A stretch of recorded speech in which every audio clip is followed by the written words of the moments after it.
That's crazy. I can't believe the Arabs didn't trust the British after the British Empire originally told the Arab population to basically fucking cut it with this like Ottoman support and move in their direction in the same way that British and French powers did during World War I against the Ottoman Empire. First question is about 1948. For Israelis, 1948 is the establishment of the State of Israel and the War of Independence. For Palestinians, 1948 is the Nakba, which means catastrophe, or the displacement of 700,000 Palestinians from their homes as a consequence of the war. What to you is important to understand about the events of 1948 and the period around there, 47, 49, that helps us understand what's going on today and maybe helps us understand the roots of all of this that started even before 1948? I was hoping that Norm can speak first, then Benny, then Ween, and then Steve. Norm? After World War II, the British decided that they didn't want to deal with the Palestine question anymore, and the ball was thrown into the court of the United Nations.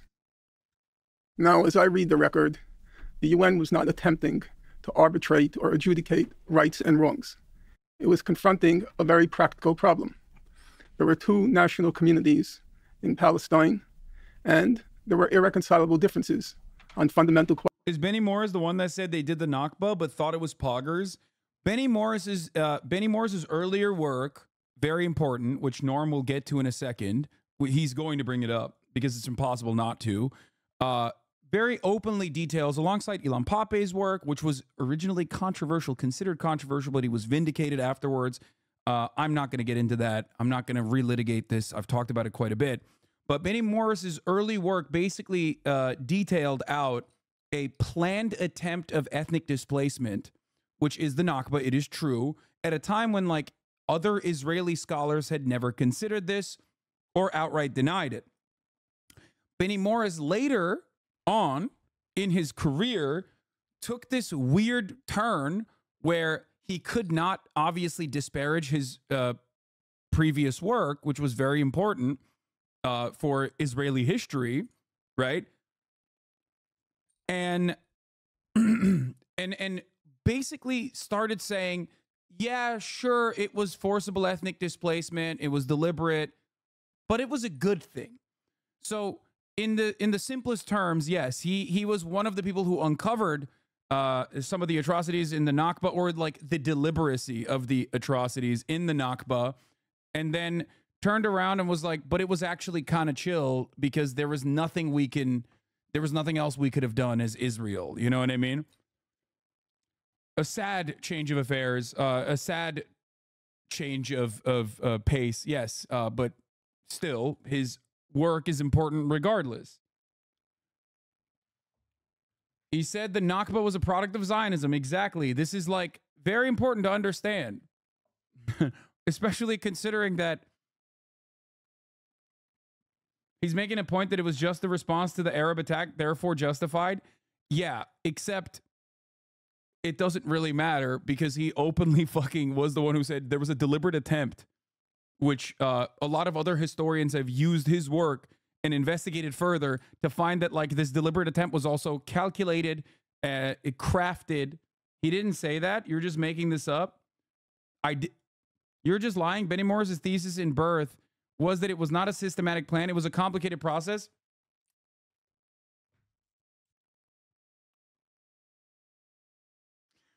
You know what? I'll just let Benny and Norm discuss it. They're there. They're in front of you. You'll see in a second. Questions, most importantly, looking at the historic record on the question of immigration, and associated with the question of immigration, the question of... Dudes who defend Israel love saying complicated, okay? It's their favorite fucking word. It's not that complicated, brother. It's actually not complicated at all. As a matter of fact, it was complicated in the way that we understood it, but thankfully, due to his work and many others in the new historians, it's no longer as complicated. You can do the smug laugh thing, but you clearly haven't read his books if you're claiming that.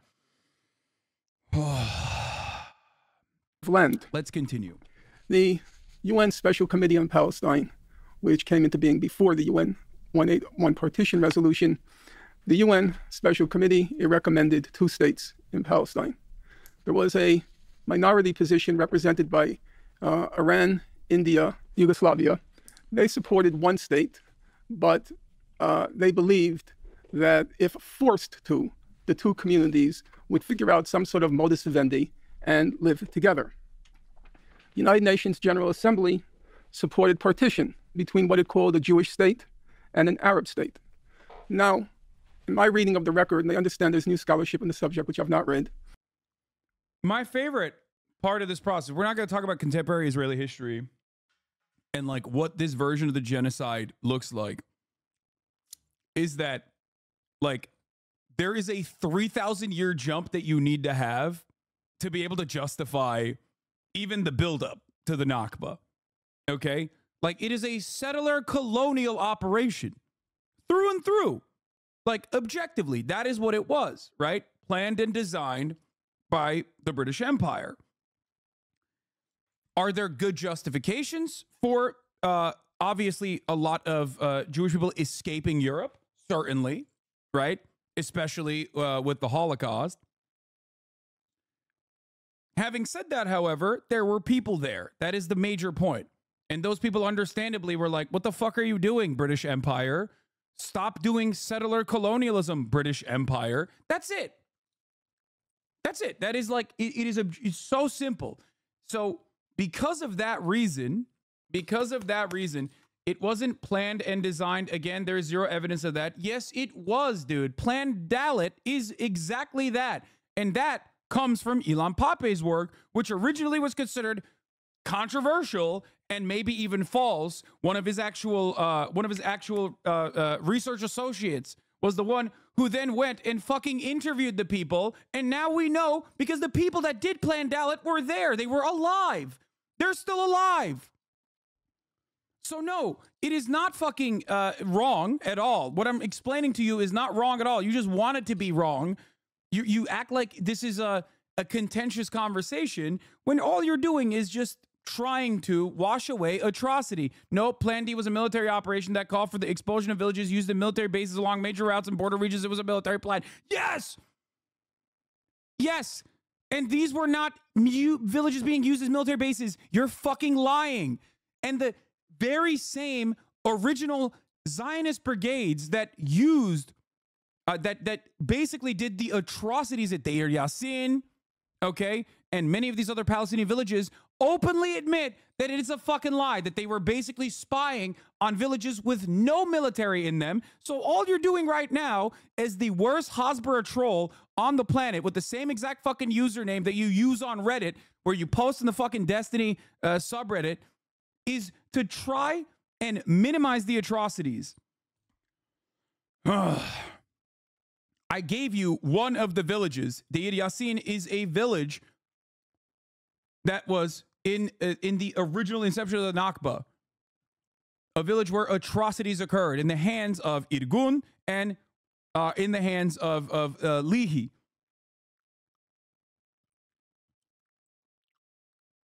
Why do you know that? You know why we know that? You know why we know that? Because the motherfuckers that did the atrocities are still very much alive. And some of the people were left alive as well, so they could go and carry on the fear to the other Palestinian villages, so the forcible expulsion would be easier when they inevitably move to other Palestinian occupied areas. Palestinian occupied areas, I can't believe I'm using that terminology. It's not even occupied, it's just where they lived. The notion that like, yeah, Tantura is another one. The notion that this is like controversial, if anyone fucking tells you this, if anyone tries to tell you this is a controversial thing, okay? I'm talking about knowing his Reddit because I have the CIA in here. Immediately, they fucking found out that he has the same exact, he has the same exact fucking name on Reddit, and people were talking about it in the chat.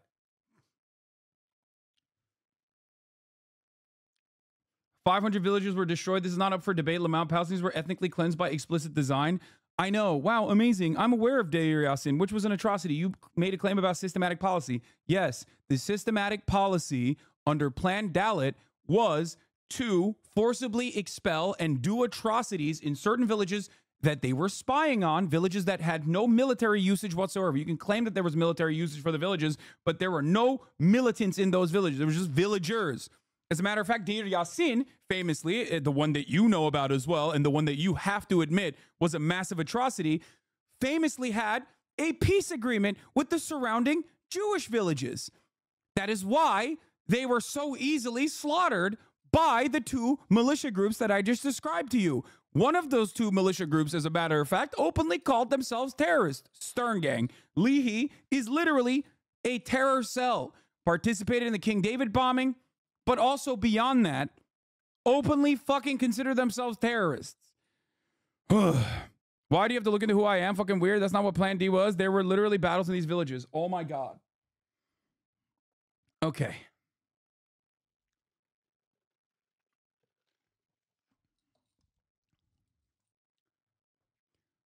The Israeli plan was pretty obvious. Everyone understood that forcible expulsion must occur. How do we get everyone to be forcibly expelled from the villages without actually killing all of them? Well, we do some atrocities in 2 of the villages, 3 of the villages, 4 of the villages, maybe 10 villages. And then when we go to the other places where there's a shit ton of Palestinians, we can just do psychological operations, psyops. That's the modern terminology for it. What are some of these psyops? Like going in and blasting machine gun fire in these surrounding cities, basically fucking kettling in, corralling the Palestinian civilian population that you are openly telling they must leave if they do not want to face the same atrocities. That's exactly what happened. That is exactly what they did. They would shut off access to all parts of cities with the exception of like one area where they can funnel every single citizen, every single civilian. Why did that work? Why was it effective? Benny Morris will say, well, it's because the Arab leaders told them to leave and even like forced them to leave. Okay? The Arab leaders told them to leave and forced them to leave, and that's why they left. Meanwhile, the real reason as to why many left, which, by the way, even if the Arab leaders told them to fucking leave, it doesn't matter. They should have still been allowed back in. And then the IDF, after the formation of the Israeli state, definitely still kept killing Palestinian villagers that were trying to sneak back into their fucking homes or sneak back to tend their own crop, mind you. More atrocities that are open and very easy to find. Okay, so that's just another thing that you need to remember. Benny Morris explicitly said the Arab leader leaving stuff was way, way overblown. You're lying about him again.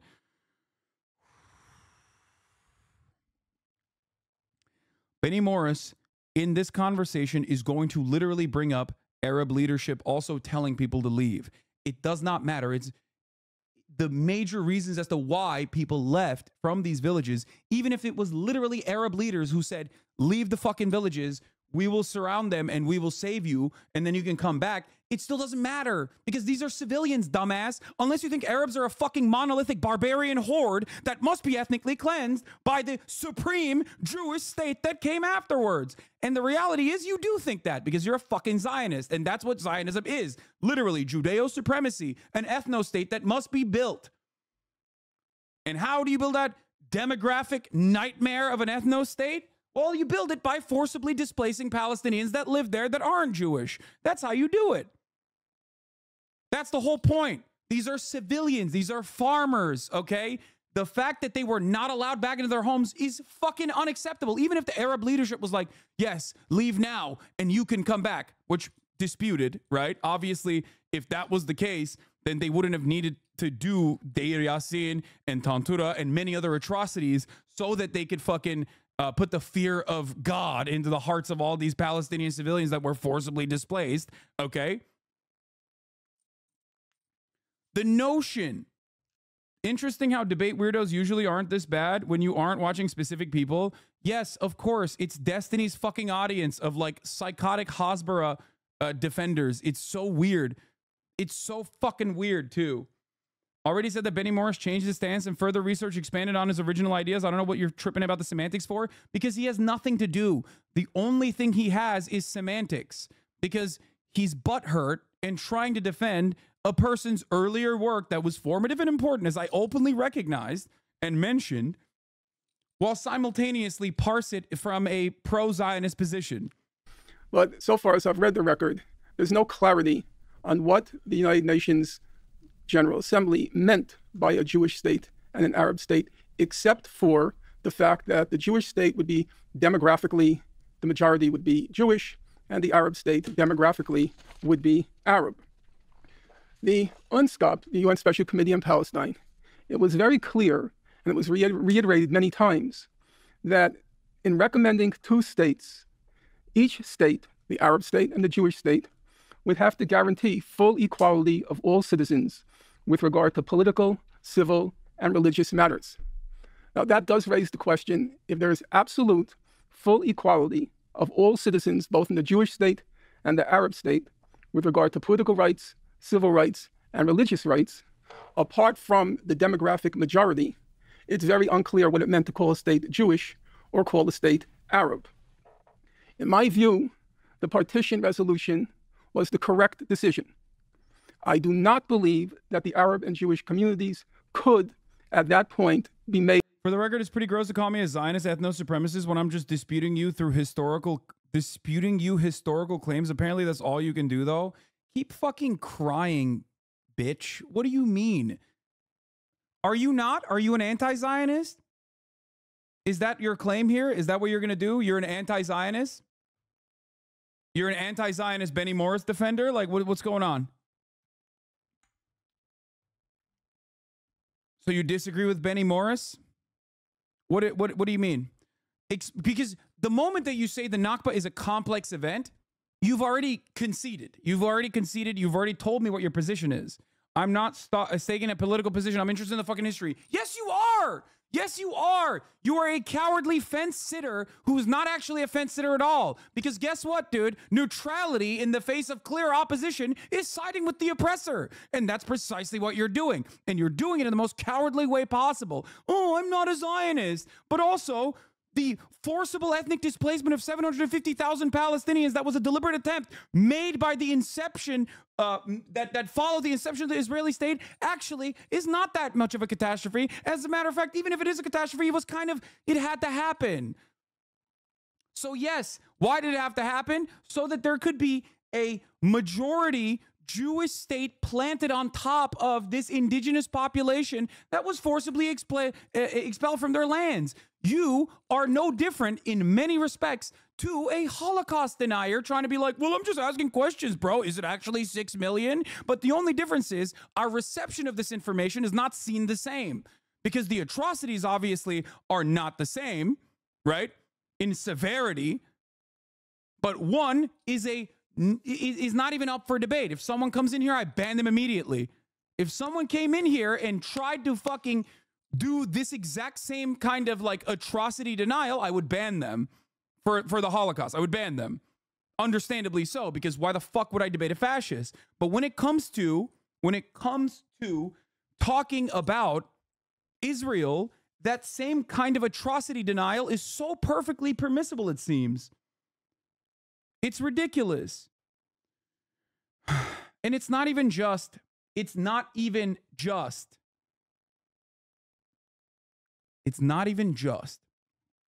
fact that 750,000 people had to be forcibly displaced, right?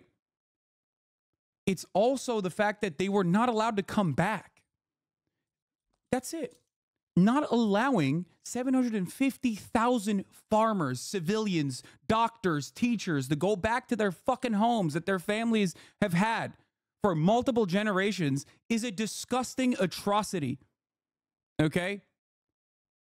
It is disgusting. And any kind of defense of this kind of behavior is gross. It's inhumane. Okay, what about now? What about all these fucking civilians now? Can they not be a part of like a singular state? No, we can't have that. Why? Because of demographic concerns. Why is this a demographic concern, mind you? Why is this a demographic concern? Why should we concern ourselves with what ethno-nationalist fascists are concerning themselves with? Unimaginable. Unimaginable. No other world in which this is like a genuine perspective, okay? So smug. To live together. I disagree with the minority position of India, Iran, and Yugoslavia. and that not being a practical option, 2 states was the only other option. In this regard, I would want to pay tribute to what was probably the most moving speech at the UN General Assembly proceedings by the Soviet Foreign Minister Gromyko. I was very tempted to quote it at length, but I recognized that would be taking too much time.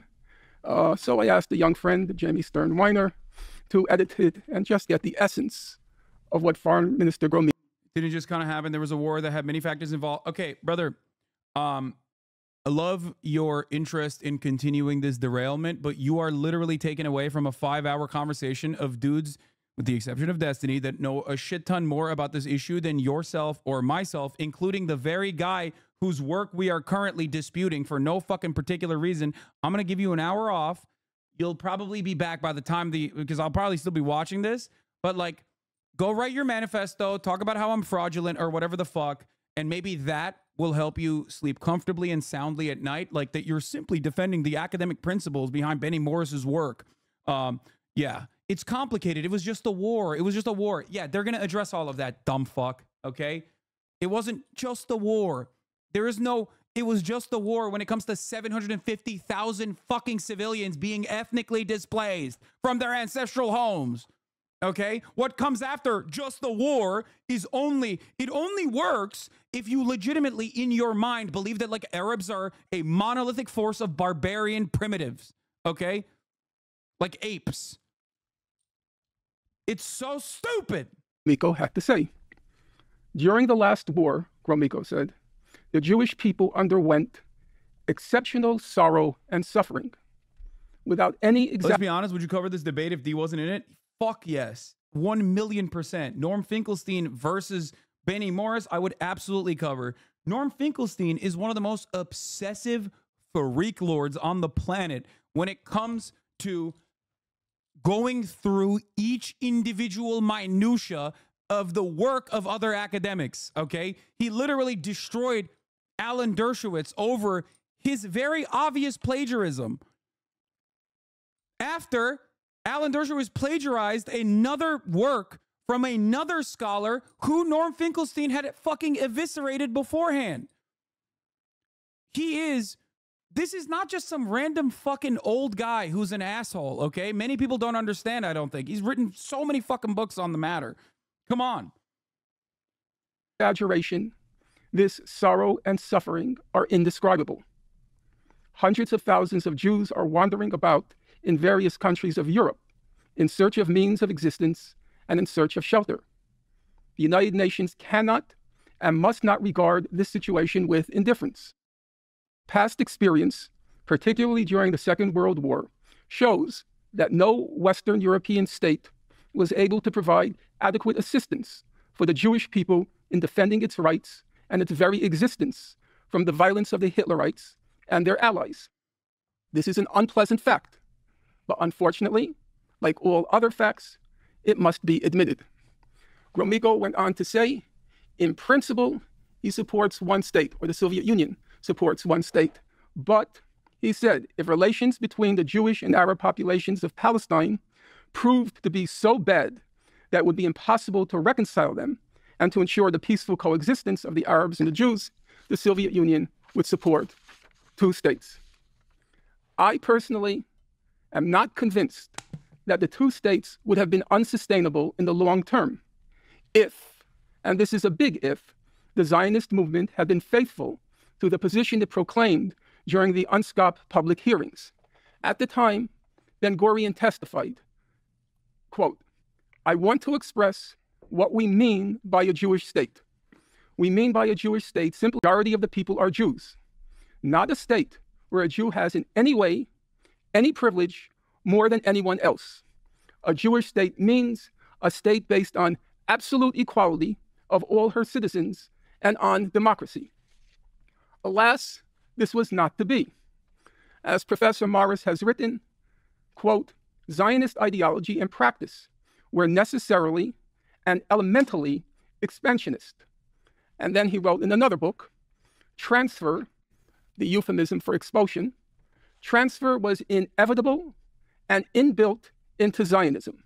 because it sought to transform a land These are Benny's own which words he's saying. He's was reading back. Arab into a Jewish state. And a Jewish state could not have arisen without a major displacement of Arab population. And because this aim automatically produced resistance among the Arabs, which in turn persuaded the Yeshuv's leaders, the Yeshuv being the Jewish community, the Yeshuv's leaders that a hostile Arab majority or a large minority could not remain in place if a Jewish state was to arise or safely endure.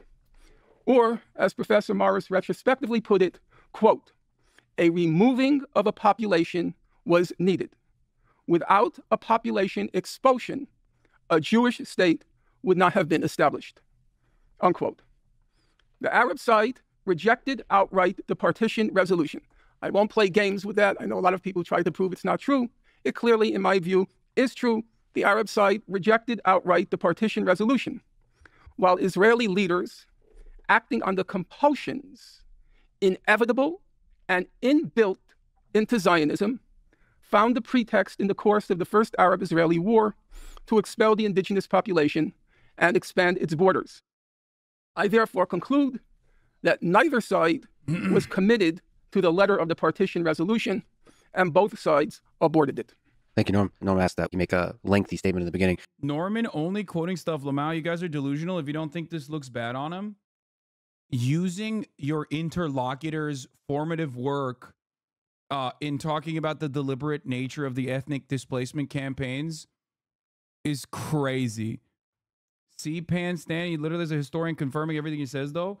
That is like, you are the most baby-brained person I've ever fucking encountered if you literally are looking at a situation where he is describing the source material directly to the person in front of him that wrote the source material as evidence of his position. What more can you do in this circumstance? Like, what?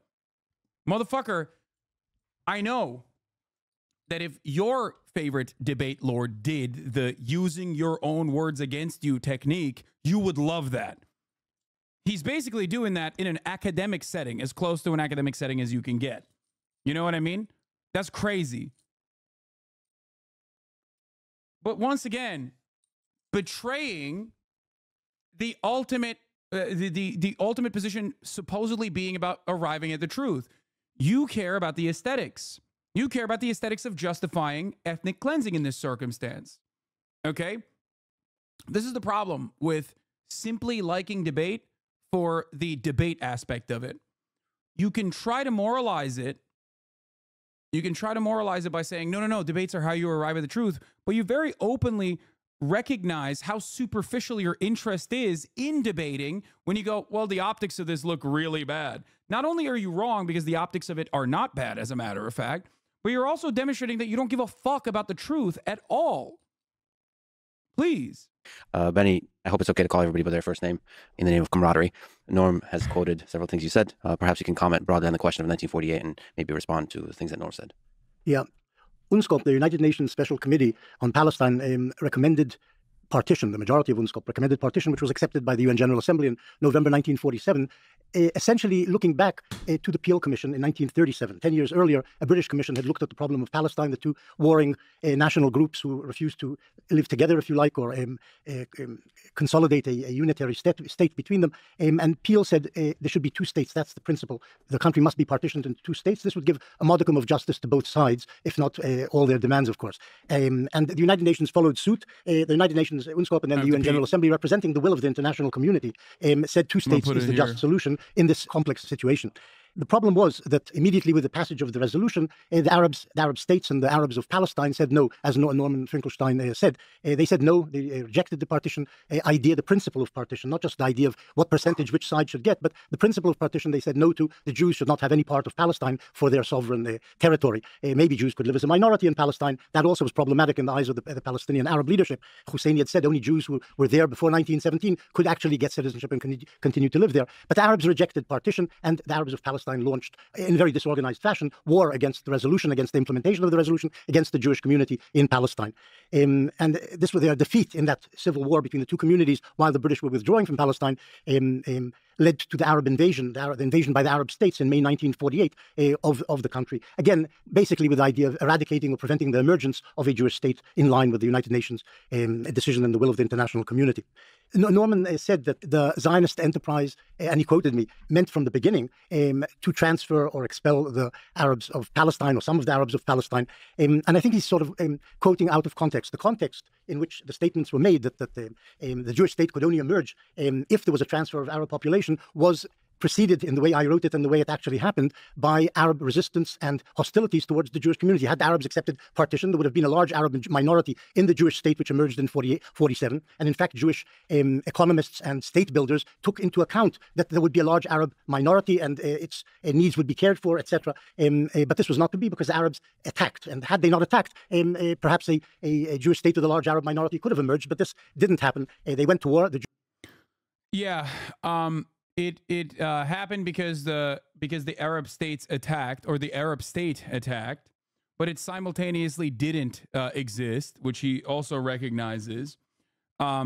Basically saying that this was an inevitability. You just oopsied your way into doing settler colonialism, even though you definitely did do settler colonialism, which is never done through pure happenstance. Okay. It's not done through pure happenstance. It doesn't happen over an oopsie. So no matter what happens, you will always get back to, obviously, the Balfour Declaration, and everything beyond that is going to turn into, well, 3,000 years ago, Jews were expelled from this land. Okay? There's like a massive period of time that you cannot account for to justify, which is why Ben Shapiro and others, who are way worse at doing this, by the way, than Benny Morris, of course, will consistently just like talk about that aspect of it to establish a moral foundation as to why Zionism actually is like biblically backed. Okay? Both historically and biblically backed.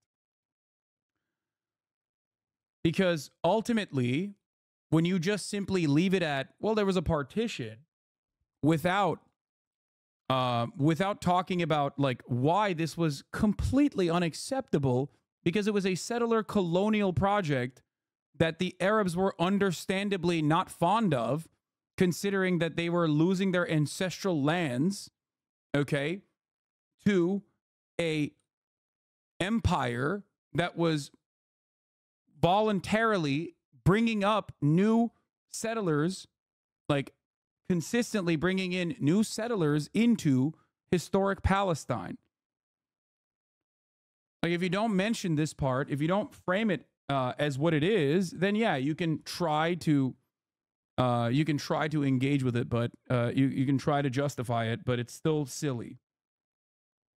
Jews resisted, and in the course of that war, Arab populations were driven out. Some were expelled, some left because Arab leaders advised them to leave or ordered them to leave. And at the end of the war, Israel said they can't return because they just tried to destroy the Jewish state. And that's the basic reality of what happened in 48. The Jews created a state. The Palestinian Arabs never bothered to even try to create a state before 48 and in the course of the 1948 war. And for that reason, they have no state to this day. The Jews do have a state because they prepared to establish a state. Yeah. Yeah, it's kind of hard to establish a state when you're like 750,000 people are just like removed from their homes. You know what I mean? Yeah. As a victim of colonial occupation, my oh my, how did that not happen? It's crazy. State fought for it and established it, hopefully lastingly. When you say hostility, in case people are not familiar, there was a full-on war where Arab states invaded. And Israel won that war. Let me just add to the reason why I'm doing this is because, like, obviously there's rules around this, but there's a banned streamer on screen. I'm not trying to bring attention to it, but he is not the focal point of this otherwise debate between academics on the subject matter, which is why it's allowed. So I'm just trying to, do my very best. Clarify, the war had two parts to it. The first part was the Arab community in Palestine, its militiamen, attacked the Jews from November 1947. In other words, from the day after the UN partition resolution was passed, Arab gunmen were busy shooting up Jews, and that snowballed into a full-scale civil war between the two communities in Palestine. In May 1948, a second stage began in the war in which the Arab states invaded the new state, attacked the new state, and they too were defeated, and thus a state of Israel emerged. In the course of this two-stage war, a vast Palestinian refugee problem occurred. And so after that, the transfer, the expulsion, the thing that people call the Nakba happened. William, could you speak to 1948 and the historical significance of it? Sure. There's a lot to unpack here. I'll try to limit myself to... Benny just almost bar for bar repeated what you just said he would say. Yes, because I'm very familiar with his work. I know what his perspective is, and I know how his perspective, I know what he's saying. That is why it's not like it's not pre-watching something. It's just knowing that it's just knowing what he is going to say, because I've read his work. Just a few points regarding Zionism and transfer. I think Chaim Weizmann, the head of the World Zionist Organization, had it exactly right when he said that the objective of Zionism is to make Palestine as Jewish as England is English or France is French. In other words, as Norman explained, a Jewish state requires Jewish political, demographic, and territorial supremacy. Without those three elements, the state would be Jewish in name only. And I think what distinguishes Zionism is its insistence, supremacy, and exclusivity. That would be my first point. The second point is, I think what the Soviet foreign minister at the time, Andrei Gromyko, said is exactly right, with one reservation. Gromyko was describing a European savagery unleashed against Europe's Jews. At the time, it wasn't Palestinians or Arabs. The savages and the barbarians were European to the core. It had nothing to do with developments in Palestine or the Middle East. Secondly, at the time that Gromyko was speaking, those Jewish survivors of the Holocaust and others who were in need of safe haven were still overwhelmingly on the European continent and not in Palestine. And I think, given the scale of the savagery, I don't think that any one state or country should have borne the responsibility for addressing this crisis. I think it should have been an international responsibility. The Soviet Union could have contributed. Germany certainly could and should have contributed. The United Kingdom and the United States, which slammed their doors shut to the persecuted Jews of Europe as the Nazis were rising to power, they certainly should have played a role. But instead, what passed for the international community at the time decided to partition Palestine. And here I think we need to judge the partition resolution against the realities that obtained at the time. Two-thirds of the population of Palestine was Arab. The Yishuv, the Jewish community in Palestine, constituted about one-third of the total population and controlled even less of the land within Palestine. As a preeminent Palestinian historian, Walid al-Khalidi has pointed out, the partition resolution, in giving roughly 55% of Palestine to the Jewish community, and I think 42% to the Arab community, to the Palestinians, did not preserve the position of each community or even favor one community at the expense of the others. Rather, I'm cringing so fucking hard at my community. Listen to the words that are coming out of these people's mouths instead of hyper-focusing and hyper-fixating like a bunch of brain-broken, drama-obsessed fucking perverts about why destiny is there. We already fucking covered it, okay? Stop. Jesus Christ. I'm not watching this because destiny's there, okay? Please stop obsessing. You are behaving exactly in the same way that his community obsesses. Please. Jesus Christ, dude. Just like you're missing the forest for the trees. I've seen thousands of comments at this point in the chat, hyper-focusing, hyper-fixating on one aspect of this. Okay?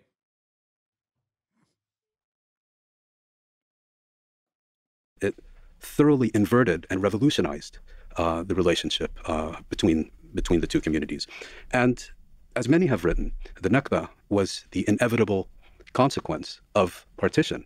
Given the nature of Zionism, given the territorial disposition, given the weakness of the Palestinian community, whose leadership had been largely decimated during a major revolt at the end of the 1930s, given that the Arab states were still very much under French and British influence, the Nakba was inevitable, the inevitable product of the partition resolution. And one last point also about the UN's partition resolution is, yes, formally, that is what the international community decided on the 29th of November, 1947.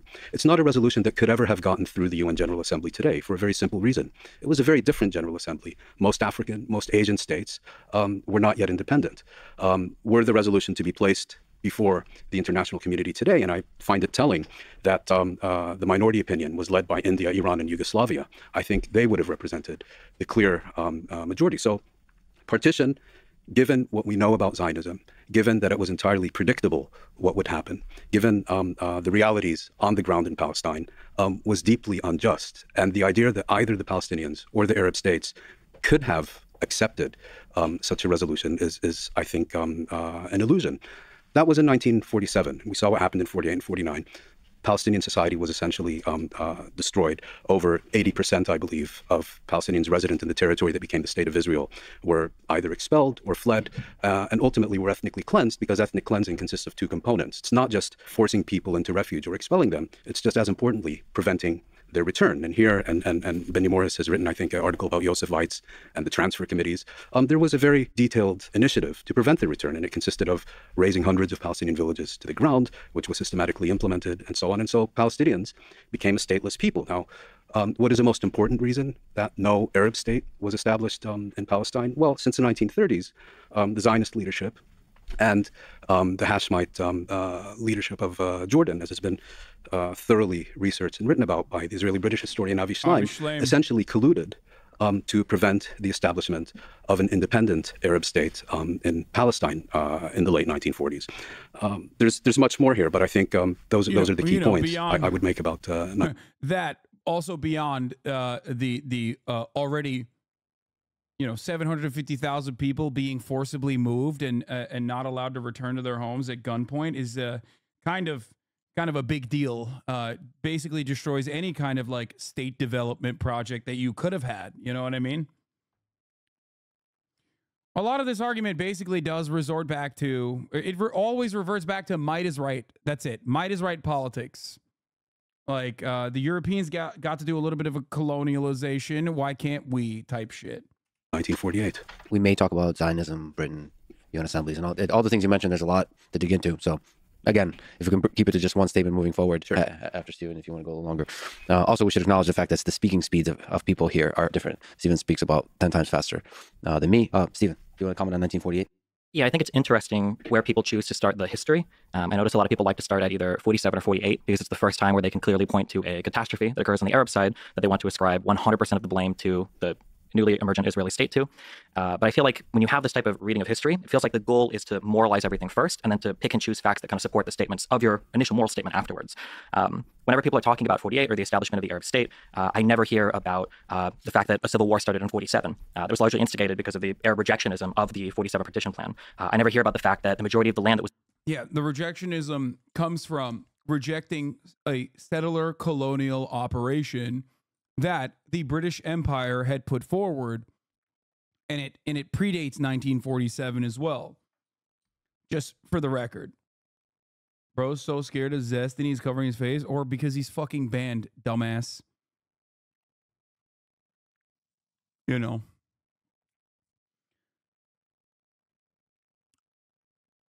was acquired happened by purchases from Jewish organizations of Palestinian Arabs of the Ottoman Empire before the mandatory period in 1920 even started.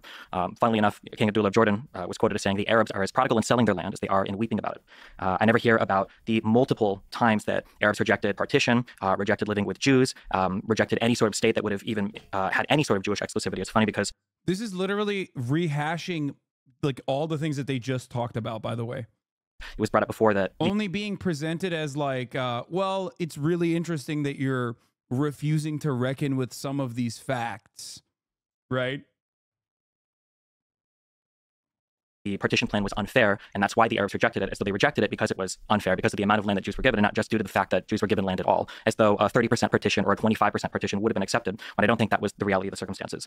I feel like most of the other stuff has been said, but I noticed that whenever people talk about 48 or the years preceding 48, I think the worst thing that happens is there's a cherry picking of the facts where basically all of the blame is ascribed to this. Cherry picking of the facts.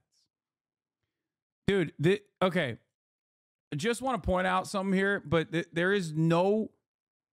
This is basically just a rehashing of you know, the argument that Benny Morris presented, which in the simplest, perhaps a little too reductive, but in the simplest terms, is ascribing blame to the victims of ethnic displacement. They deserved it, and also everything that came afterwards, they also deserved. And you can't really make this argument unless you are personally of the mind, the mindset, the opinion that, like, again, Arabs are monolithic and also cannot be reasoned with. They only understand force. And also, other than the fact that Arabs are monolithic, that they were asking for it. Like, they were asking for this ethnic displacement to occur. And that is why, beyond the ethnic displacement that the Palestinians were subjected to, there's a good reason for why they also were made to not return to their ancestral homelands after as well.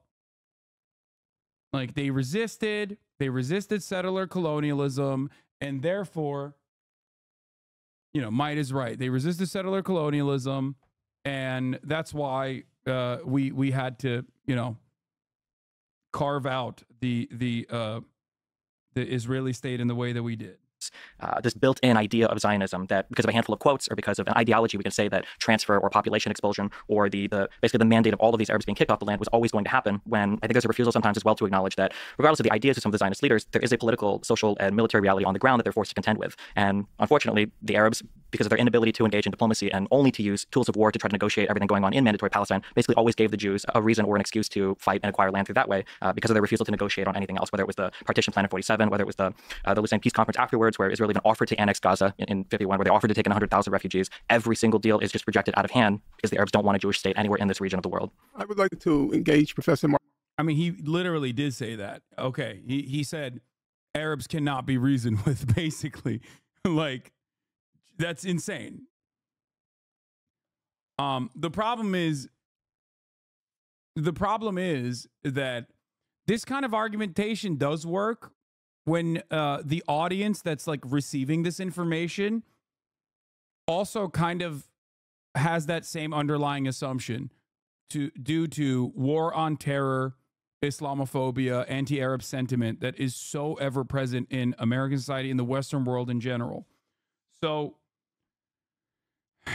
you know, that is, yes, it's motivated reasoning, and a lot of people do have it, and they don't want to go against their learned prejudices, their learned biases that are basically permanent, like always there. So you're not just arguing against, you're not, in that situation, you're never really arguing against like the fundamental facts of history. You're basically arguing against like the social conditioning of a person who is going to have this underlying premise that like Arabs, you can't deal with them. You just have to be violent with them. That's the only way you can.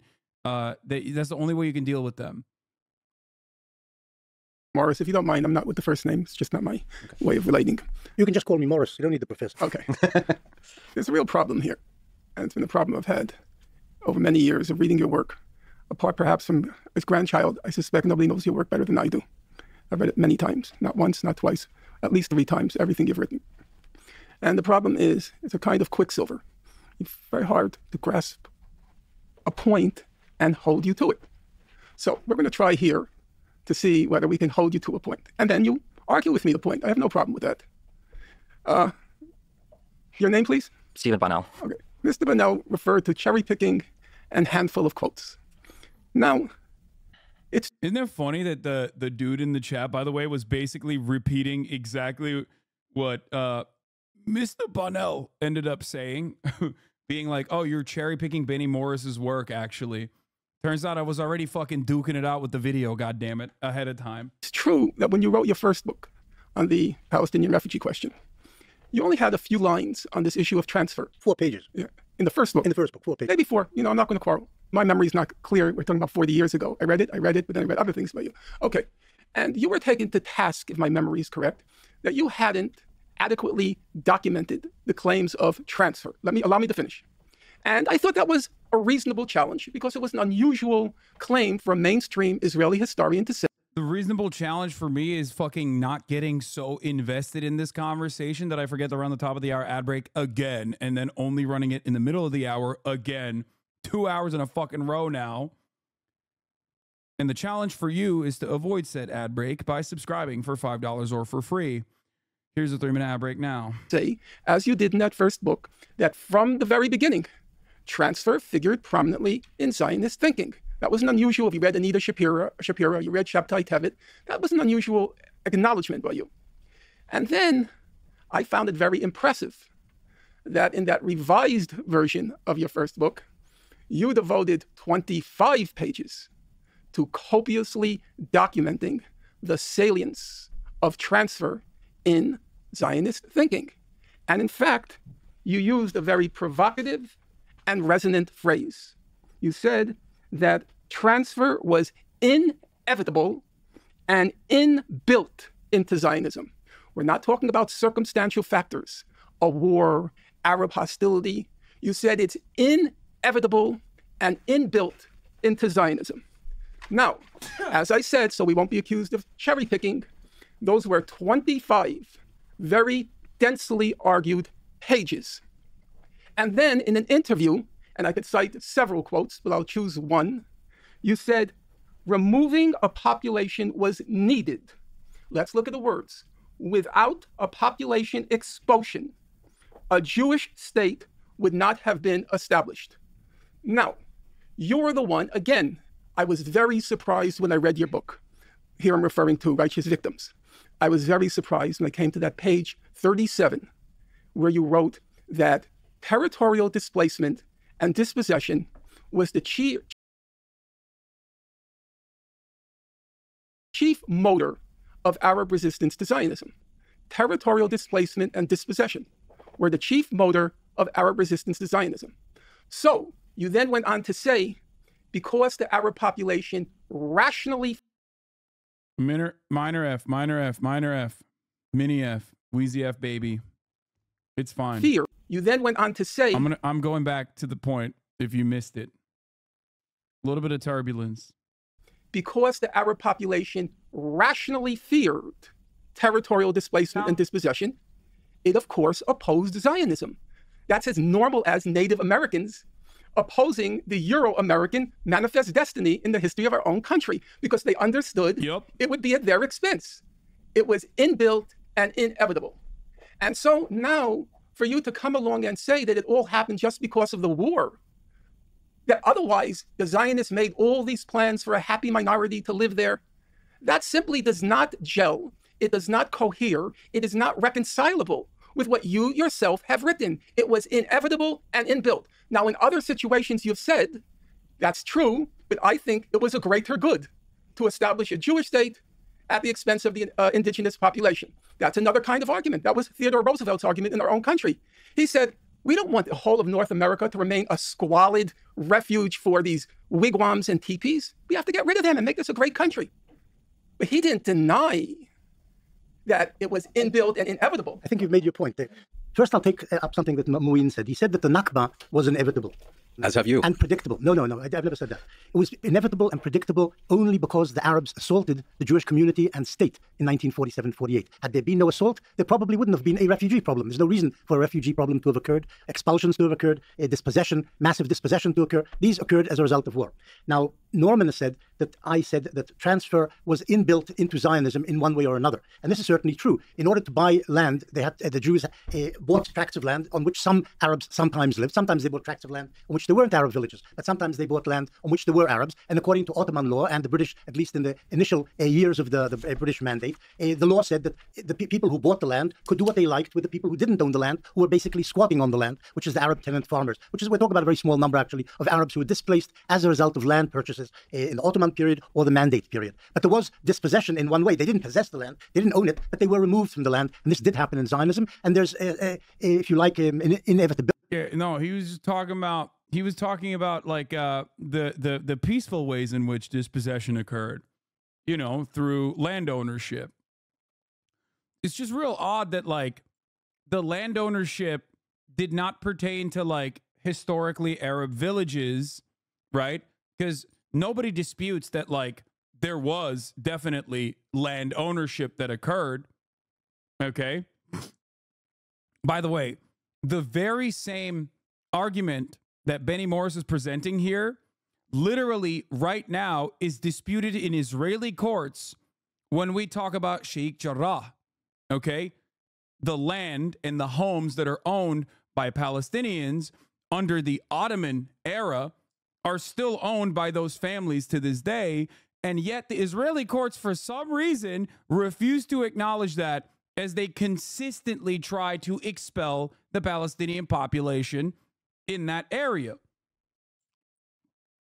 Just something to consider. This whole like, oh, well, you know, people just came in and they bought the land. Yes, they did. This part is true. There are definitely villages and houses and whatnot that were actually purchased. Okay, I agree. This is a historic fact.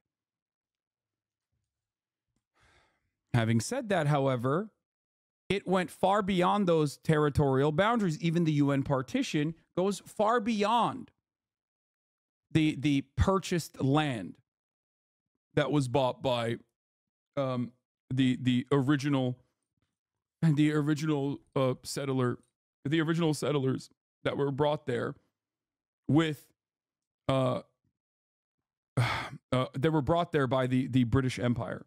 In Zionist ideology of buying tracts of land and for the record, you know, it is really funny to bring this up as an American, you know, like as we are living in the United States of America, because the inception of Israel and the claim that like, well, you know, some of the land was actually purchased by the settlers is pretty funny.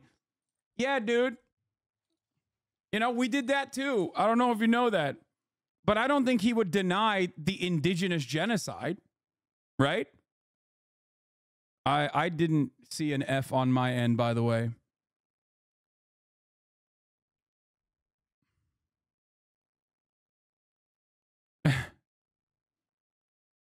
I don't think Benny Morris, I don't know, maybe he denies maybe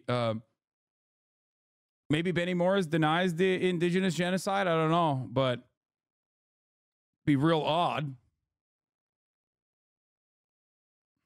Starting to work it yourself and settle it with your own people and so on. That made sense. But what we're really talking about is what happened in 47, 48. And in 47, 48, the Arabs started a war. And actually, people pay for their mistakes. And the Palestinians have never actually agreed to pay for their mistakes. They make mistakes, they attack, they suffer as a result. And we see something similar going on today in the Gaza Strip. They do something terrible. They kill 1,200 Jews. They abduct 250 women and children and babies and old people and whatever. And then they start screaming, please save us from what we did, because the Jews are counterattacking. And this is what happened then. And this is what's happening now. There's something fairly similar in the situation. You know, what happened then is happening again, but I don't think this argument favors Benny's position. That's all I'm going to say. Yeah, no, he's not wrong, technically. Technically, he's not wrong. What happened in the Nakba is continuous. It's still happening. Okay? It's still happening. Except it's not exactly a favorable position for Benny, in my opinion. A huge majority of Palestinians were ethnically cleansed before Arab armies attacked. He is wrong. Well, that too, but again. Here. Expulsion, and this is important, Norman, you should pay attention to this. You didn't raise that. Expulsion, transfer were never policy of the Zionist movement before 47. It doesn't exist in Zionist platforms of the various political parties, of the Zionist organization, of the Israeli state, of the Jewish agency. Nobody would have actually made it into policy because there was always a large minority. If there were people who wanted it, always a large minority of Jewish politicians and leaders would have said, no, this is immoral. We cannot start a state on the basis of an expulsion. So it was never adopted, and actually was never adopted as policy, even in 48, even though Ben-Gurion wanted as few Arabs in the course of the war staying in the Jewish state after they attacked it. He didn't want disloyal citizens staying there because they wouldn't have been loyal citizens. But this made sense in the war itself. But the movement itself and its political parties never accepted it. It's true that in 1937, when the British, as part of the proposal by the Peel Commission to divide the country into two states, one Arab, one Jewish, which the Arabs, of course, rejected, Peel also recommended that the Arabs, most of the Arabs in the Jewish state should be transferred, because otherwise, if they stayed and were disloyal to the emergent Jewish state, this would cause endless disturbances, warfare, killing, and so on.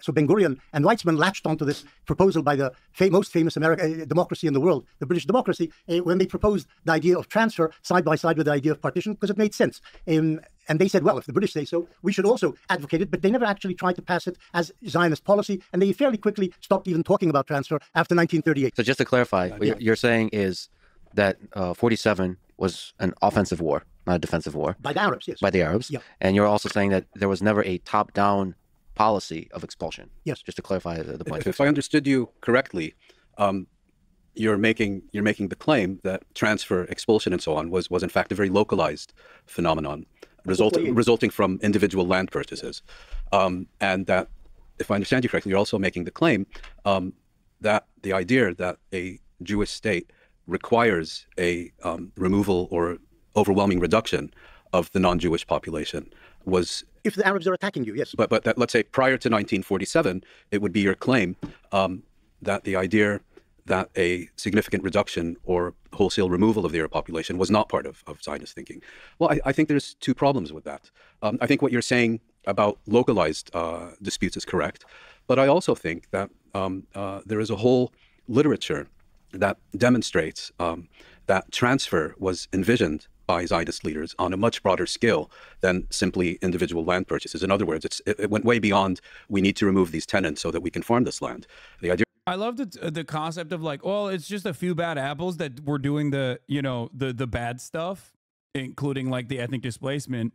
But ultimately it's silly because, like, okay, well, originally Zionism in its inception also wasn't even like consistently or wasn't already agreed upon that Israel would be settled on historic Palestine either.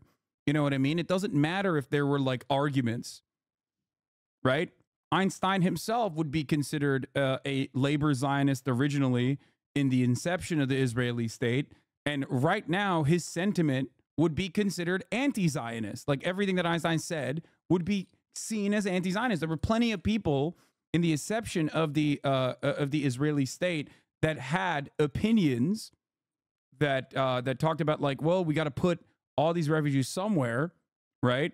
That would now, if you look at their entire body of work, especially on the development of the Israeli state, would be considered anti-Zionist, like rugged anti-Zionist.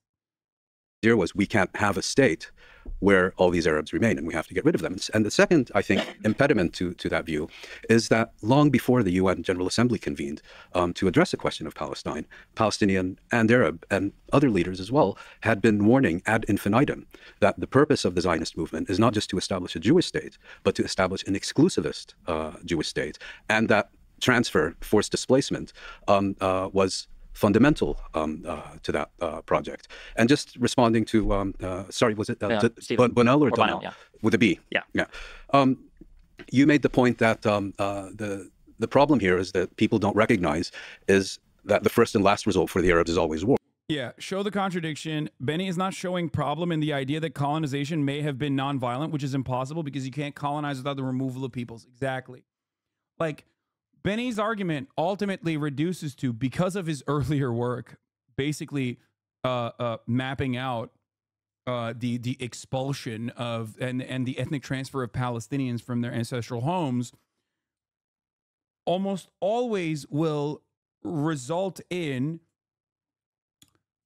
either A, it was for a higher purpose that was ultimately good, which then still justifies the same colonial endeavors, or basically this false reality that never happened, that oh well, they intended to do like a peaceful colonial project without any resistance whatsoever, and because the people that were there resisted at the incredibly violent means that the early Zionist brigades took in this forcible ethnic displacement campaign, that they kind of asked for it. They were just deserving of this this inevitable ethnic displacement. Or, I think there's a problem with that. I think you might do well to recall the 1936 general strike conducted by Palestinians at the beginning of the revolt, which at the time was the longest recorded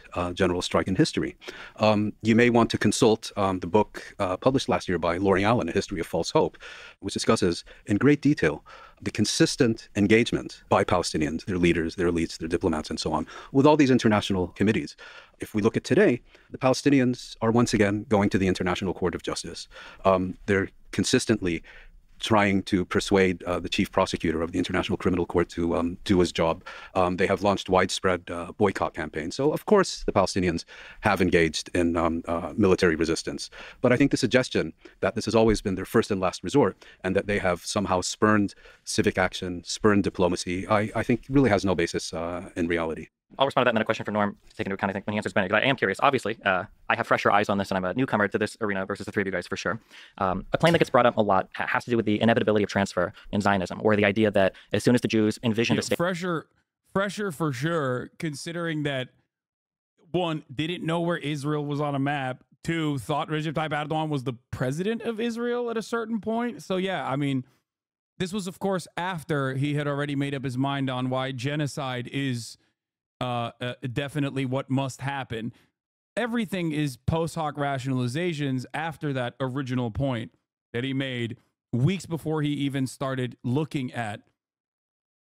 Oh, did he say Erdogan was the president of Egypt? Is that what you mean?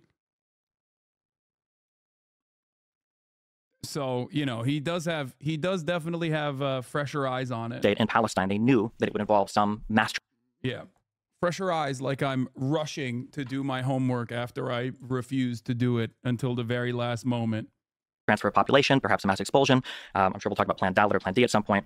The issue that I run into is, while you can find quotes from leaders, while you can find maybe desires expressed in diaries, I feel like it's hard to truly ever know if there would have been mass transfer in the face of Arab peace, because I feel like every time there was a huge deal on the table that would have had a sizable Jewish and Arab population living together, the Arabs would reject it out of hand. So, for instance, when we say that transfer was inevitable, when we say that Zionists would have never accepted, a sizable Arab population, how do you explain the acceptance of the 47 partition plan that would have had a huge Arab population living in the Jewish state? Is your contention that after the acceptance of that, after the establishment of that state, that Jews would have slowly started to expel all of these Arab citizens from their country? Or how do you explain that in...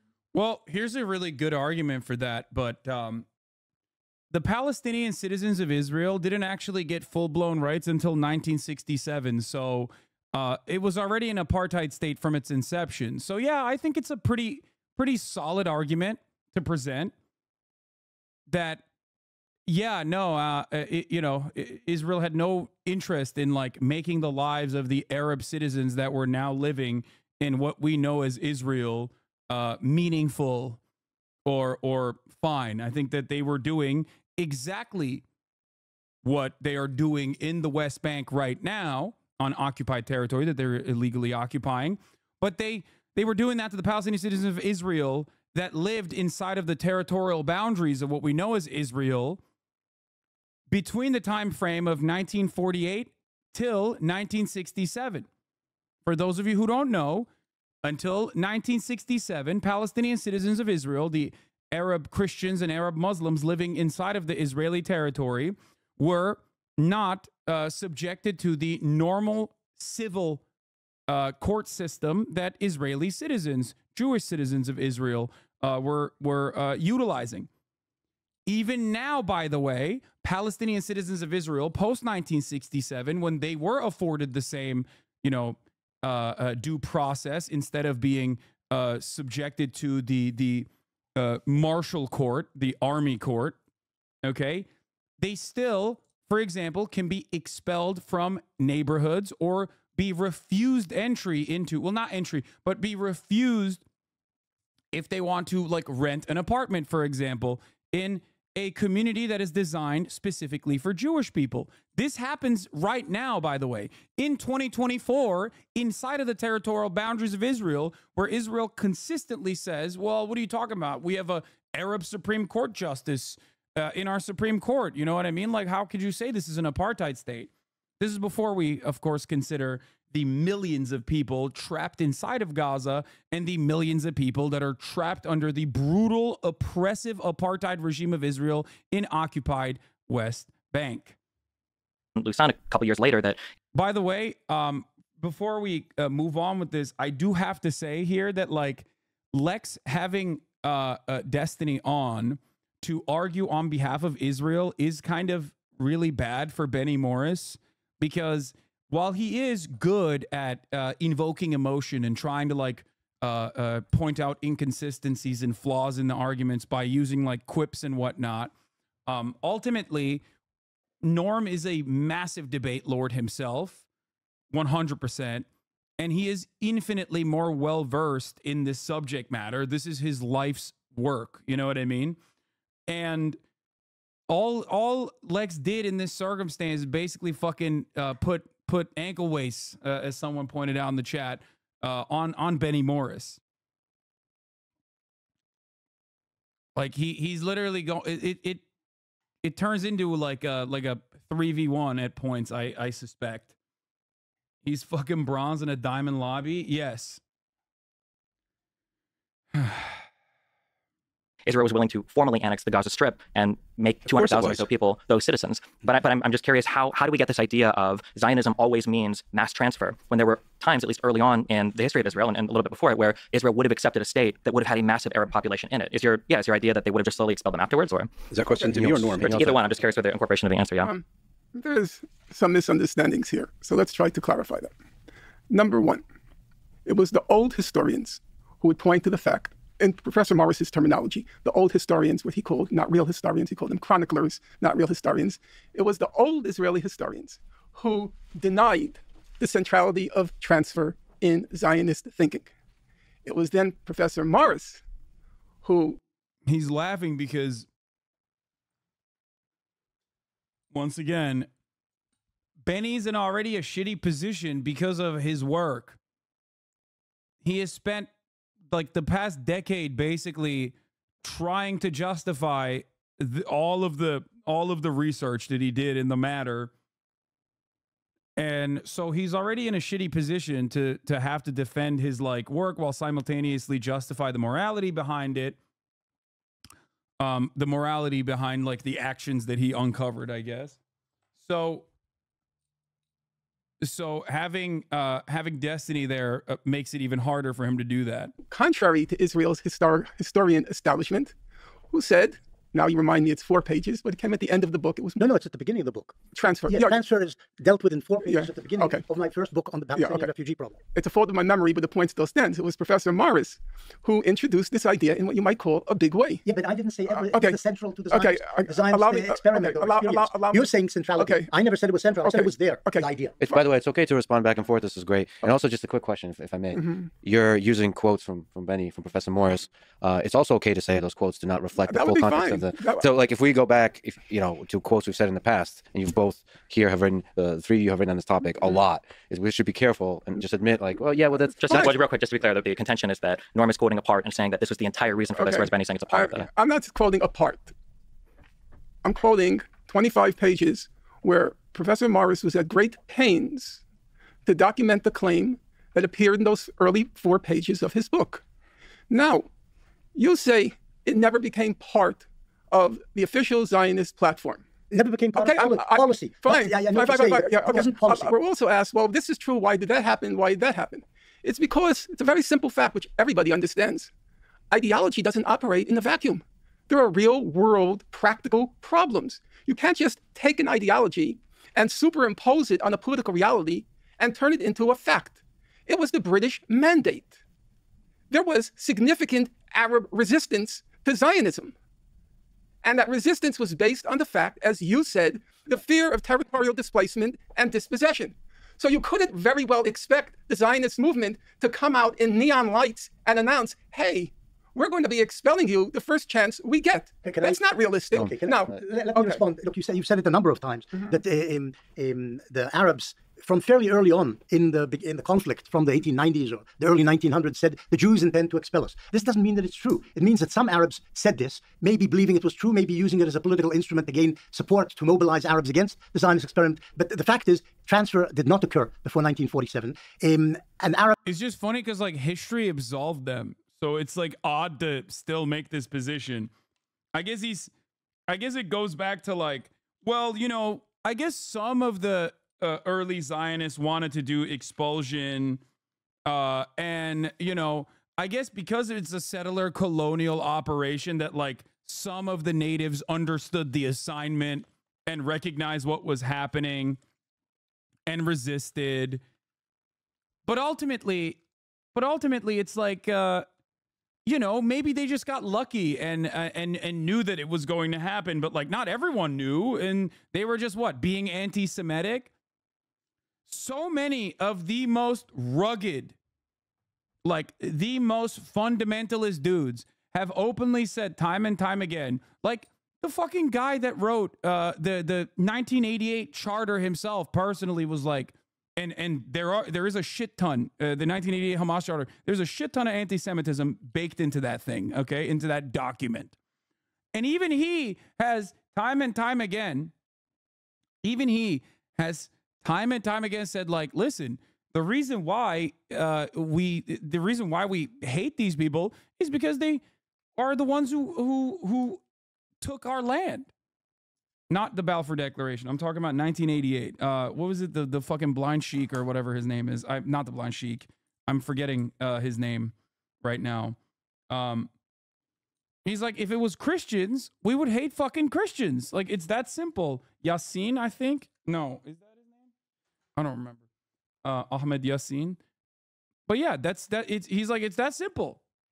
Arabs later said, and since then, have said that the Jews want to build a third temple on the Temple Mount, as if that's what really the mainstream of Zionism has always wanted and always strived for. But this is nonsense. It's something that Husseini used to use as a way to mobilize masses for the cause, using religion as the way to get them to join him. The fact that Arabs said that the Zionists wanted to dispossess us doesn't mean it's true. It just means that some Arabs thought that, maybe said it sincerely and maybe insincerely. Professor Morris. Later it became a self-fulfilling prophecy. This is true. Professor because Morris, the Arabs attacked the Jews. Professor Morris, I read through your stuff. Even yesterday, I was looking through Righteous Victims. You should read other things. You're wasting your time. No, actually, no. I do read other things, but I don't consider it a waste of time to read you. Not at all. You say that this wasn't inherent in Zionism. Now, would you agree that David Ben-Gurion was a Zionist? A major Zionist leader. Right. Would you agree Chaim Weizmann was a Zionist? Yeah. Okay. I believe they were. I believe they took their ideology seriously. It was the first generation. Just like with the Bolsheviks, the first generation was committed to an idea. By the 1930s, it was just pure realpolitik. The ideology went out the window. The first generation, I have no doubt about their convictions. Okay? They were Zionists. Transfer was inevitable and inbuilt in Zionism. You keep repeating the same thing. Because I have, as I said then, Mr. Morris, I have a problem reconciling what you're saying. It either was incidental or it was deeply entrenched. Here I read, it's deeply entrenched. Two very resonant words, inevitable and inbuilt. Deeply entrenched, I never wrote. Well, I'm not sure. It's something you just invented. Okay. But Inevitable and inbuilt. The idea, Okay. let me concede, Fine, let me concede fine. something. No. The idea of transfer was there. Israel Zangwill, a British Zionist, talked about it early on in the century. Even Herzl, in some way, talked about transferring population. According to your 25 pages, everybody talked about it. We keep bringing up this line from the 25 pages and the 4 pages. You know, we're lucky to have Benny in front of us right now. We don't need to go to the quotes. Like, we can legitimately ask how. I mean, it is. I'm glad that he's stepping in, but it is important because, like, it is inconsistent with the. It is inconsistent with what he is saying now, I guess, or unless he's openly saying that it was good, which I think he is. How central is expulsion to Zionism in its early version of Zionism, in whatever Zionism is today. By the way, the thing that Lex has in front of him, I have here as well. Influence does Zionism and ideology have in Israel, and like influence the philosophy, the ideology of Zionism have on Israel today. And the Zionist movement up to 1948 Zionist ideology was central to the whole Zionist experience, the whole enterprise up to 1948. And I think Zionist ideology was also important in the first decades of Israel's existence. Slowly, the whole... Yeah, he's not rebutting the inconsistency. He's just avoiding the justification. Exactly. Zionism, like if you like Bolshevism, held the Soviet Union, gradually faded, and a lot of Israelis today think in terms of individual success and then the capitalism and all sorts of things which have nothing to do with Zionism. But Zionism was very important. But what I'm saying is that the idea of transfer wasn't the core of Zionism. The idea of Zionism was to save the Jews who had been vastly persecuted in Eastern Europe and, incidentally, in the Arab world, the Muslim world, for centuries, and eventually ending up with the Holocaust. The idea of Zionism was to save the Jewish people by establishing a state or re-establishing a Jewish state on the ancient Jewish homeland, which is something the Arabs today even deny, that there were Jews in Palestine or the land of Israel 2,000 years ago. Arafat famously said, what temple was there on Temple Mount? Maybe it was in Nablus, which of course is nonsense. But they had a strong connection for thousands of years to the land to which they wanted to return, and returned there. They found that on the land lived hundreds of thousands of Arabs, and the question was how to accommodate the vision of a Jewish state in Palestine alongside the existence of these Arab masses living on, who were indigenous, in fact, to the land by that stage. And the idea of partition, because they couldn't live together, because the Arabs didn't want to live together with the Jews, and I think the Jews also didn't want to live together in one state with Arabs in general. The idea of partition was the thing which the Zionists accepted. Okay, we can only get a small part of Palestine. The Arabs will get in 1937 most of Palestine. In 1947, the ratios were changed, but we can live side by side with each other in a partitioned Palestine. And this was the essence of it. The idea of transfer was there, but it was never adopted as policy. But in 1947-48, the Arabs attacked, trying to destroy essentially the Zionist enterprise and the emergent Jewish state. And the reaction was transfer in some way. Not as policy, but this is what happened on the battlefield, and this is also what Ben Gurion at some point began to want as well. Right. Well, one of the first books on this issue. Yeah, I mean, it's like this is once again. I'll use an example that is similar to the inception of the American state, stating that, well, the indigenous populations that lived here started resisting once they started getting fucking murked, and once they started recognizing that, like, they were losing their ancestral territorial land. And then for that reason, it was totally justified to do manifest destiny. It was totally justified to basically forcibly expel them and kill them.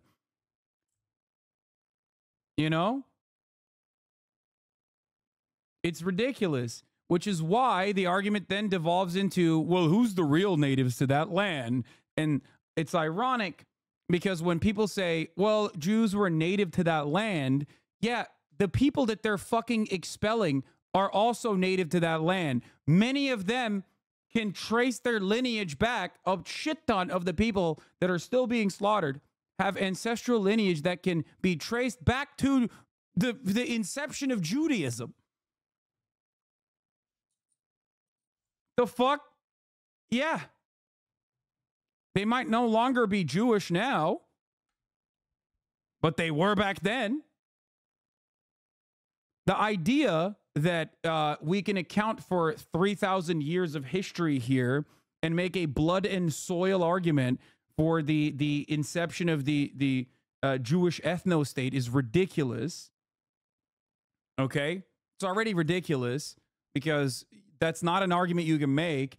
Just like right now, if, let's say, in a magical situation, let's say the indigenous populations, but even before the indigenous populations lived here, because like it's 2,000 years, you know what I mean? It's like you can't make a justification for why, I don't know, the entire territory that spans the fucking France belongs to the Mongols, you know what I mean? Like Greater Mongolian territory, like you can't do that. You can't say that. It's not an argument you can make. The entire world belongs to Africa. Like, how far back are we going for? How far back are we going until we make a justification? I honestly think Putin has a better argument for annexing Ukraine using this logic. Yeah, I mean, it's ridiculous. It's ridiculous when Putin makes that argument. It's ridiculous when when Zionists make this argument. Anyway, was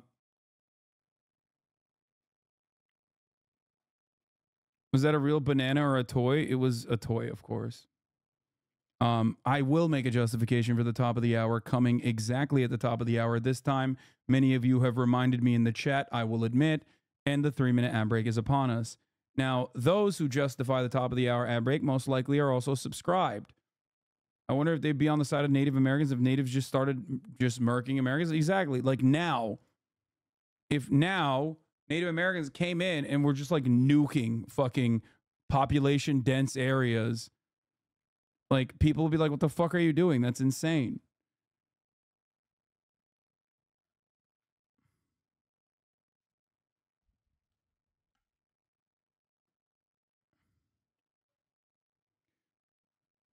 All right, here's the 3-minute ad break now. I read when I was still in high school, because my late father had it, was the Diaries of Theodor Herzl. And I think, Theodor Herzl, of course, was the founder of the contemporary Zionist movement. And I think if you read that, it's very clear. For Herzl, the model upon which the Zionist movement would proceed, his model was Cecil Rhodes. I think, Rhodes, from what I recall, correct me if I'm wrong, has quite a prominent place in Herzl's diaries. I think Herzl was also corresponding with him and seeking his support. Cecil Rhodes, of course, was the British colonialist after whom the former white minority regime in Rhodesia was named. And Herzl also says explicitly in his diaries that it is essential to remove the existing population from Palestine. Can I respond to this? In a moment, please. He says we shall have to spirit the penniless population across the borders and procure employment for them elsewhere or something. And Israel's Anglo, who you mentioned, a land without a people for a people without a land. They knew damn well it wasn't a land without a people. I'll continue, but please go ahead. Just to this, there is one small diary entry in Herzl's vast it's 5 volumes. Yeah, 5 volumes. There's one paragraph which actually mentions the idea of transfer. There are people who think that Herzl was actually pointing to South America when he was talking about that. The Jews were going to move to Argentina, and then they would try and buy out or buy off or spirit the... Wait a minute. Doesn't that literally also still say that, like, no matter where the Zionist project was going to be incepted, that the transfer was going to occur regardless? What the fuck? Bro, it happened. Like, it already happened. Why is he acting like it didn't happen when he recognizes that it happened? It's just the same argument. It's such a weird... It's such a weird situation. Okay, the penniless natives to make way for Jewish settlement. Maybe he wasn't even talking about the Arabs in that particular passage. That's the argument of some people. That doesn't even matter. That doesn't even matter because guess what? Whether it's Argentina, whether it is what was it? Was it Alaska? Was another one, and then was it Rwanda or Uganda? I think it was Argentina and Uganda. That were the two places that they were talking about. Part of the reason why Uganda was actually cast aside as a place for the Jewish homeland to exist in was because the British thought that the indigenous tribes there would put up too strong of a fucking resistance, and therefore it would be better to settle the Jewish people living in the British Empire into Palestine, mandatory Palestine. But that still does not change the underlying, very valid argument that no matter where these guys were going to go, they were going to do ethnic transfer, forcible displacement, or rather displacement of some sorts of the ethnicity that already existed in that land through peaceful means somehow. There is, you know what's really funny about this? I remember back in the day when this guy used to debate fucking Nazis and white supremacists and ethno-nationalists of different sorts. I remember very distinctly an argument he used to make that there can never be a peaceful transfer and peaceful ethnic displacement. I remember to the T, one of his arguments, every single time he talked to a Nazi was like, okay, let's say you're an ethno-nationalist. Here's why you can never be a peaceful ethno-nationalist. And then he would walk the Nazis through the steps of argumentation until they had to forcibly concede that, yes, there would always be some kind of violence and the removal of people from the land that they wanted to live in and not leave. I'm sure there are some, Destiny dick riders in the chat or former fans of Destiny that could pull it up personally. Because I remember distinctly him making this argument. Now he's on the other side when it comes to defending Israel, of course, which is, again, still an ethno-nationalist project and therefore just as fascist and just as violent.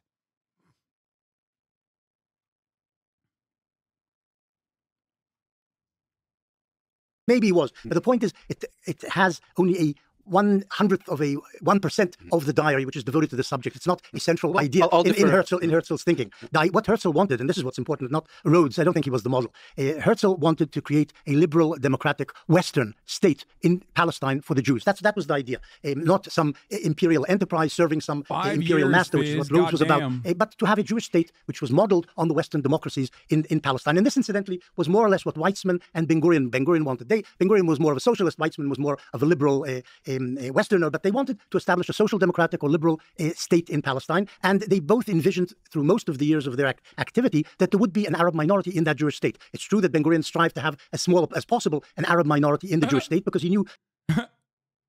Oh, okay. They just, dude, they just wanted to do a little bit of ethnic displacement. You know what I mean? And they wanted to do it peacefully. And, they wanted to make sure it was as small as possible. But hey, look no further.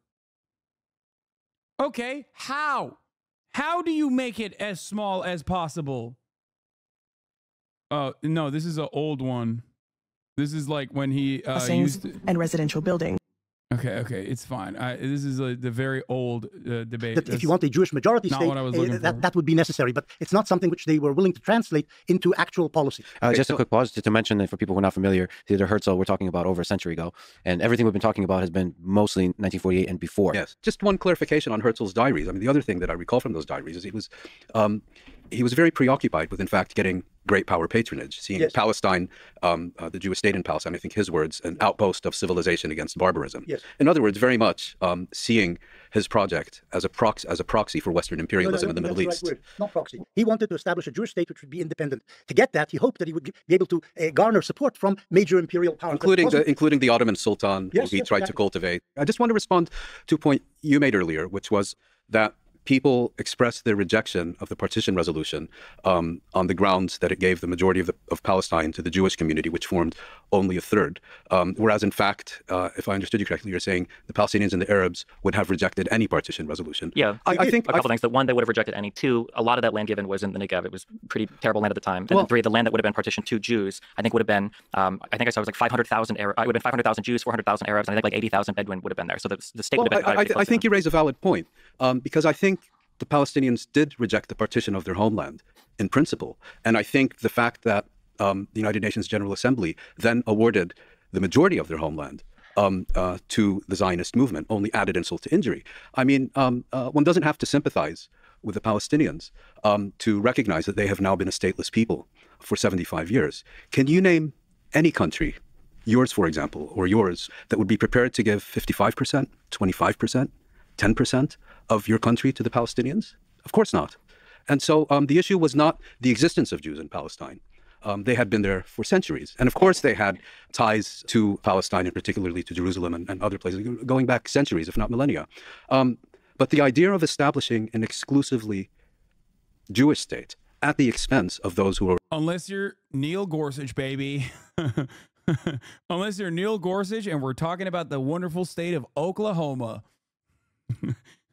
The only instance in modern society where land has been given back by massive quantities to the indigenous population. We're already living there. I think it was right to reject that. And I don't think we can look back now, 75 years later, and say, well, you should have accepted losing 55% of your homeland because you ended up losing 78% of it, and the remaining 22% was occupied in 1967. That's not how things work. Yeah. And I can imagine an American rejecting giving 10% of the United States to the Palestinians, and if that rejection leads to war and you lose half your country, I doubt that 50 years from now you're going to say, well, maybe I should have accepted that. Sure. So I like this answer more than what I usually feel like I'm hearing when it comes to the Palestinian rejection of the 47 partition plan. Because sometimes I feel like a weird switch happens to where the Arabs and the He's like, you've presented a good argument, which is why instead of addressing that good argument, I am now going to talk about bad arguments that actually suit my position a little bit better.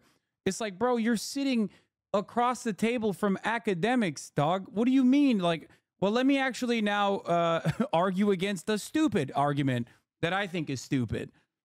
And force you to basically defend the argument that I've presented in a way that is probably not going to look good.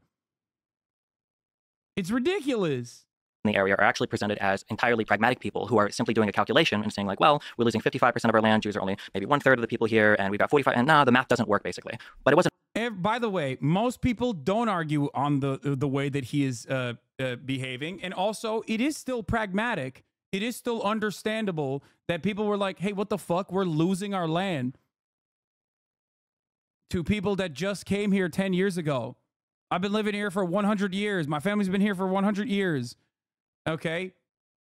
So it still makes sense. And history has also, you know, vindicated them in the worst way possible, but still. It wasn't a math problem. I think, like you said, it was a matter of principle. It was an ideology problem. No, it was a matter of principle. Yeah, ideologically driven. That they, as a people, have a right to or are entitled to this land that they've never actually had an independent state on, that they've never had even a guarantee of an independent state on, that they've never actually ruled. That last point is actually not correct, because for all its injustice, the mandate system recognized Palestine as a Class A mandate, which provisionally recognized the independence of that territory. Of what would emerge from that territory, but not of the Palestinian. It was provisionally recognized. But not. Yeah, it's also ahistoric. Like, oh, let's not talk about the morality of the situation is a really fucking cowardly way to talk about the forcible ethnic displacement of an entire population, but it's also ahistorical.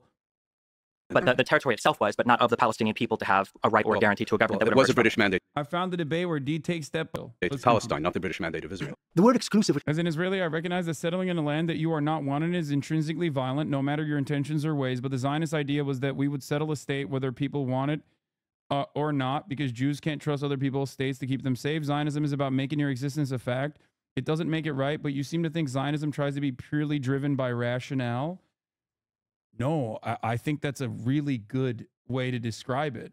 I know. That's why I think like pogroms and the Holocaust play a really. No, I don't think this guy is wrong at all. I don't think Zionism is purely driven by rationale. I think it is driven by the understandable fear in shared Jewish history due to pogroms and the Holocaust.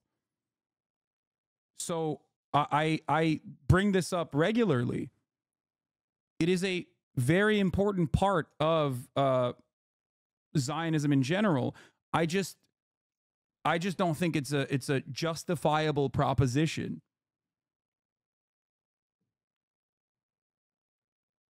If that makes sense. I do believe that this guy is definitely an Israeli, by the way, because like most people don't even understand this aspect of it. And usually just like repeat Hasbara or shit that they've heard or shit that they learned in school. Do you really agree with what he said? Doesn't that justify anti-immigration somehow? No, I don't agree. I agree with what he's saying, which is facts. He literally is saying it doesn't make it right, but you seem to think Zionism tries to be purely driven by rationale, like rational thinking. No, I do think it's driven by understandable fears. It's driven by understandable fears. Fears of centuries of shared Jewish history, from pogroms to the Holocaust, that this is like, if there isn't a Jewish only state, then it'll happen again, right? That is the underlying fear. And that fear is understandable, but fear makes you do irrational things. So I don't think that it is the intergenerational trauma justifies the actions that the early Zionists engaged in.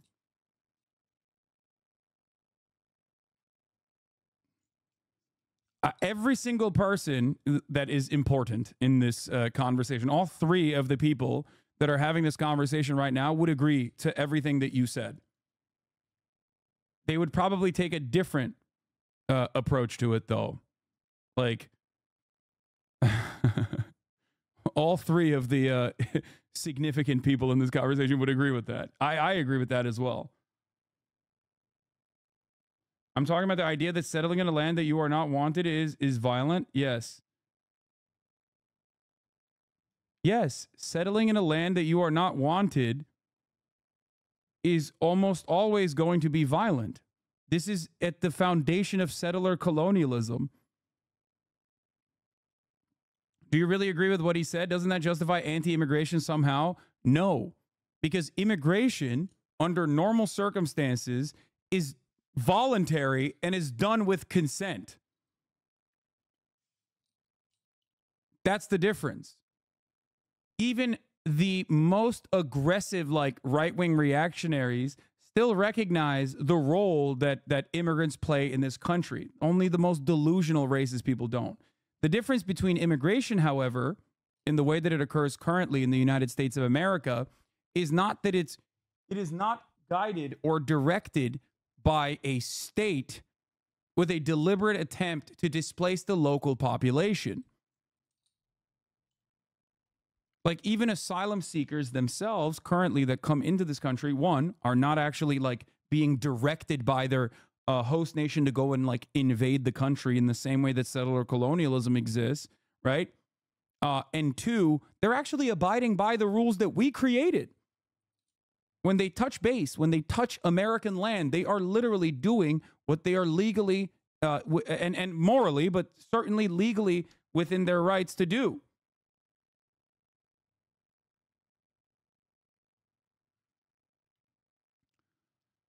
Immigrants are not trying to displace America. They are trying to become a part of America. That is the major difference. Settler colonialism does not have the ultimate goal of being a part of the local population. Settler colonialism has the express purpose of erasing the local population, which is precisely what the Zionist project did.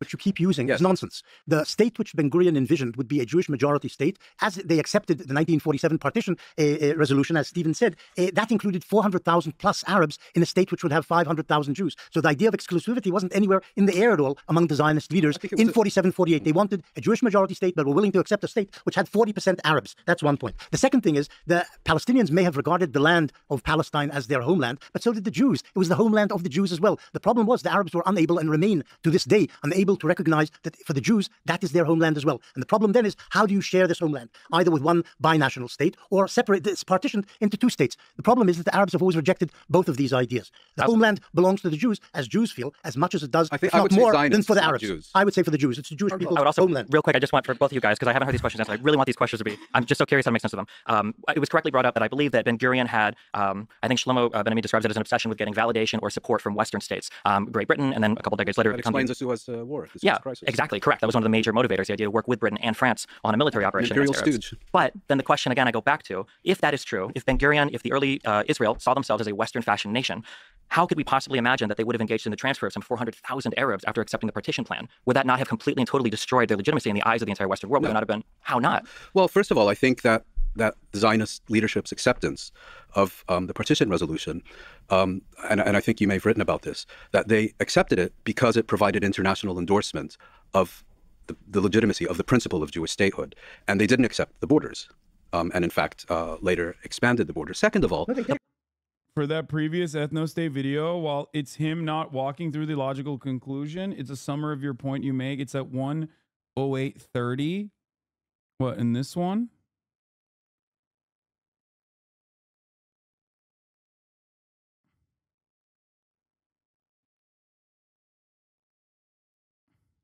Dude, what? I enjoy, dude, you know how much time I spend in here? All these people disagree with me. I enjoy talking to, like, outsiders. Like, I'm being friendly with you in a conversation, but I think that it would be morally permissible for, like, people of color to murder people like you in society. Like, I think that your moral views are actually fucking atrocious. Ooh, like, I don't Okay, that's all right. We're moving away from that. But the borders were expanded in borders. war. They accepted the UN partition resolution, borders and all. They That's how they accepted it. You can say that some of the Zionists, deep in their hearts, had the idea that. I think that in and of itself probably helps people understand, though, that that why many people were duped early on back in the day about Destiny's ideology. Maybe at some point including they their would be able to get more. including But their they most senior leaders who said yes, so, but and they I think you've quoted them but they saying so. grudgingly accepted what the United Nations, Yes. the world community, Yes. had said. This is what you're Yes. going to get. And second of all, I mean, removing darker people, it's Jews are as dark. it's In intrinsic. Israel, It's in Israel, Jews intrinsic. are as dark as It's Arabs. it's intrinsic This to is Western history. So the idea that Also, his argument here in this circumstance is also fucking stupid. It's like, oh, how could they ever be accepted if they have Arabs in their ranks? Okay. The fucking majority of the Jewish population in Israel now is Arab Jews. What? Like, what do you mean? Clearly, the concept of like building a Western society, I think you're missing the point. Yeah, no, the argument I think he's trying to make here is that like Ben-Gurion wanted to be accepted by the Western world. If Ben-Gurion wanted to be accepted by the Western world, like, maybe I am missing the point. Actually, did I misunderstand what you were saying? I was the running leaders who said so, and I think you've quoted them saying so. And in fact, the logistics accept work with Britain and France on a military operation imperial against Arabs. stooge. But then the question again I go back to, if that is true, if Ben-Gurion, if the early Israel saw themselves as a Western fashion nation, how could we possibly imagine? Yeah, he's not saying he's Israel. He's trying to argue that Israel didn't fancy itself as a Western fashion nation, and basically, am I wrong? He's saying Israel did not actually see itself as like a nation that was going to be accepted by the West, and instead was actually genuinely interested in having Arab population. Imagine that they would have engaged in the transfer of some 400,000 Arabs after accepting the partition plan. Would that not have completely and totally destroyed their legitimacy in the eyes of the entire Western world? No. Would it not have been? How not? Well, first of all, I think that the Zionist leadership's acceptance of the partition resolution. Oh, yeah. He's saying that if they really planned on expelling the natives, then why would the Western world accept them? I wonder why. Well, they did, and they have. So that's such a weird thing to say, because they did do that, and the Western world did accept them. Because the Western world, I mean, here, you want to know why? He's saying the West wouldn't accept the transfer of Arabs. Yeah, which is so funny because, like, we know that they did. And secondly, here is why. This is it. You want to know why? Here's the answer. Obviously, not everyone is going to have their not everyone is going to have their Churchill quotes ready to go, locked in, okay? In the way that I do. Where is it? Hold on.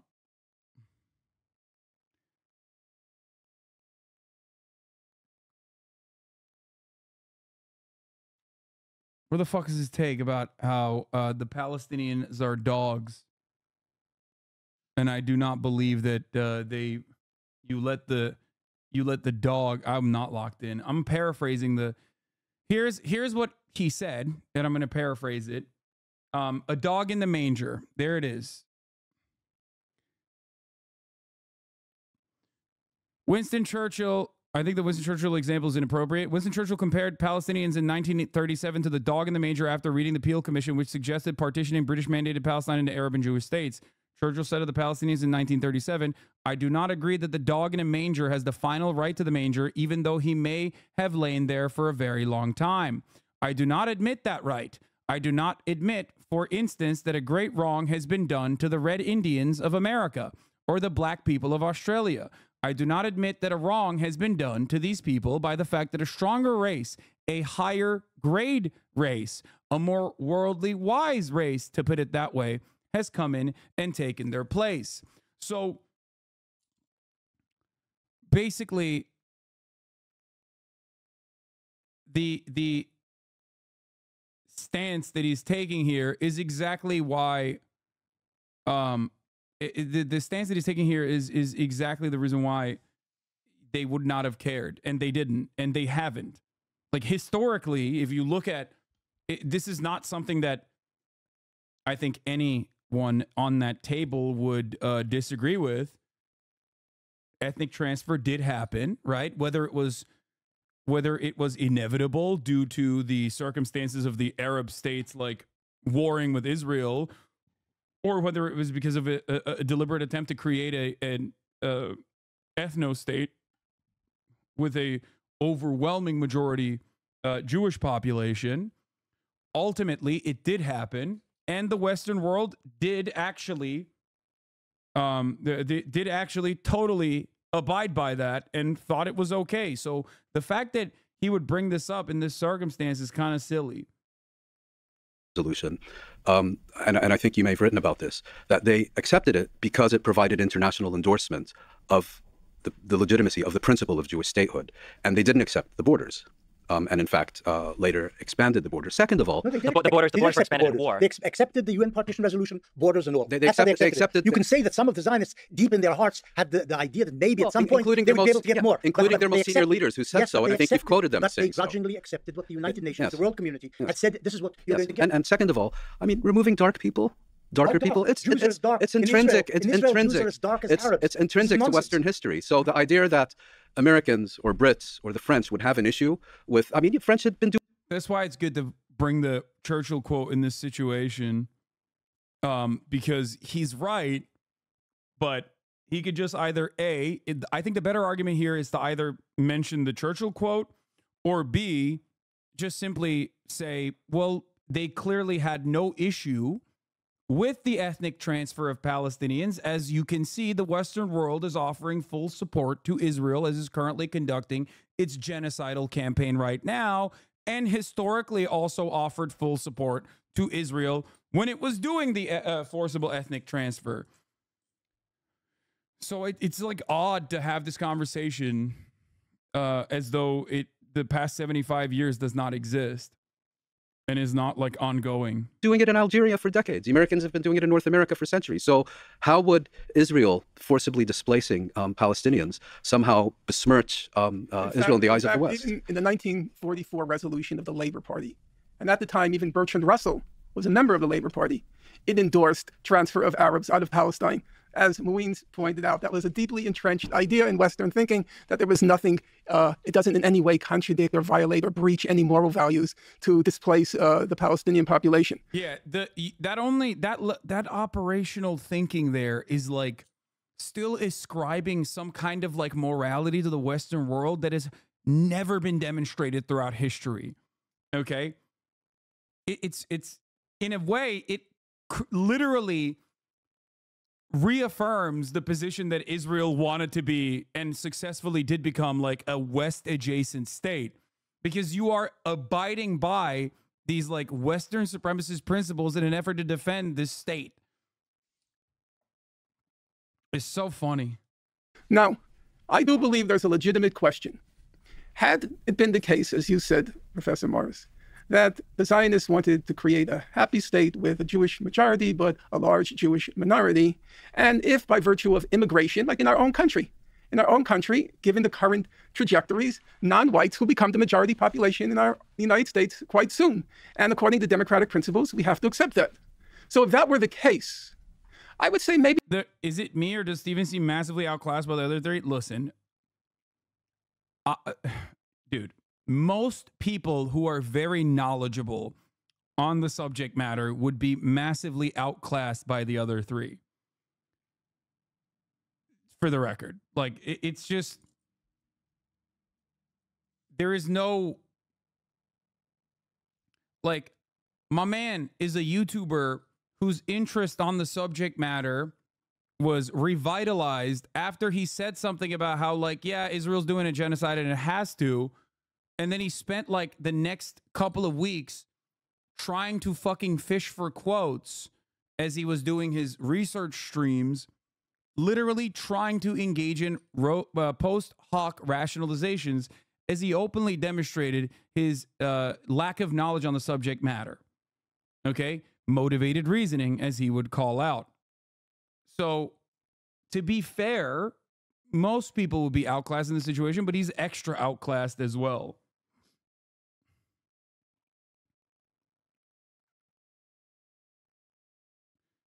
It's like he was brought to represent the stupid faction of the Palestinian-Israel conversation. I mean, he's good at throwing out talking points in a way where it seems like, I mean, he's speaking from a position of like confidence that invokes knowledge in the eyes of the people that are watching. So I think he's very good at being like, he's very good at presenting the pro-Israeli position, I will say, because the pro-Israeli position does not require you to legitimately know history. As a matter of fact, you're worse off, like Benny Morris, when you are a legitimate Israeli historian in the argument, because then they can use your fucking work against you. Do you understand? There is no pro-Israeli position that is actually, there is no pro-Israeli position that is like deeply invested in the truth and historical facts. Okay? It's kind of better if you don't have any fucking understanding of the situation and you're just trying to like find good ways of massaging the narrative, because ultimately most people kind of cringe at the idea of an ethno-state, and most people kind of cringe when they have to reckon with the reality of what it takes to maintain an ethno-state, what it takes to create an ethno-state, which is ethnic transfer of a population, like forcible ethnic displacement, death, destruction, genocide, all the things that Israel's doing right now. So, you kind of really, I guess this is the reason why, and I've pointed this out before, like on the one side, the people who are not ultra-Zionists, right? You have genocide scholars, both Israeli and also Jewish in the Western world, right? And then on the other side, you have people like Rabbi Shmuley defending the Israeli position and the Michael Rappaports of the world. And that is not because, you know, that is not because like Israel wants to present the worst possible argument possible. That's because there aren't that many people with like actual backing in academia that will present a reasonable argument when it comes to Israel. Do you understand? That's why all of these debates always look very slanted in one direction, because it's very difficult. You have to have like a fraudulent individual like Alan Dershowitz or Rabbi Shmuley defend apartheid, because most people with historical knowledge on the matter is going to come across like Benny Morris. Benny Morris is probably the best person that you can bring to the table as an academic, and his work reflects Israel's actions being unjustifiable and violent in today's moral lens. Does that make sense? Do you guys understand what I'm trying to say? That's why you're always going to have a PragerU guy versus like academics. Yeah, it is the exact same reason why the right spectrum politics never occur naturally in academics unless you're talking about like business school or some shit. Okay? That is the same reason why on the issue of like vaccines, for example, you have one side that's fucking slanted, chock full of like scientists, and then the other side is like a chiropractor. Because it's just objectively, you're supposed to objectively defend something that is objectionable and untrue. So you can't do it.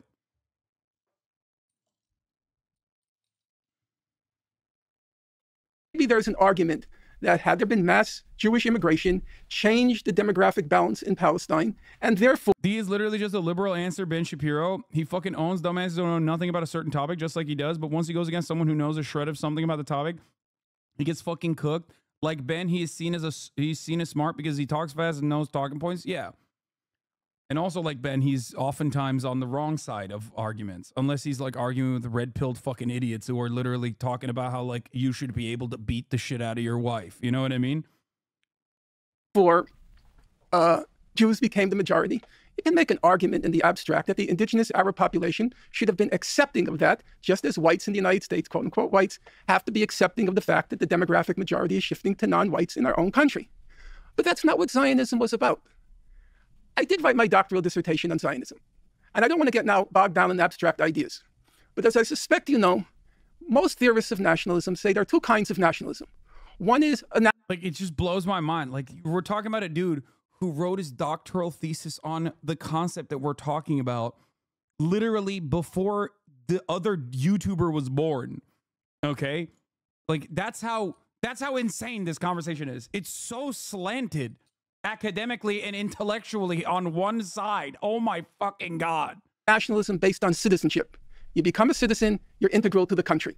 That's sometimes called political nationalism. And then there's another kind of nationalism, and that says the state should not belong to its citizens, it should belong to an ethnic group. Each ethnic group should have its own state. It's usually called the German Romantic idea of nationalism. Zionism is squarely in the German Romantic idea. That was the whole point of Zionism.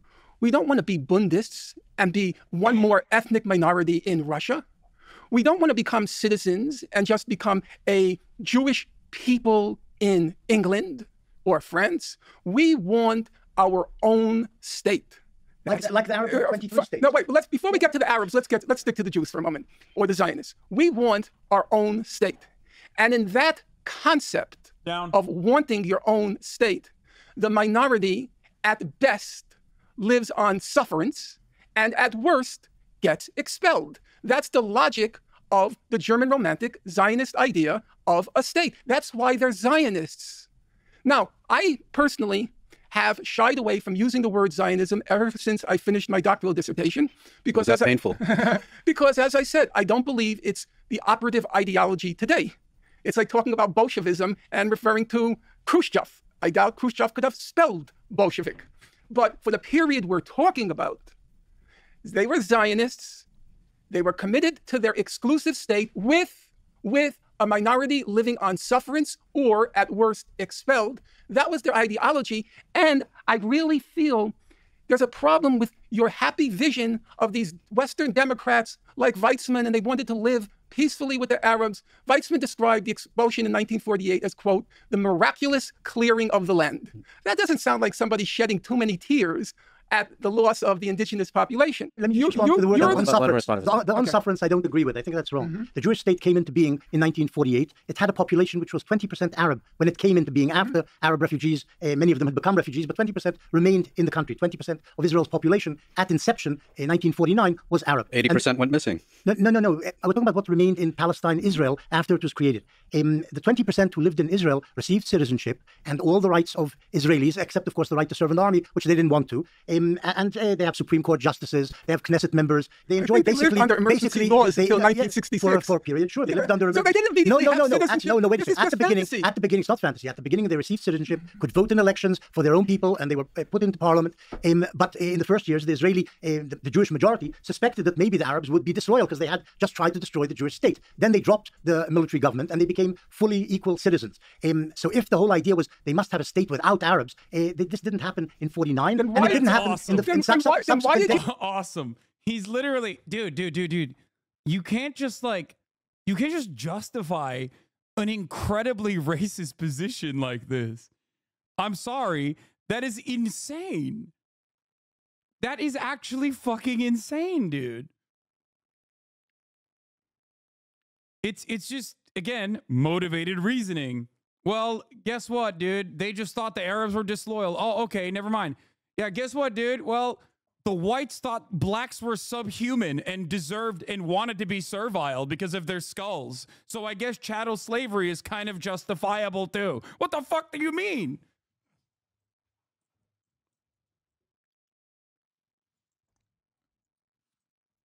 He didn't completely skip over the emergency rules for 20 years. He's justifying the emergency rules for 20 years.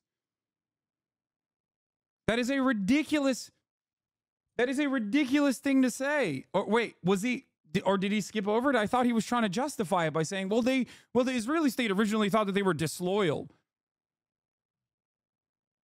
I am sorry, but this argument is insane. State with the Jewish majority suspected that maybe the Arabs would be disloyal because they had just tried to destroy the Jewish state. Then they dropped the military. He is justifying the first 20 years between 1948 In 1967, Palestinian citizens of Israel did not have any rights that the Israeli citizens of Israel had. Palestinians, like Arabs who were Christian and Arabs who were Muslim, did not get the same rights as the Jewish citizens living inside of the boundaries of Israel. He is justifying this. The same exact thing that was happening in the West Bank was happening to the Palestinian citizens of Israel then. And he's saying that, he's basically saying that, like, in that first, military court, military mandate where they lived under martial law, well, it was because they were suspected of being, of being fucking disloyal to the Israeli state. Government, and they became fully equal citizens. So if the whole idea was they must have a state without Arabs, this didn't happen in 49, and it didn't happen. Bad take. This is bullshit and ahistorical, and Arabs didn't immediately get citizenship inside Israel. No, he said immediately.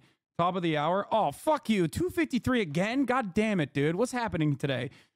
Before the boundaries of 2:55, you can't hit me with the top of the hour ad break, but I'll fucking do it this time. Fuck you, okay? At the top of the hour, there's a 3-minute ad break. If you no longer want to see those ads, all you need to do is subscribe for $5 or for free with a Twitch Prime by connecting your Amazon Prime account to your Twitch account. You get 1 free Prime subscription a month. Oh my God, she was hiding more of the fluffy stuff underneath her. I just realized. It's cold in here. He is justifying due to the 47 war by saying it happened in 1949. Here's a 3-minute ad break now. You can avoid those ads by subscribing for $5 or for free.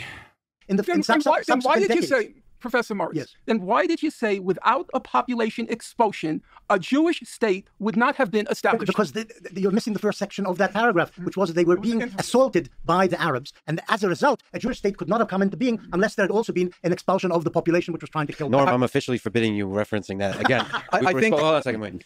We responded to it. So the main point you're making, we have to take Benny at his word, is like there was a war. And that's the reason why he made that statement. I think that just one last point on this. I remember reading your book when it first came out and reading, one incident after the other and one example after the other, and then getting to the conclusion where you said the Nakba was a product of war, not design. I think we were, and I remember reacting almost in shock to that I felt you had mobilized overwhelming evidence that it was a product of design, not war. And I think our discussion today very much reflects, let's say, the dissonance between the evidence and the conclusion. You don't feel that the research that you have conducted and published demonstrates that it was in fact inherent and inbuilt and inevitable. And I think the point that Norm and I are making is that I'm not gonna lie. I think Lex's approach here, forbidding Norm from addressing Benny's take, it comes across as one-sided, but it's actually good. Okay, I'm serious. Here's why. Because Norm, this is a 5-hour conversation. Norm will absolutely go back to that point and hammer it into the fucking ground and never move away from it because, and this is why he is a phenomenal scholar, he's a profoundly stubborn man to a fault. That stubbornness actually makes him one of the GOATs, okay? For sure. But when we're doing a 5-hour conversation of back and forth, you kind of got to move on and cook the dude in other angles. Okay? He does get tunnel vision, I think. And I think it's admirable because he has like been that stubborn about issues that matter his whole life. He's staked his whole fucking reputation on this. But I do think it's good to move on from this. Hasan, you are an idiot. Thank you. I agree. I'm not a very smart person.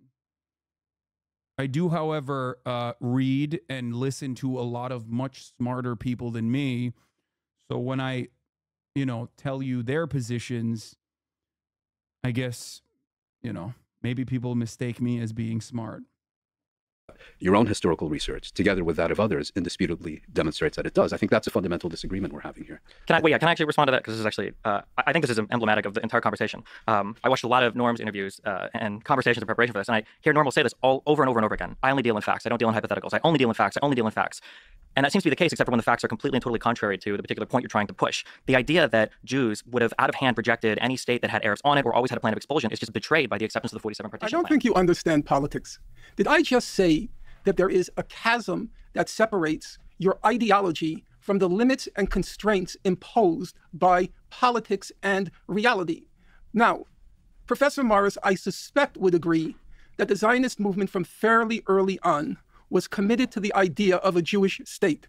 I am aware. He's right, though. Norm is right, because he doesn't understand politics, because he's a liberal.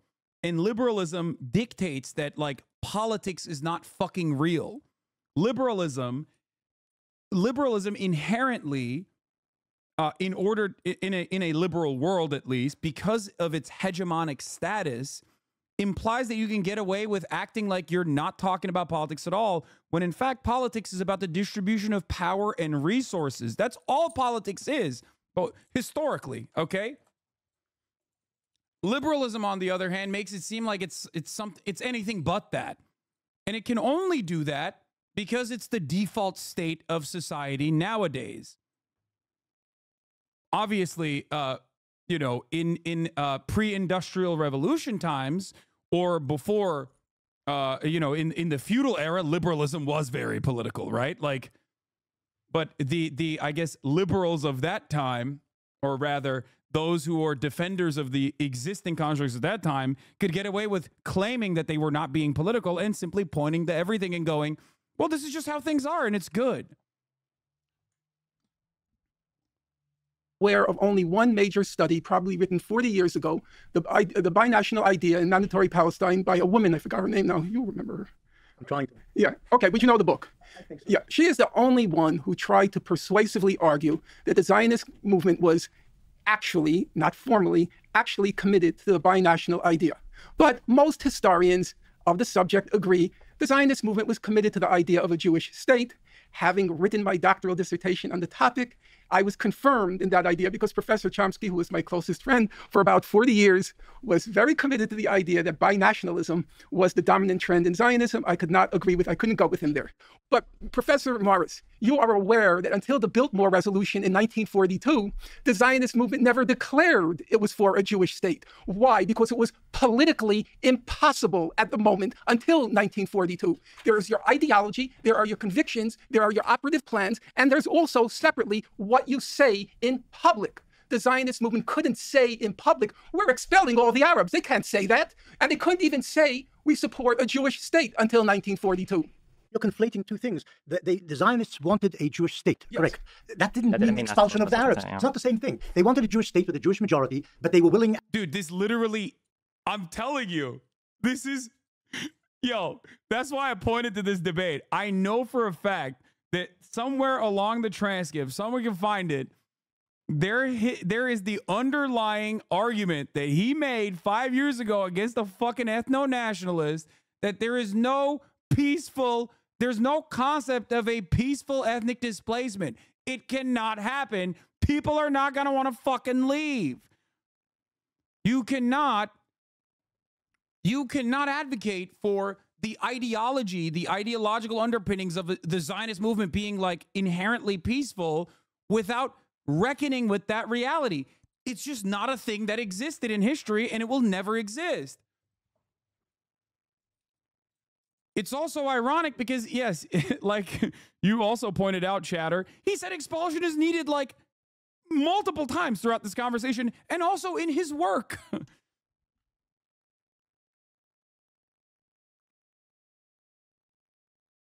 It's crazy.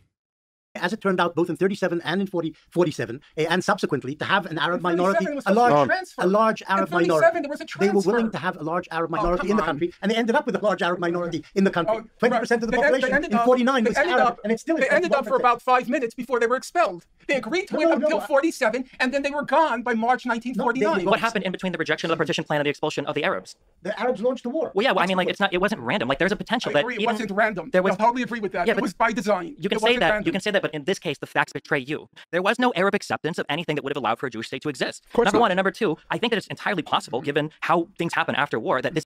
I think like we have to pull ourselves out for a second. Whoa, whoa, whoa, whoa. Yeah, get back on there. That's crazy. Y'all see that? Y'all see that? She just took one little baby step off that. Okay. Oh my God. Okay. That's crazy. She tried it. If colonization of the Americas happened today, they would justify the native resistance to colonization as a justification to exterminate them. Yes, I made this point earlier. And pretty sure many people do that already right now. Like, if you pull yourself out of this conversation, you are forced to reckon with the reality that one side is currently saying, why didn't the Palestinian population sit back and take their ethnic displacement? And the other side is saying, why the fuck would the indigenous population sit back and take their fucking ethnic displacement, which inevitably happened?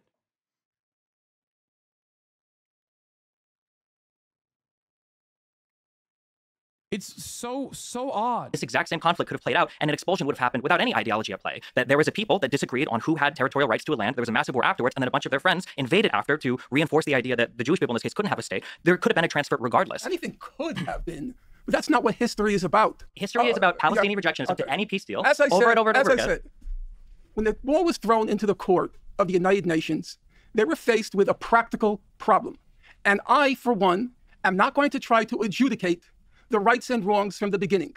I do not believe that if territorial displacement and dispossession was inherent in the Zionist project, I do not believe it can be a legitimate political enterprise. Now, you might say, that's speaking from 2022 or 2024 now. Okay, but we have to recognize that from nearly the beginning, for perfectly obvious reasons, having nothing to do with anti-Semitism, anti-Westernism, anti-Europeanism, but because no people that I am aware of would volunteer. He's absolutely right on this, by the way. The justifications always go back to a historical approach is like, oh, well, they were always like anti-Semitic. It's like, no, man, no, they weren't. They fucking were not. If it was a Christian population that came in and did this, if it was the Catholics, if it was the Zoroastrians, they would be the fucking anti-Zoroastrian. Voluntarily cede its country.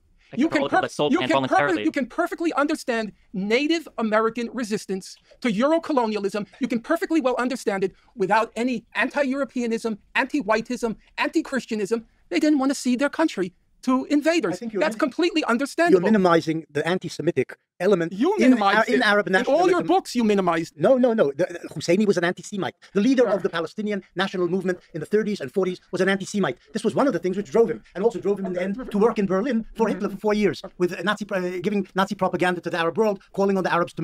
Dude, come on. You're a historian. You can't do this fucking Palestinian Grand Mufti shit, dude. Come on. No. Like... It's crazy. No, he is a historian. Like, he knows. Come on, dude. Like, you know better. That's ridiculous. This is the first time in this conversation, beyond, like, obviously the... Okay. Benny Morris is an ideologue. Benny Morris is a propagandist. Benny Morris is a Zionist. Okay? This is true. But Benny Morris is also a scholar. So... for him to do propaganda is one thing, which is, you know, it's his ideological positioning. But for him to also do propaganda by going to this length of like Hasbara shit is something that I expect from Benjamin Netanyahu, not from Benny fucking Morris. You know what I mean?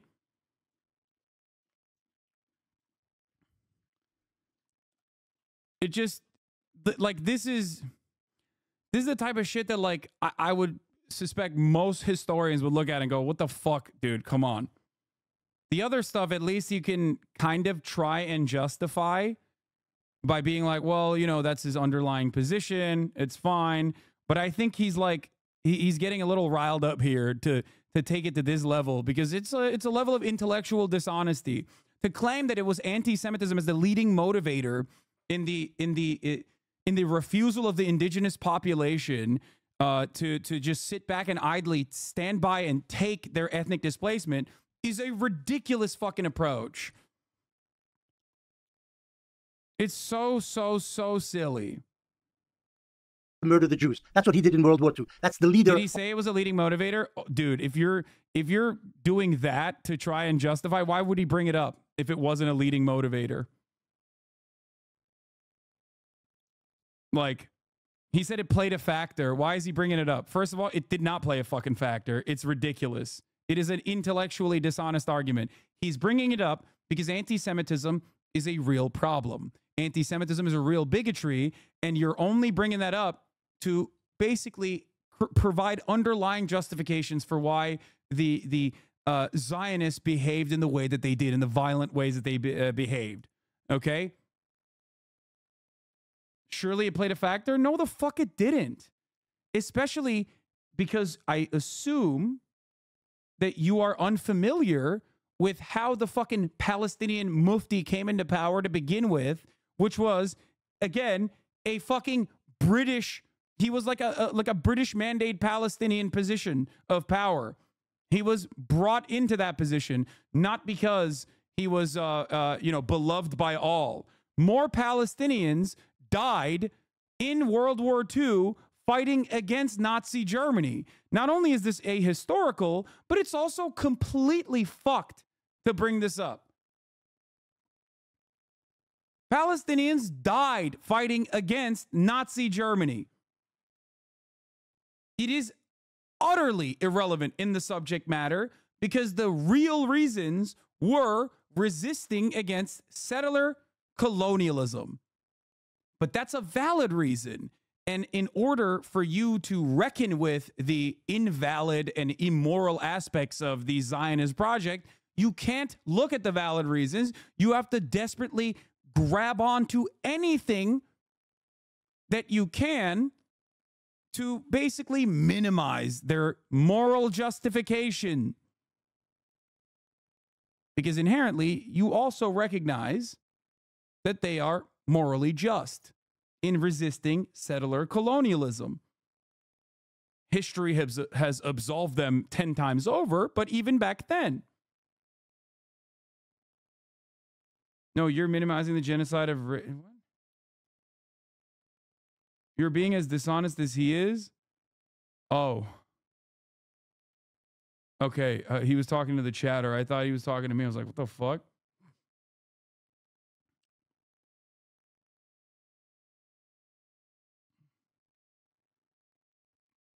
Anyway.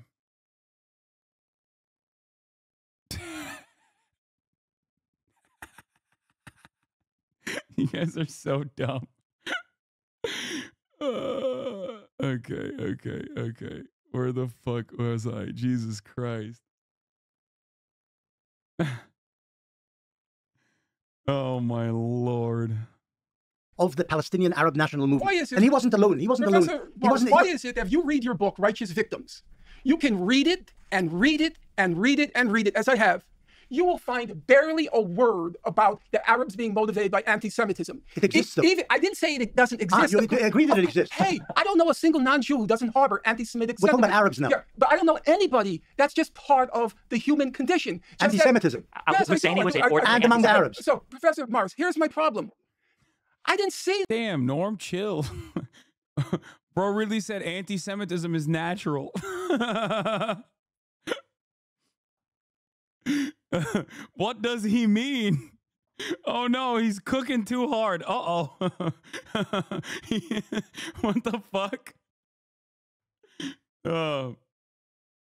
That in your Righteous Victims. Even when you talked about the first Intifada, and you talked about the second Intifada, and you talked about how there was a lot of... Why do you find that funny? Because it's an insane thing to say. And if you know anything about Norm, he does have some insane tendencies. So it's textbook. It's a textbook Norm Finkelstein moment.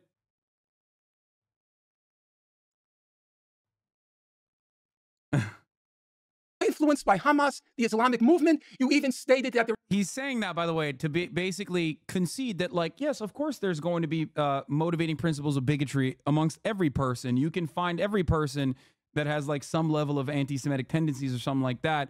It's inherent in us all, which I don't agree with, because I do think that bigotry is taught. It's learned behavior, and you can unlearn it. But having said that, yeah, he's saying prejudice is a part of the human condition. Exactly. But he worded it in a weird way. Regardless, his larger point here is to basically say that, like, regardless of the prejudice that people have, their cause across the board was not motivated by anti-Semitism, but instead motivated by a completely understandable motivation to not be victims to a settler colonial state. there was a lot of anti-Semitism in those movements. But then you went on to say, but of course, at bottom, it was about the occupation. It wasn't about, and I've read it. Yeah, but you're moving from different no, I'm not moving. ages, across I'm the ages. about your whole book. The occupation began in 67. I think this is a fair assessment too, by the way. He's saying, if anti-Semitism played any role whatsoever, why didn't you fucking bring it up in your book? I looked and looked and looked for evidence of this anti-Semitism as being a chief motor of Arab resistance to Zionism. I didn't see it. Did he make that claim? I don't remember the word chief. Yeah, it's one of the elements. Very binary. One of the elements. Binary. Yes, binary. Please don't give me this postmodernism binary. You're the No, but one. you are thinking Oh God. Oh no. Oh no. Oh no, Norm, don't do it. So it's not binary thinking. Why would you bring it up then? I'm sure some Palestinians were also bad guys. I'm sure some Palestinians, like, for example, did murders. I'm sure some Palestinians stole. Would you ever bring that up as an argument, as a justification? No, you only are bringing the anti-Semitism aspect, even though it is nowhere near an important motivator in Palestinian emancipation, to justify your position, to justify the fears, to justify why Israel had to be violent. That, in my opinion, is basically that gives a revelation to the listener, to the careful listener. Okay? The revelation is, yes, Israel's actions are unjustifiable, but because if Israel's actions were totally justifiable on its face, you wouldn't have to grasp at, like, random, nonsensical, bigotries that you think are motivators that you didn't really think were primary motivators at all. This is reactionary thinking in display. For those of you who don't understand, this basically goes back to, old colonialist justifications of civilizing the barbarians. It happened in the Roman times, and it happened during the conquistadors in their conquests. It happened in Manifest Destiny. It is always the same exact. Well, they're barbarian, they're fucking violent, and they want to kill us, and that's why we have to civilize them.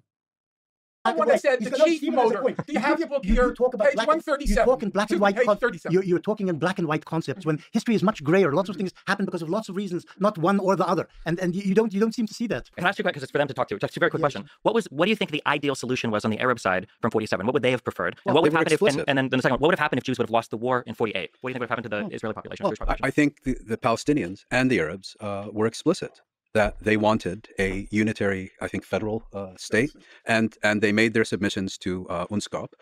They made their appeals at the UN General Assembly. What do you mean by unity? It always goes back to the they weren't perfect victims narrative, by the way. Notice.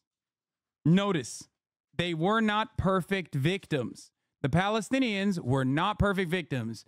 This victim of police brutality is not a perfect victim. You only bring up George Floyd's track record if you want to justify why he was executed. Okay? You don't just bring that up randomly in a situation where like one party is doing an objective wrong. You're doing it because, you know, you just want to be like, they were asking for it, right? I mean, think about it. It's a little valid. It's a little valid.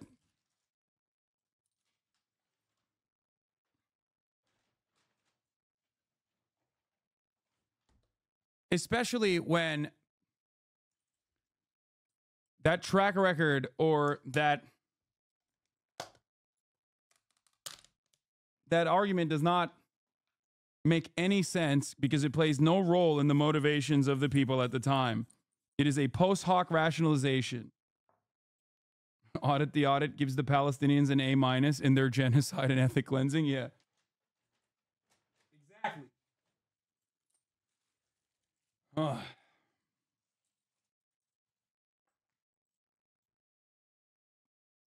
Federal. I don't get that.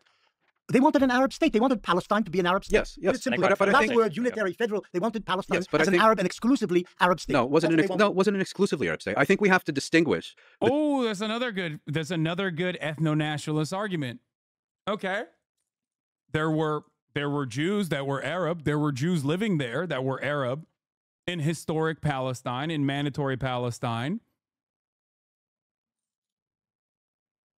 He's trying to be like, oh, well, the Palestinians were trying to do Israel, but Arab, the Arab version of Israel.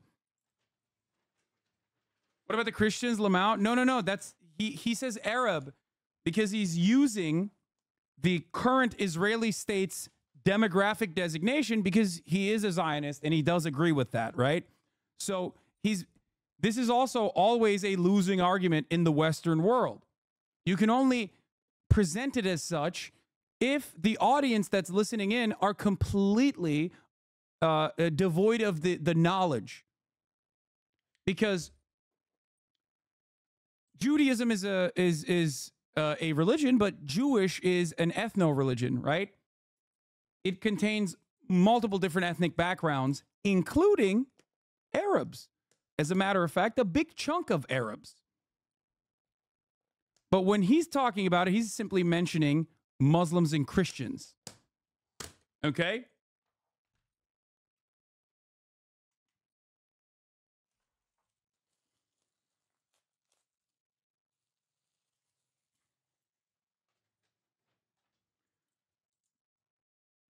Yet another reason why it's a very difficult journey for Zionists to justify their project in the face of like actual knowledgeable opposition.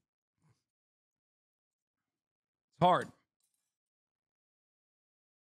Between Palestinian and Arab opposition to a Jewish state in Palestine on the one hand, and Palestinian and Arab attitudes to Jewish existence in Palestine. There's a fundamental difference. Husseini, the leader of the movement, said that all the Jews who had come since 1917, and that's the majority of the Jews in Palestine in 1947, shouldn't be there. Well, he did they shouldn't be citizens and they shouldn't be there. He did say that. Yes, I'm not denying it. Of course, it's true. I can understand the sentiment, but I think it's wrong. But also, you guys are the ones. We agree on this. I want to answer your question. You used the words earlier that it was supremacy and exclusivity that the Zionists. Well, I want to answer your question. As you, Husseini did say that, and I'm sure there was a very substantial body of Palestinian Arab public opinion that endorsed that. But by the same token, I think a unitary Arab state, as you call it, or a Palestinian state could have been established with arrangements, with guarantees to ensure the security and rights of both communities. How that would work in detail had been discussed and proposed, but never resolved. And again, I think, Jewish fears about what would have happened. A second Holocaust. That's what. Well, no, I that was the Jewish fear. A second Holocaust. That may well have been the Jewish fear. It was an unfounded Jewish fear. It was unfounded? Of course, it was unfounded. What about like in 48 and 56? You really think that the Palestinians, had they won the war, were going to import ovens and crematoria from Germany? But there were pogroms across in almost every single Arab state where there were Jews living after 48, after 56, after 67. There were always pogroms. There were always flights from Jews from those countries to Israel afterwards. I don't think it would be. I wouldn't say there were always pogroms in every Arab state. I think there was flight of Arab Jews for multiple reasons. In some cases, for precisely the reasons you say. If you look at the Jewish community in Algeria, for example, Yes, their he's flight had right. virtually nothing to do with the Arab-Israeli conflict. The issue of Algerian Jews was that the French gave them citizenship during their colonial rule of Algeria, and they increasingly became identified with French rule. And when Algeria became independent, and all the French ended up leaving out of fear or out of disappointment or out of whatever, the Jews were identified as French rather than Algerian. This is a bit of a red herring. There were pogroms in Arab countries, in Bahrain even, where there's almost no Jews. There was a pogrom in 1947. There was a pogrom in Aleppo in 1947. I'm not denying any of that history. Killings of Jews in Iraq and Egypt in 1948-49. I'm not denying any. But the Jews basically fled the Arab states not for multiple reasons. They fled because they felt that the governments there and the societies amid which they had lived for hundreds of years no longer wanted them. Look, without getting into the details, I think we can both agree that ultimately a clear majority of Arab Jews who believe that after having lived in these countries for centuries, if not millennia, came to the unfortunate conclusion that their situation had become untenable. Yes. I also think that we can both agree that this had never been an issue prior to Zionism and the emergence of the State of Israel. Look, I'm not. Pogroms didn't begin with Zionism. Oh, that's a disingenuous. Disingenuous. Pogroms didn't begin with Zionism is disingenuous. Pogroms didn't begin with Zionism is a correct take historically if you're talking about fucking Europe. There's a reason why you're bringing up. There is a reason why you are bringing up pogroms as a statement, because you are trying to invoke the historic pogroms that occurred against the Jewish population in Russia and all around Europe, when anyone who is knowledgeable on the issue, including Benny Morris, knows that at least under the Ottoman Empire, Jews found safe haven, according to historical record. This does not mean, worthwhile to note that pogrom is not an Arabic word, exactly. Worthwhile also to mention that this doesn't mean that there were no issues for Jews in the Arab world, but the majority issues for Arab Jews in the Arab world came after Zionism, or if it predated Zionism, it usually was a byproduct of Arab nationalism.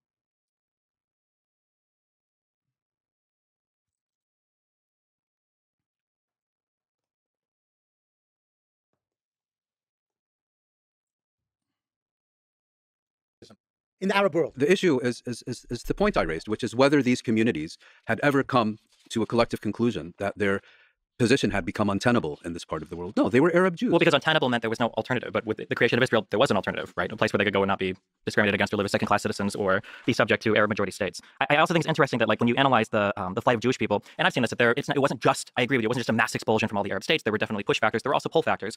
Now, I don't know how you guys feel about the Nakba, but when the analysis of the Nakba comes in, again, it's back to that, well, that was actually just a top-down expulsion. The retreat of wealthy Arab people in the 30s didn't matter. Any of the messaging from the surrounding Arab states didn't matter. It was just an expulsion from Jewish people or people running from their lives from Jewish massacres. Again, it's like I feel like that's selective. It's a selective critical analysis of the term Jewish here, because it wasn't the Jews of England or the Soviet Jews. Why say Jewish? Because prior to 48, saying Israeli. I think it's useful to say refer to Zionists before 1948 and Israelis after 48. We don't need to implicate. Well, sure, but the Jewish people that were being attacked in Arab states weren't Zionists. They were just Jews living there. Right? Just comment on that. I was rereading Shlomo Ben Ami's last book. And he does, at the end, discuss at some length the whole issue of the refugee question, bearing on the so-called peace process. And on the question of 48 and the Arab emigration, if you allow me, let me just quote him. Israel is particularly fond of the awkwardly false symmetry she makes between the Palestinian refugee crisis and the forced emigration of 600,000 Jews from Arab countries following the creation of the State of Israel, as if it were, quote, an unplanned exchange of populations, unquote. And then Mr. Ben Ami, for those of you who are listening, he was Israel's former foreign minister, and he's an influential historian in his own right. He says, in fact, envoys from the Mossad and the Jewish Agency worked underground in Arab countries and Iran to encourage Jews to go to Israel.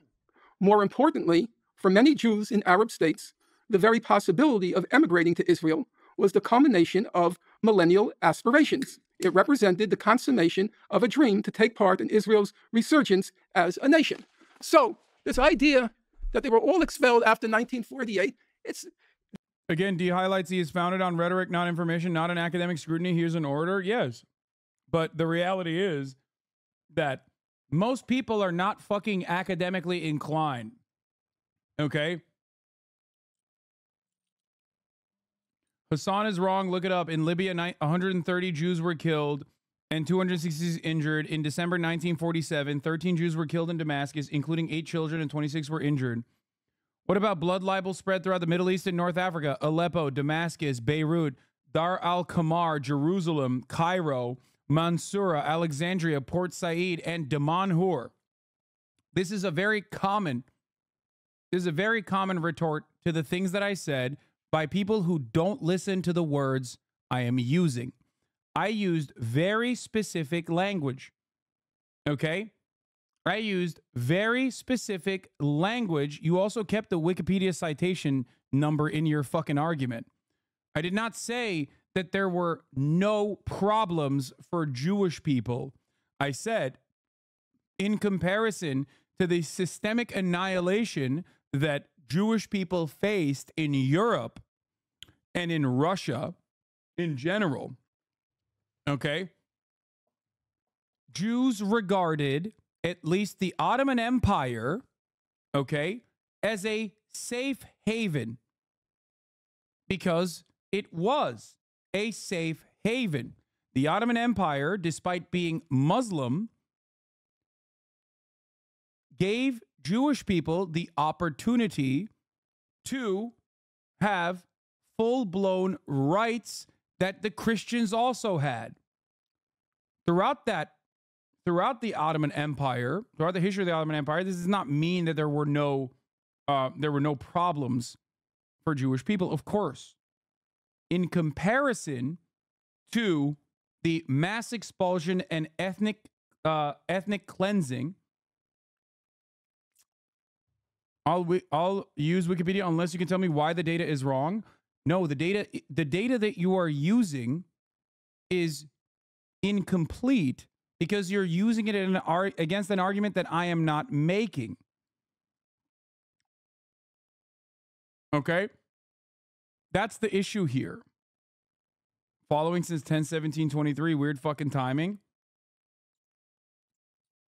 I'm not saying that the Wikipedia copy pasting operation that you engaged in is showing false information. I'm simply stating that I already addressed that.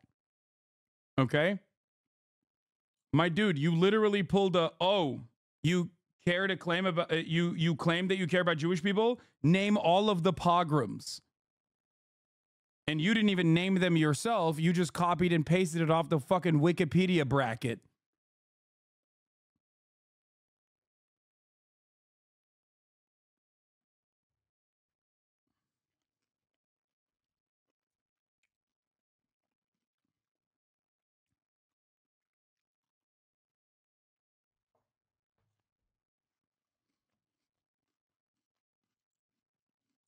No, Wikipedia can be a reliable source of information. It's just that if you don't understand what your interlocutor is saying, you end up just copy pasting something, basically like a AI bot. That's one area, Professor Morris, I defer to expertise. That's one of my credos in life. I don't know the Israeli literature, but as it's been translated in English, there's very little solid scholarship on what happened in 1948 in the Arab countries and which caused the Jews to leave. Arab Jews. Arab Jews, right. But Shlomo Ben Ami knows the literature. He knows the scholarship. He He's a also comes from historian. Tangiers. Yeah, He's from exactly, Morocco. right. So You he have Abi knows this. Schleim from Iraq. And- He's written on this issue. And they wrote Oh. that the Jews in the Arab lands were not pro-Zionist. They weren't Zionists at all. So certainly Avi Schleim's family was anti-Zionist. And Abi It implied that Benny's claim was disingenuous based on your statement. It mainly came from the West, when not a single piece of Benny's literature primarily blames. What?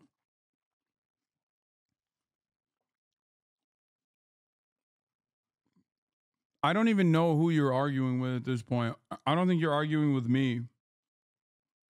I think you're arguing with what you think I've said. I don't even know what you just. Schleim, when he was interviewed by Meron Rappaport on this question, he said, you simply cannot say that the Iraqi Jews were expelled. It's just not true. Wow, it shouted with balls, better ban them, dude. My favorite is like the guy who personally thinks like it's heroic to get banned on a Twitch stream. I'm not going to ban you, and I didn't ban any of those other guys either, But it's so funny that you think that this is like a heroic posturing. You're engaging in a battle. You're engaging in a battle, and like the battle of wits was won because your cowardly opposer took your freedoms away. It's like, dude, are you okay? Is this praxis, dude? Are you doing praxis? God damn. Is this how you guys operate when you feel like your debate Lord Hero Daddy is getting genuinely outmatched by people who are infinitely more knowledgeable than he is on a subject matter that he has a lot of reading to do on? Is that what's going on? So you just come in here and you just fucking try to derail? Please don't watch this. Listen to me instead. True. And he was speaking as an Iraqi Jew who left with his father and family in 1948. They were pushed out. They weren't expelled. Well, that's probably the right phrase. I think it's more complex than that. I think it was. Sorry, I interrupted no, you. you're not interrupting me because I only know what's been translated into English, and the English literature on the subject is very small and not scholarly. Now, there may be a Hebrew literature, I don't know. But I was surprised that even Shlomo Ben Ami, a stalwart of his state, fair enough, on this particular point, he called it false symmetry. No, Stephen is right. There was a pull and push mechanism in the departure of the Jews from the Arab lands post-48. But there was also a lot of push. That's indisputable. Okay, there was. And on the Stephen point of said- agreement, on this one brief light of agreement, let us wrap up with this topic of history and move on to modern day. But before that, I'm wondering if we could just say a couple of last words on this topic. Stephen? Yeah, I think that when you look at the behaviors of both parties in the time period around 48, or especially 48 and earlier, there's this assumption that there was this huge built-in mechanism of Zionism and that it was going to be inevitable from the inception of the first Zionist thought, I guess, that appeared in Herzl's mind, that there would be a mass violent population transfer of Arab Palestinians out of what would become the Israeli state. Yeah, I can't argue my position, so I'm just going to make up your position instead. Very cool. Thank you. I like that at least Benny Morris is like trying to present like a comprehensible thought instead of just spear dicking points that the other person did not make. Yeah, dude, that's what Norm was arguing for. He was saying that, like, from the very moment, actually, Theodor Herzl was simply motivated by a mass expulsion of Arabs. Dude, it's so embarrassing. It's such a fucking... Why is it that dudes who talk about how important debate is oftentimes bastardize that very same thing that they're claiming they're engaging in? It's like all of his personal, like everything he's done so far is basically either A, well, you guys made a good argument, but here's an argument that I think is really bad. Okay? Or B, going into the subject matter and being like, well, guess what? Here's what I think you actually said. Here's what I'm claiming you said in the most disingenuous way possible. You have a real opportunity here to just, present your argument in a solid way. You don't have to resort to these like silly tactics. I understand that there are some quotes that we can find that maybe seem to possibly support an idea that looks close to that. But I think when you actually consult the record of what happened, when you look at the populations, the massive populations that Israel was willing to accept within what would become their state borders, their nation borders, I just don't think that the historical record agrees with the idea that Zionists would have just never been okay living alongside Arab Palestinians.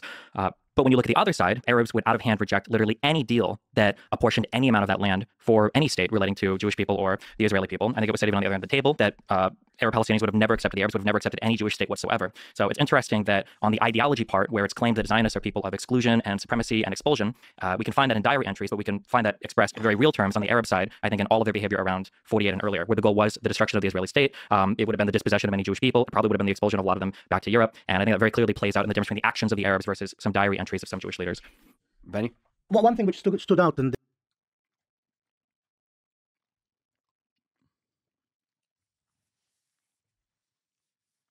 That's the most insane thing I've ever heard. Brother, 750,000 Palestinians were ethnically displaced at the inception of the Israeli state. What the fuck do you mean it was just a diary entry? This is such a fucking idiotic, like, what a stupid point. No, man, it's not just diary entries. What the fuck?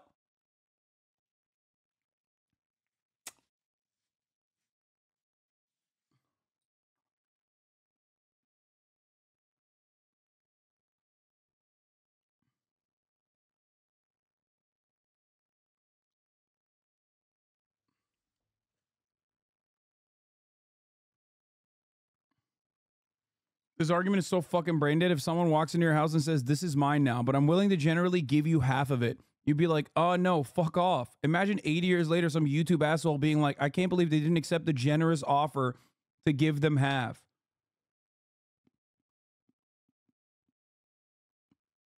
Yeah, the funniest part is,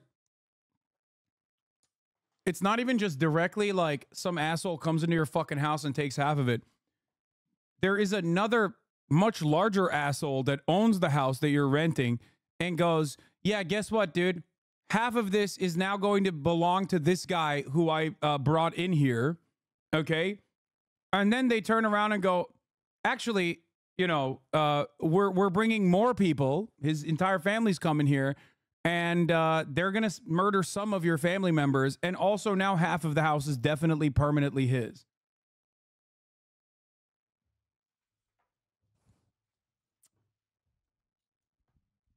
I think Muin made this point, is that the Arabs had nothing to do with the Holocaust, but then the world community forced the Arabs to pay the price for the Holocaust. That's the traditional Arab argument.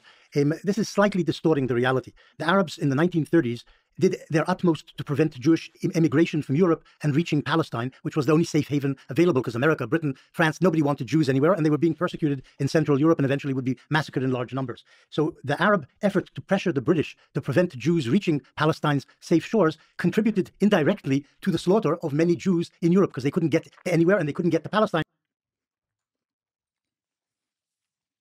Wait a minute. Once again, another incredibly idiotic take from Benny Morris. Shocking. The last fraction of respect I have for him has diminished completely.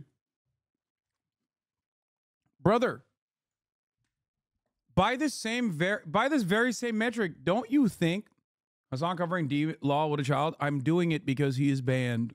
Okay, I'm trying to do my very best to maintain terms of service. Trust me, it is stupid to do this. I understand. He is not the focal point of this 5-hour video, so it's still allowed, but I'm still also taking extra precautions. Okay. The argument that he made is fucking so dumb because, like, then Americans are infinitely more responsible. The British are infinitely more responsible. It is also kind of funny that I'm doing it, sure, because his fans can, like, come up with fabulous reasons for it. The fuck? Like, what is this? It is not and never has been the responsibility of the Palestinian people that were defending their ancestral homeland to sit back and take a colonial power, England, forcibly moving settler colonialist populations into their fucking homes. Like, that's crazy. Because the Arabs were busy attacking Jews in Palestine and attacking the British to make sure they didn't allow Jews to... Like, you think some fucking random Palestinian farmer was like, oh man, Jews are really getting fucked up over there in Germany, but we really shouldn't let them come here? Like, do you think that was what was going on in the minds of the fucking Palestinian population? Americans did know that Jews were getting fucked up in Europe. British people did know that Jews were getting pogromed and we're in a horrifying situation, and they voluntarily refused to admit them. The Palestinian population, by and large, did not know that, and they still were made to be victims in this situation.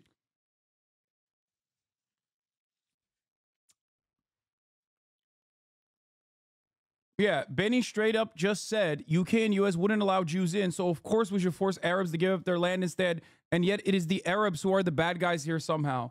Blows my fucking mind.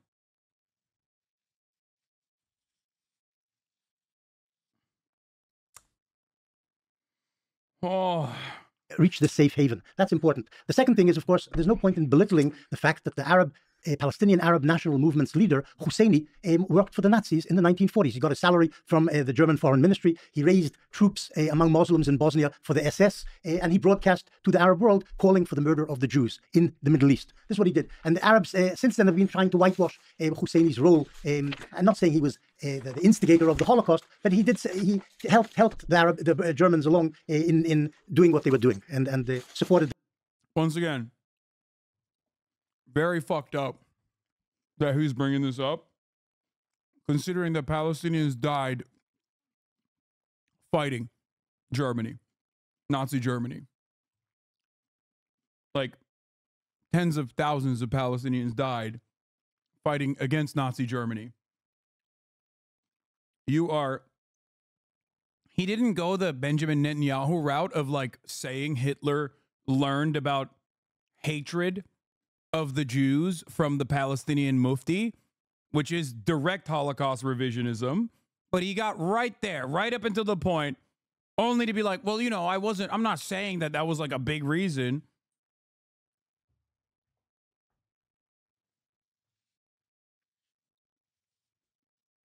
That's crazy, bro.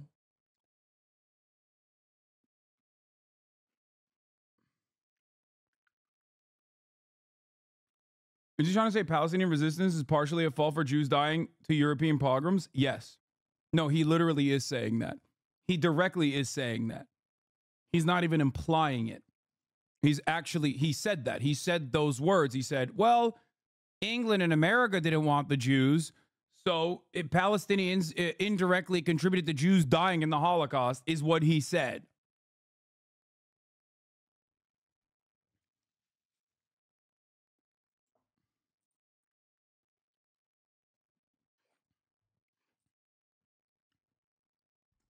Yeah, I mean, Itzhak Shamir broke with the Irgun to form Stern Gang because he felt that the British were the bigger enemy and wanted to work with the Nazis.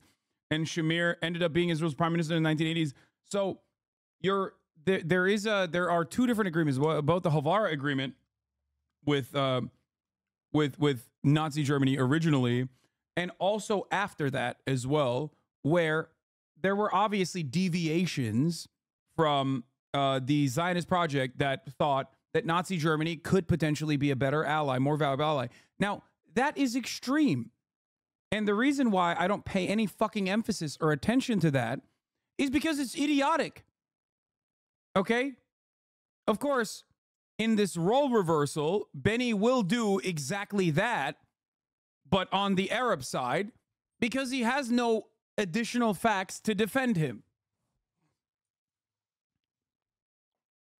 I have brought up what you just mentioned, Chatter, before, only to talk about how irrelevant it is in the grand scheme of things. Okay?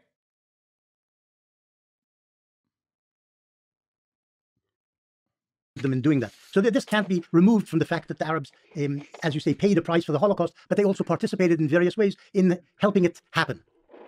Right. I'll make 2 points. The first is you mentioned Haj Amin al-Husseini and his collaboration with the Nazis. Entirely legitimate point to raise, but I think one can also say definitively, had Haj Amin al-Husseini never existed, the Holocaust would have played out precisely as it did. Certainly. As far as Palestinian opposition to Jewish immigration to Palestine during the 1930s is concerned, it was of a different character than, for example, British and American rejection of Jewish immigration. They just didn't want Jews on their soil. Yeah, objectively, it helped the Germans kill the Jews. In the Palestinian case, their opposition to Jewish immigration was to prevent the transformation of their homeland into a Jewish state that would dispossess them. And I think that's an important distinction to make. 100%. Great fucking take. America and other countries not taking Jewish refugees during the Holocaust 100% resulted in mass Jewish deaths, just to be fair. Yes, it did.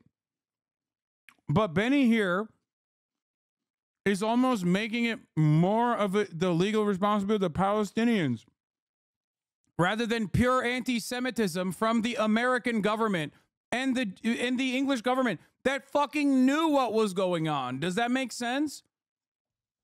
That's what's really fucked up about it. Imagine turning a ship back around full of Jewish refugees, knowing full well what the fuck is happening. That's crazy. That is what is incredibly fucked up about this argument. Because when you look at the intent of certain actions, the Palestinian motivation here is to resist against settler colonialism. The American motivation to reject Jewish refugees from coming in to the United States is pure anti-Semitism with full-blown knowledge of what fucking Adolf Hitler is capable of doing and what he's doing. To make a parallel here as though these are two of the same cases is insane. You are directly taking away responsibility from the much more responsible party, America and the UK, and shifting it over to the responsibility of the Palestinians, which had an entirely different motivation. The other point I wanted to make is we've spent the past several hours talking about Zionism, transfer, and so on. But I think there's a more fundamental aspect to this, which is that Zionism, I think, would have emerged and... There was a chatter in here earlier that made a really interesting point, actually, that I never really thought about.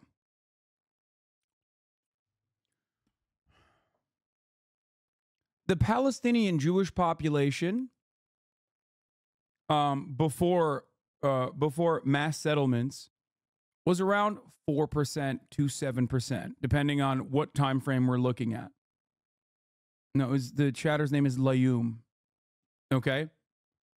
The American Jewish population percentage was not even 2%. And the American Jewish population was not even 2%. They had full knowledge of what's going on with respect to, Hitler's Germany. And yet they refused like thousands of Jews from entering the country as refugees. 7% of Palestinians before 1920 were Jewish. The U.S. today, which is considered a haven for Jews, is 2%. That tells you all you need to know about the arguments around the Palestinians deserving ethnic cleansing.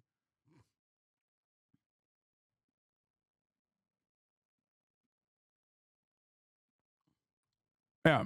Husseini was an insignificant character appointed by the Brits. No one followed him in Palestine. Yeah. It is objectionable and ahistorical to give any fucking breathing room to the conversation surrounding Husseini.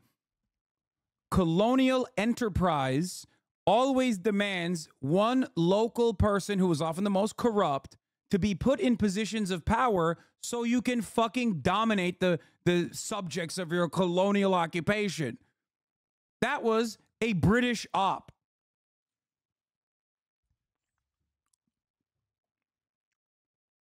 It's literally the same as like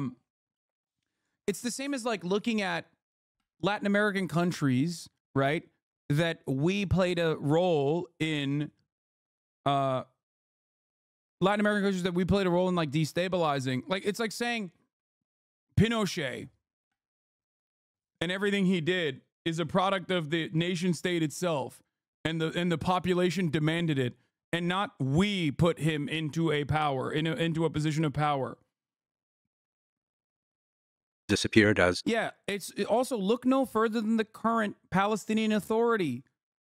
If you want to understand how colonial entities operate, look at the Palestinian Authority. The second most unpopular organization in the eyes of the Palestinians after Israel. Okay? Why? Because they are not actually interested in Palestinian emancipation and are simply there to behave like the Israeli security apparatus, but with a Palestinian face. That's it. Yet one more utopian political project. Had it not been for the British, what the preeminent Palestinian historian Walid Khalidi has termed the British Shield.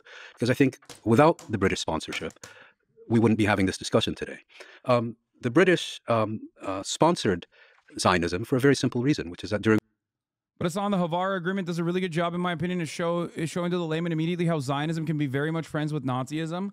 It's not extreme in contrast and a very good thing to bring up. How is it irrelevant?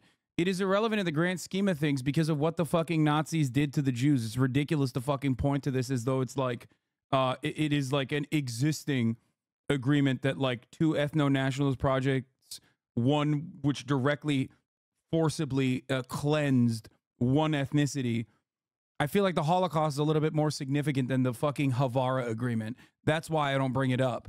A better analog for the average person, the everyman, is someone like Viktor Orban, who is anti-Semitic, who Benjamin Netanyahu loves.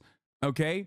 Fascists nowadays who are anti-Semitic in their domestic affairs and who will regularly utilize anti-Semitic arguments, like literally the entirety of the Christian evangelical movement, evangelical Zionists, are also completely in favor of Israel being a Jewish ethno-state.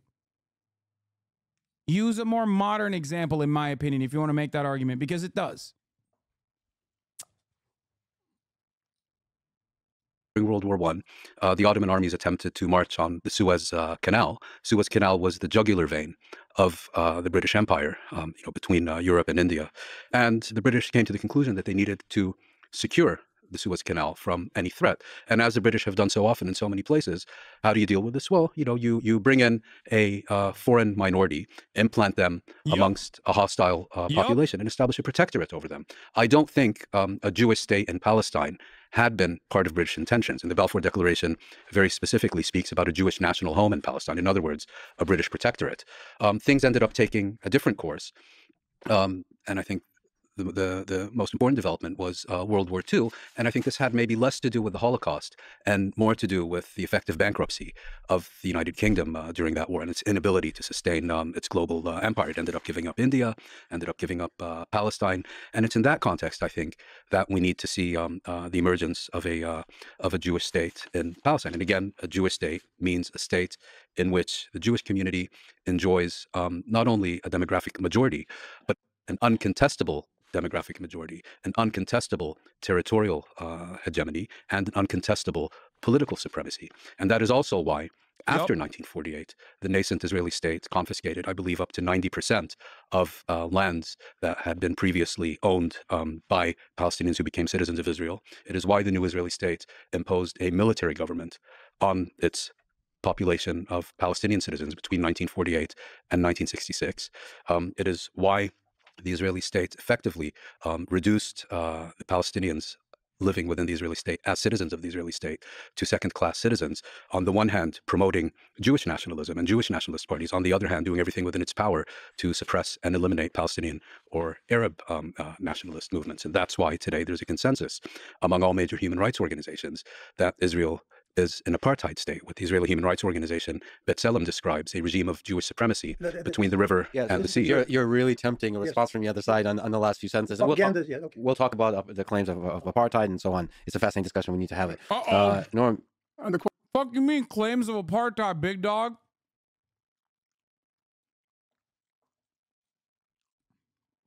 Come on, Lex. You literally interviewed Palestinians. You know it's apartheid. Get out of here. It's like thinking that there is no apartheid between the unsubscribed and the subscribed at the top of the hour. There is one, okay?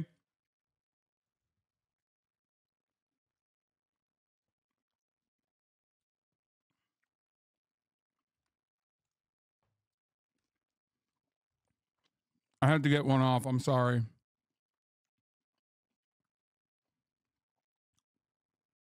It's been a while since I got one today.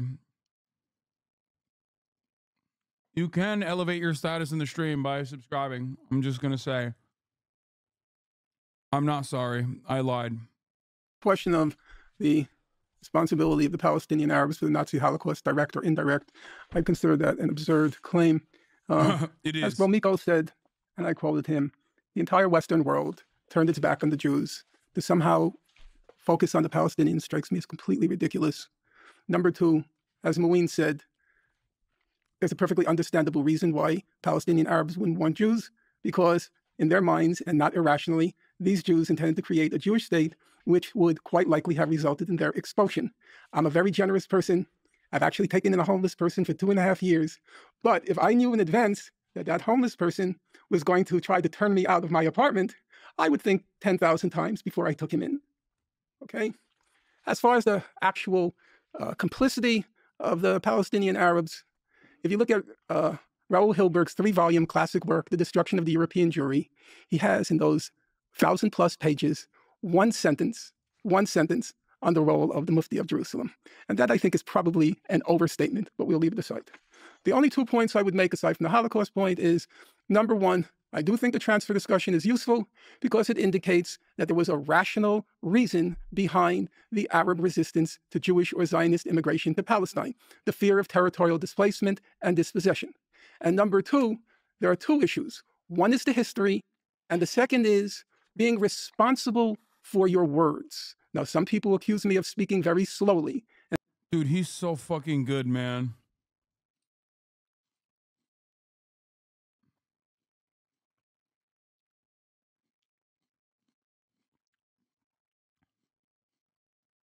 This debate is also another one of those demonstrations of that thing you say where it takes mountains of words to disprove a falsehood and only one sentence to completely demolish it. Accurately representing history being an uphill battle is so sad.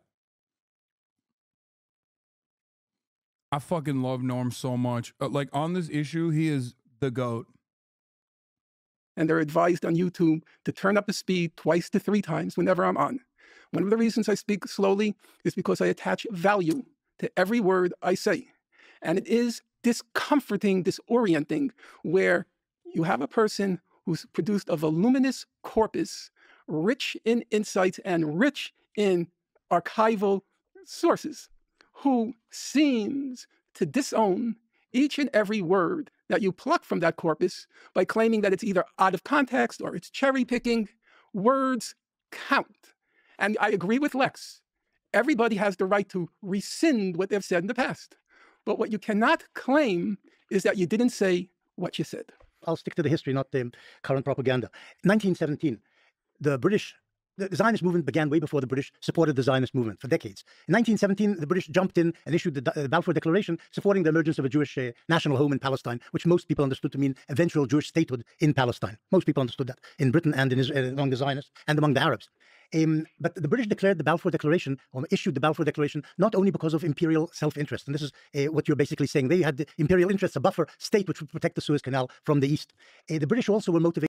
No, the British were also motivated by anti-Semitism. And he knows that too. Please, come on.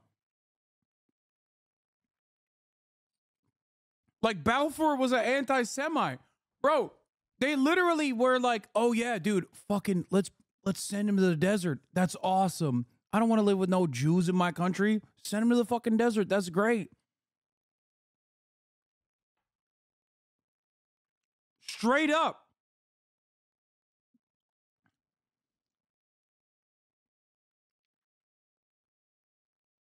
It was such a perfect win-win.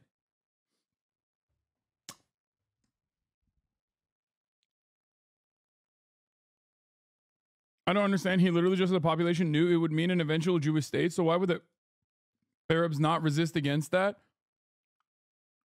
Yeah, well, he's trying to say, and doing a pretty bad job at this, to be fair. He's trying to say that, like, they were only against it because of anti-Semitism. He won't say that because that would be ridiculous. But he's like leaning, he's implying. That's the difference between a guy like him and a charlatan like Destiny. Destiny will literally openly state such ahistorical claims, but ultimately Benny Morris is still a historian, so he has to like weasel around the argument.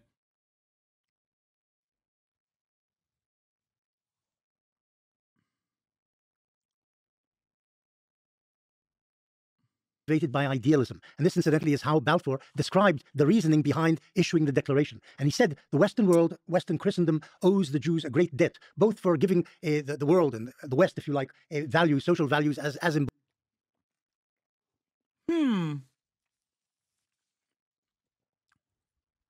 Not a big enough debt to allow them to escape Nazi Germany, though.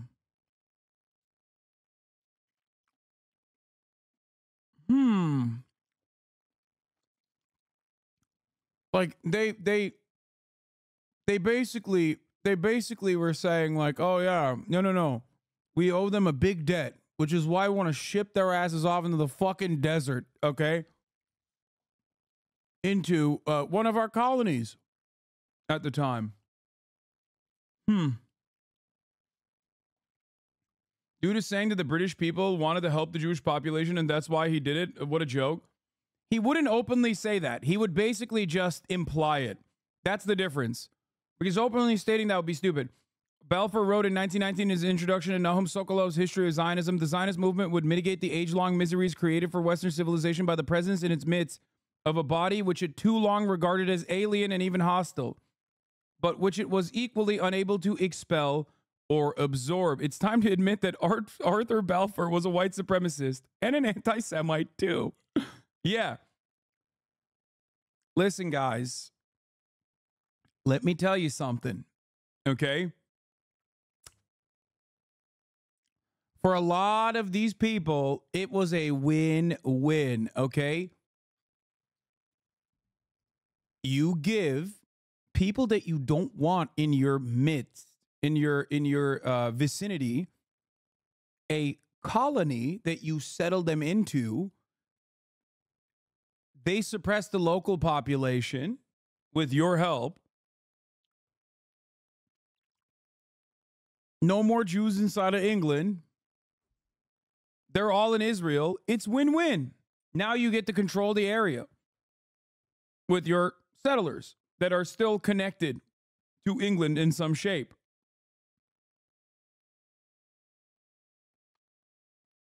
He just loved Jews so much they would distract him if they were close to him. Yeah.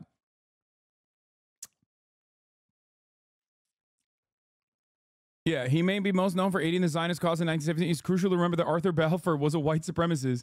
He made that much clear in his own words. In 1906, the British House of Commons was engaged in a debate about the native blacks in South Africa. Nearly all the members of the parliament agreed that the disenfranchisement of the blacks was evil. Not so Balfour, who almost alone argued against it. We have to face the facts, Lord Balfour said. Men are not born equal. The white and black races are not born with equal capacities. They are born with different capacities, which education cannot and will not change. But Balfour's troubling views were not limited to Africa. In fact, despite his now iconic support for Zionism, he was not exactly a friend of the Jews. In the late 19th century, pogroms targeting the Jews in the Pale of Settlement had led the waves of Jewish flight westward to England and the United States. This influx of refugees led to an increase in British anti-immigrant racism and outright anti-Semitism. Themes not unfamiliar to us today. Support for political action against immigrants grew as the English public demanded immigration control to keep certain immigrants, particularly Jews, out of the country. Just so you understand, okay? When Jews fled westward, they faced anti-Semitism. Historically, at least, that's why I was yelling at that chatter earlier, at least in the Ottoman Empire, when they fled to the Ottoman Empire, they were welcomed. It is so ridiculous, ahistorical, and gross to ascribe the vitriolic anti-Semitism of Western powers to, by and large, Muslim populations.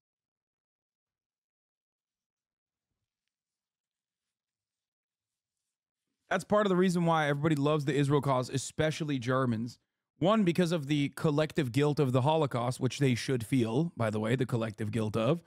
And two, it's a perfect way to deflect away the responsibility because, like, oh, dude, you know what's really bad, actually? Don't worry about the Holocaust. That was really bad. Yeah, we're right. That's that was really bad. But you know what's even worse? Arab Holocaust that is happening to the Jews right now. Yup. It is a way for the Western world to abdicate the responsibility of the pogroms that they engaged in. That's it. The public found a sympathetic ear in Balfour in 1905. Oh, wait, hold on. Influx of refugees, particularly Jews. The public found a sympathetic ear in Balfour in 1905 while serving as Prime Minister. Balfour presided over the passage of the Aliens Act.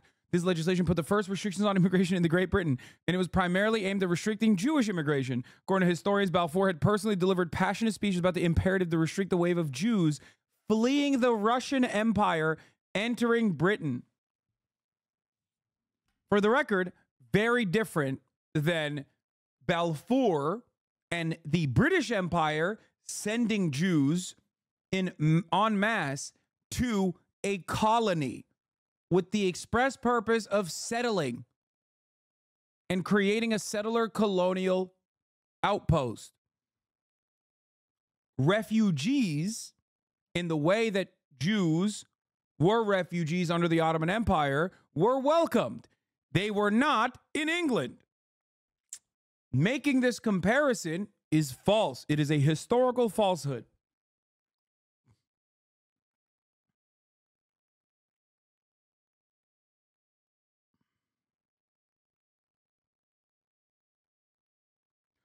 I remember a while ago you said the goal of anti-racism was not to make people feel guilty. That's useless. But to make them understand systems of oppression. Now you say Germans should feel guilty. Why? Oh, because it's the same as like white people that should feel guilty about slavery because they deny it. Germans will talk about the Holocaust and act like they are very sorry for it while simultaneously shifting the attention away in the way that I just described to you to the Arabs. Germans basically go, it's perfect. Israel is perfect for us. You know, united enemy and all. So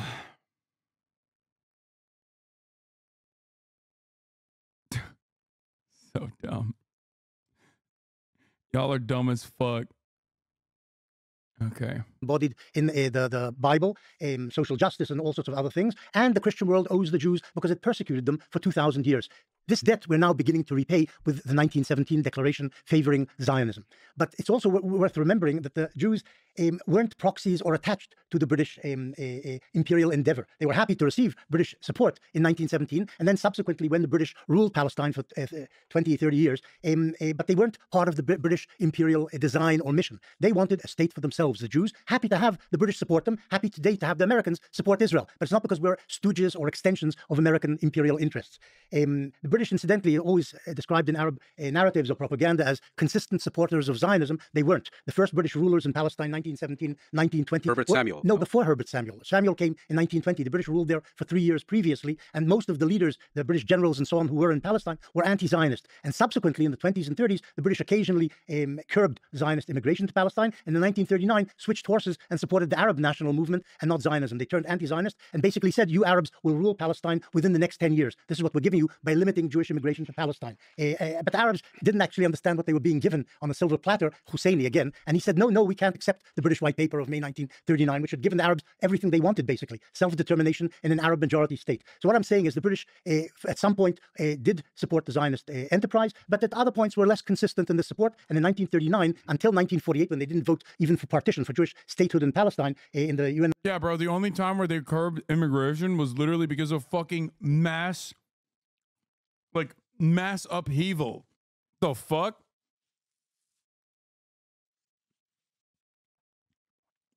That's crazy. I can't believe the Arabs didn't trust the British after the British Empire originally told the Arab population to basically fucking cut it with this like Ottoman support and move in their direction in the same way that British and French powers did during World War I against the Ottoman Empire.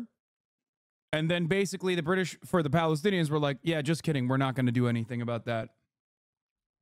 Here are a bunch of people that we're shipping over there with the express purpose of doing settler colonialism.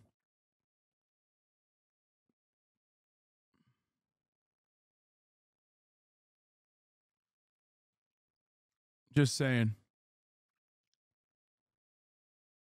Resolution, they didn't support Zionism during the last decade of the mandate. It's worth remembering that. I'd like to respond to that. I mean, speaking of propaganda, I find it simply impossible to accept that Balfour, who, as British Prime Minister in 1905, was a chief sponsor of the Aliens Act, which was specifically He changed his mind. which was specifically designed to keep persecuted Eastern European Jews out of the streets of the UK, and who was denounced as an anti-Semite by the entire British Jewish establishment. A decade later, all of a sudden, Changed his mind.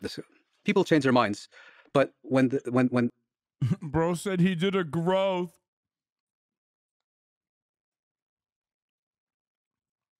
Yeah, he did a growth, man. He changed his mind.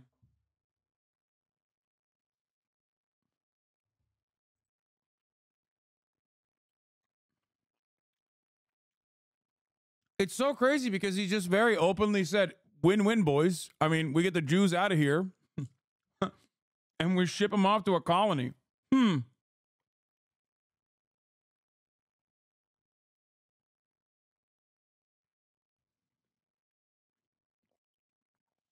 Naruto convinces him to be a good guy.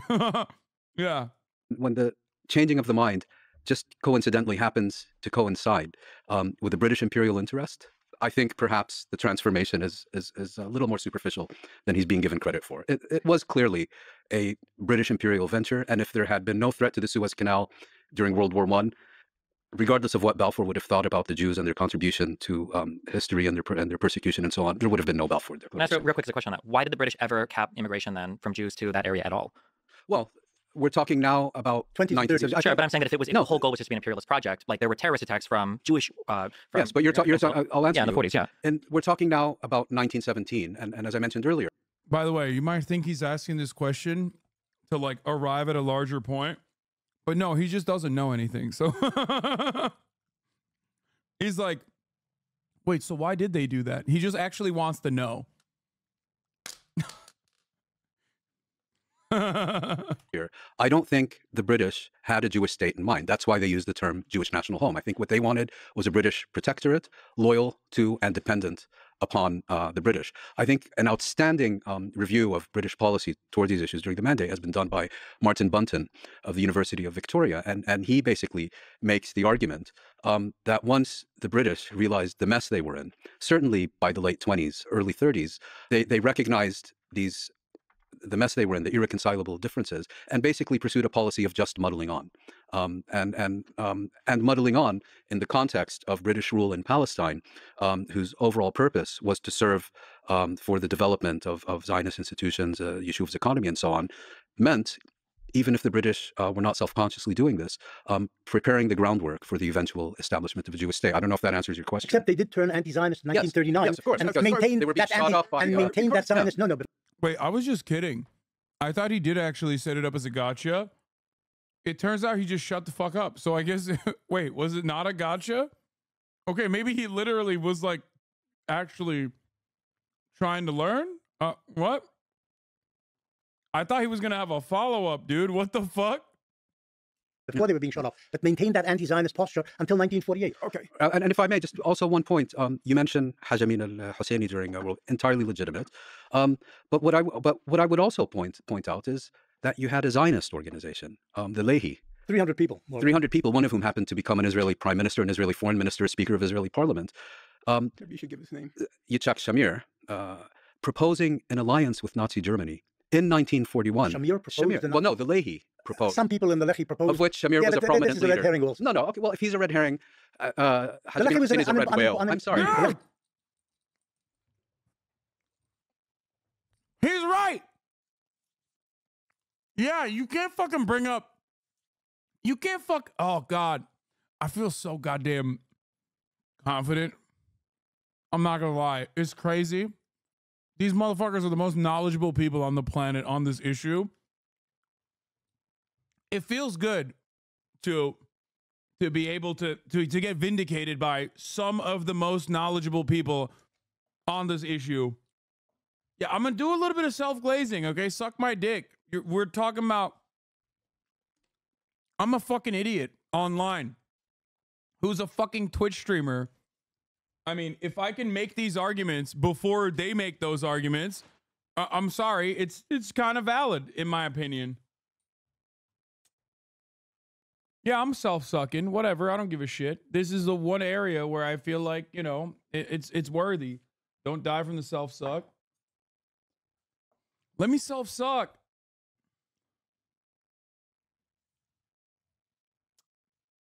It was an unimportant organization in the Yishuv. 300 people versus 30,000 belonged to the Haganah. So it was not a very important organization. It's true, before the Holocaust actually began, they wanted allies against the British where they could find them. We're talking 1941 here, not 1940. 41 from what I recall. 1940. They approached the German emissary in Istanbul or something. Yes. Istanbul. And if I may, proposed an alliance with Nazi Germany on what the Lehi described as on the basis of shared ideological principles. Well, they said they did. No, they reviled. Why are you doing these things? Of the course Lehi they was said it. reviled You by know the the majority. statement, but The you Lehi know was that reviled. you know what the statement said on the basis of a shared ideology.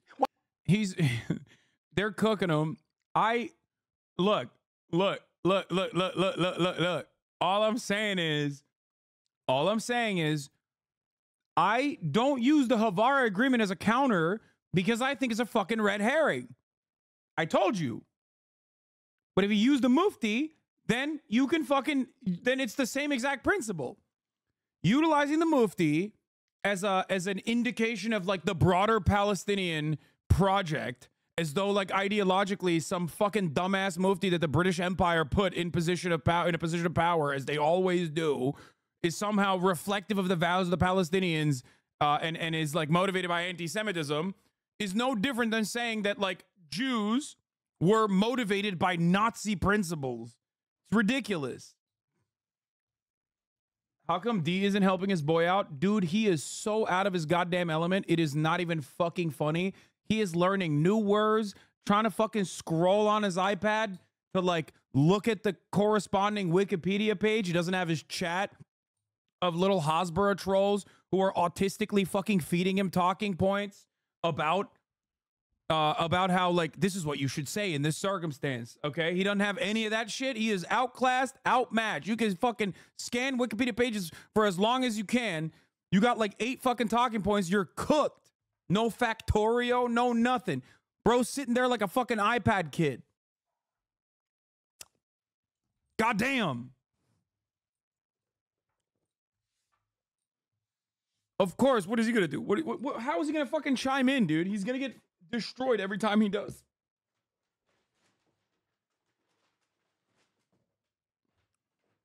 This is very different than like trying to fucking bully a subject matter expert that you brought into the fray. This is very different than like bullying people that aren't orators, skillful orators.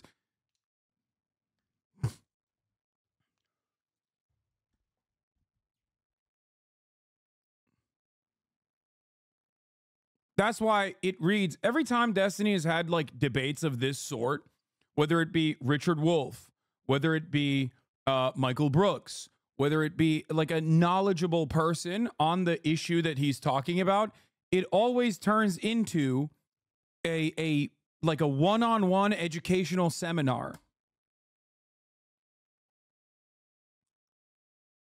And basically, yeah, it turns into a one-person lecture. And then his fans will basically use it. Like it happened with Mark Lamont Hill, apparently. I didn't even know that one. Where people will then turn around and be like, see, he's so open-minded. He's like listening. He's sitting his white ass down and he's listening. And it's like, no, it's just because he couldn't fucking debate them in the same indecent ways that he can try and debate others. That's it. It is still wholly inconsistent with his overarching framework.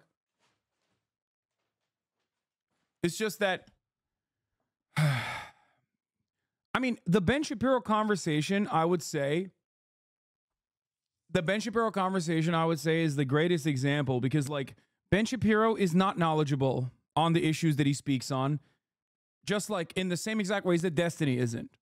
Okay? The difference, however, is that Ben Shapiro has more experience in being a skilled orator than Destiny does. So he fucking whooped his ass in that conversation, and he turned docile like he always does whenever he's outclassed by his opponent.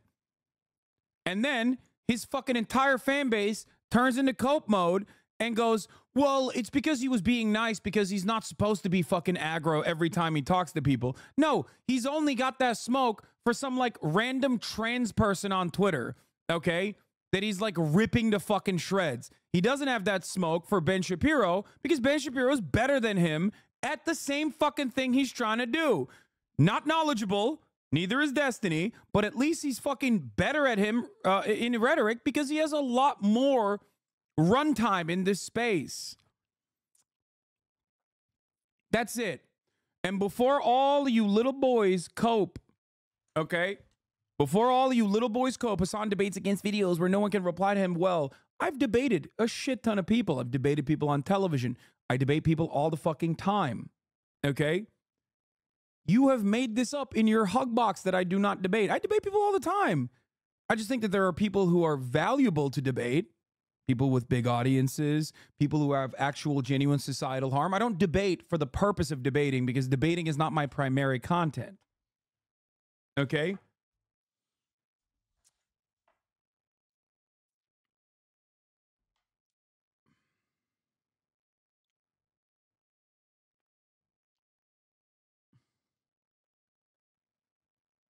Your content is just reacting, lol. I know.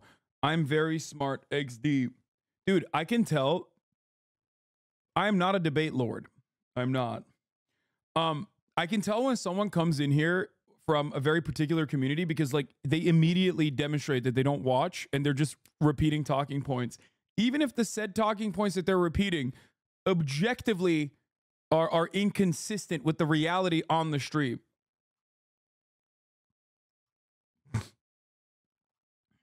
It's so funny. Let's continue. Why do you say no? Do you think that the lefty people were Nazis? Is that what you're saying? I'm saying you said. No, you saying that. Forget statements. You like to quote things. But were they Nazis? Were the Lechi Nazis? That's what I'm asking. What did he Some of them supported Stalin. Did he say that the basis of the pact was their agreement on ideology? There wasn't any pact. They suggested. They proposed wasn't an agreement. Right. And what did the agreement say? They wanted arms against the British. That's what they wanted. Well, that's what Hasan al-Husseini wanted also. That's what but others they didn't, in India... The Lechi people didn't work in Berlin helping the Nazi regime. I mean, what the IRA wanted also. No, but this is what Hasan al-Husseini did. You know that he was an anti-Semite. You've probably read some of his works. It wasn't just anti-British. He was also anti-Semitic. They had a common ground with Hitler. I think we can agree. Not every anti-Semite is a Hitlerite. I think we can... that part. He literally worked with the Nazis to recruit people. He wasn't just a guy posting. And he was an absolutely revolting, disgusting human being. This I'm happy to hear. But the problem is, you're saying that Husseini was his influence. You're saying the Mufti was... I don't even understand, of all the crimes you want to ascribe to the Palestinian people, trying to blame them directly in... Also, to be honest, there's not much for Destiny to respond to. It'll only be the just exact same thing he said on the video, plus some accusation that you participated in sex trafficking or something. Yeah. Yeah, he'll be like, remember when he did bro tips 10 years ago when I was screaming the N-word all the time? And still say the N-word now, but that's besides the point. He'll say, remember bro tips? That really triggers him. It doesn't. Something that I talk about personally. Then he'll be like, oh yeah, dude, Hasan does like sex trafficking or whatever the fuck, like something insane. You're making up imaginary arguments. Every single argument that I just brought up is not imaginary, but an argument that he has made, which is not even a fucking argument. And you do fair criticism, Keg W. There are moments where I'm being pretty charitable and pretty fair to Destiny, but I think like that ship has that boat has sailed. We're long past that point. But right now, even now, when you think about it, I have said that he is a skillful orator. Okay? He's devoid of like actual historical knowledge, but he's a skillful orator. That's why he's there. He's there to, add to the fun of it all.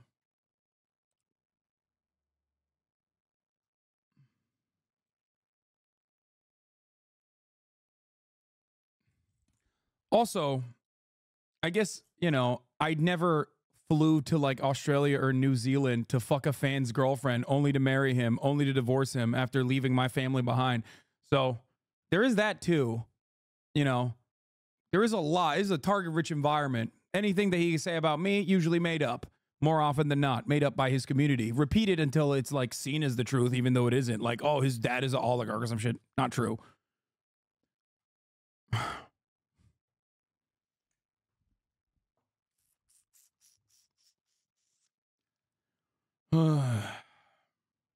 indirectly, or indirectly 3 times removed for the Nazi Holocaust is completely lunatic. Hold on. Wait, he's not blaming them for the Holocaust. He's saying that from the perspective... No. He's saying that from the perspective of Jews in the region. Palestinians would have been part of the region. That is exactly You have not read him. What he said. I've read him. You don't understand him. He's just right here. Believe me, I'm a lot more literate than you, Mr. Borelli. I'm going to believe the guy that wrote you the read stuff. what Wikipedia said. That's great. I And you don't read even Benny speak Hebrew. Morris. You call yourself a... Wait, what?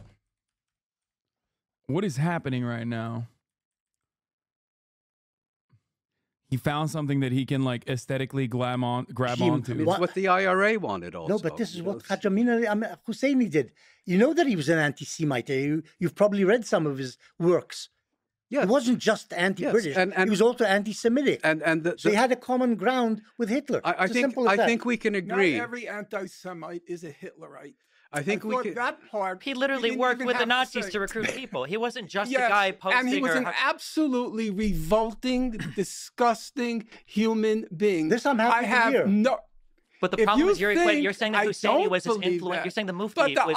I don't even understand, of all the crimes you want to ascribe to the Palestinian people, trying to blame them directly, indirectly, or indirectly 3 times removed for the Nazi Holocaust is completely lunatic. Hold on. Wait, there's not a. He's not blaming them for the Holocaust. Yes, He's saying that from the of course he is. perspective. No. Wait. No, he's saying that from the perspective of Jews in the region, Palestinians would have been That's not part what of the he's region. saying. That is exactly. You have not that is read literally him. what he said. I've read him. You've read him. You don't understand you've him. read He's sitting right Wikipedia. here. Believe me, I'm a lot more literate than you, Mr. Borelli. I'm going to believe the guy that You wrote the read stuff. what Wikipedia said. That's great. I And you read don't even Benny speak Morris. Hebrew, and you call yourself an Israeli historian. I Okay? just- We're all I here on just- different grounds. Okay? I just But the want, if I reality can is- just respond. Well, to no. you. I'm just saying that there were two Saying tricks. nothing, as That's always. fine. There were 2 tricks that are being played here that I think. Wait, I don't get it. He's saying that like Norm is not reading in Hebrew and he calls himself an Israeli historian. Bitch, what are you? You literally don't know anything. What the fuck? That's so funny. Like how that's such a funny fucking argument to make against a literal scholar on the subject matter. God, Benny, you're fucking so slimy. Look at him loving this moment. He's like, finally. Destiny practiced that Hebrew line on stream. Yeah.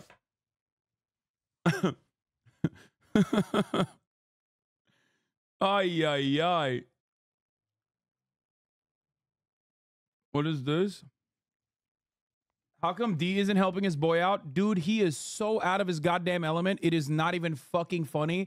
He is learning new words, trying to fucking scroll on his iPad to like look at the corresponding Wikipedia page. He doesn't have his chat of little Hasbro trolls who are autistically fucking feeding him talking points.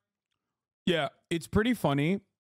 It's pretty funny to be like, oh, you don't speak Hebrew, so you can't actually fucking be a historian of a specific subject matter. Like, you don't read Hebrew, so you can't do this. Is pretty funny from the Wikipedia scholar. Okay.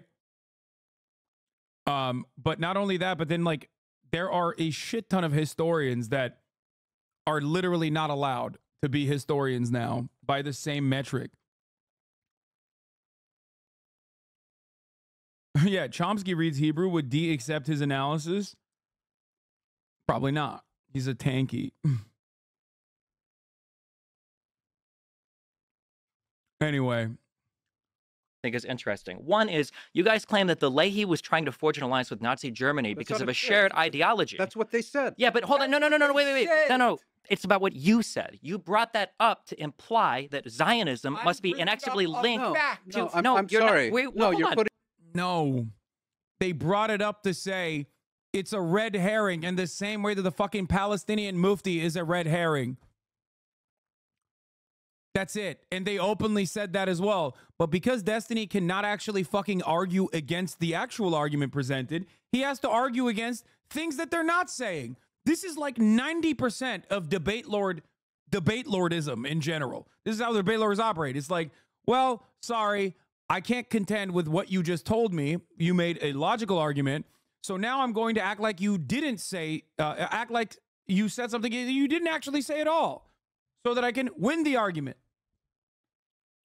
Putting words in my mouth. No. Okay, wait. Well, then what was the purpose of saying that the Leahy claimed that the Leahy, who were The reason I small brought it group of up- people that were reviled by many in Israel, Not many, by everybody yeah. practically. Well, they were compare called them- terrorists. so yeah. The reviled. Zionist movement called them terrorists. Yes. So what was the and purpose hunted of them. what And was the hunted purpose of them. shared ideology Shamir comment? called himself a terrorist. They were so irrelevant that their leader ended up being kicked upstairs to the leader of the Israeli parliament, That's Israeli politics to the 50 Israeli years hence. to Israeli foreign minister. And Begin was And- also He's literally saying that the Leahy movement is more relevant ideologically and more successful ideologically than a fucking British-backed Palestinian mufti. Okay? That's why if one is a red herring, which it is, the other one is a red whale. That was the argument that he presented. That was the argument that Rabbani presented. He said, if you consider the Havara Agreement and the Leahy movement, the terror cell Stern Gang, to be a red herring, which I think it is, by the way. I do think it is. Okay? If you consider them to be a red herring, then the Palestinian mufti that the fucking British put into a position of power is a red whale. The point there is that Stern Gang has more historic significance in the inception of the Israeli state, which they do, right, than some random fucking dumb fuck Palestinian mufti when tens of thousands of Palestinians actually fucking died fighting against Nazis. Okay? Ridiculous. Yes, you want to characterize him as irrelevant as well? Go ahead. No. Characterize him as relevant or irrelevant based on what happens decades later. The timeline matters. Well, the question is, what is the point of saying that the Leahy tried to forge an alliance? Wait, what? The timeline matters. Okay, what happened to the timeline of the fucking mufti? Nothing. Because he was irrelevant. What happened to the timeline to members of the fucking Leahy Stern gang, a group of terrorists? Oh, they got elevated into positions of power. So I guess it's not that irrelevant. This is why not only is this not a good argument to make, the mufti is not a good argument to make, but it's actually a very bad argument to make because the Havara agreement is significantly more, the Havara agreement is more significant than the mufti meeting with fucking Adolf Hitler, okay? Because the mufti is not a political entity that represented the interests of the Palestinians at all, especially not in the same way that, like, you can make an argument that Stern Gang did.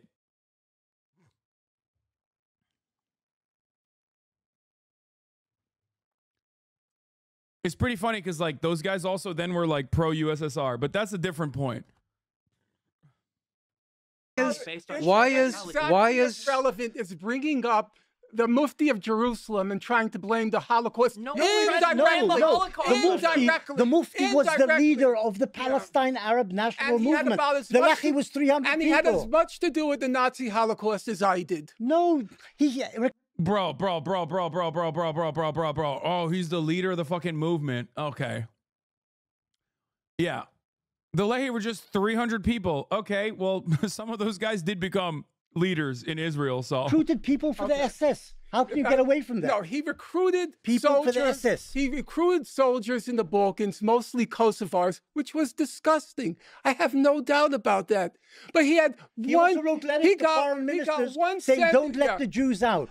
I knew. Can I say? Hungarian foreign minister. I knew. Oh my God! Oh my God! Oh my God! The Palestinian Mufti was the British appointed Mufti. Okay. He was not adopted by the broader Palestinians. He is literally irrelevant. He is infinitely more irrelevant than Stern Gang is. That's it. When losing, talk over. It is so frustrating. It is so frustrating to, like, keep relitigating this. Yeah. What? Why do you have to constantly dismiss D's knowledge by saying it's all Wikipedia when he spent thousands of hours learning about historical events and reading UN resolutions? Why not just engage if instead the constant poisoning of the well?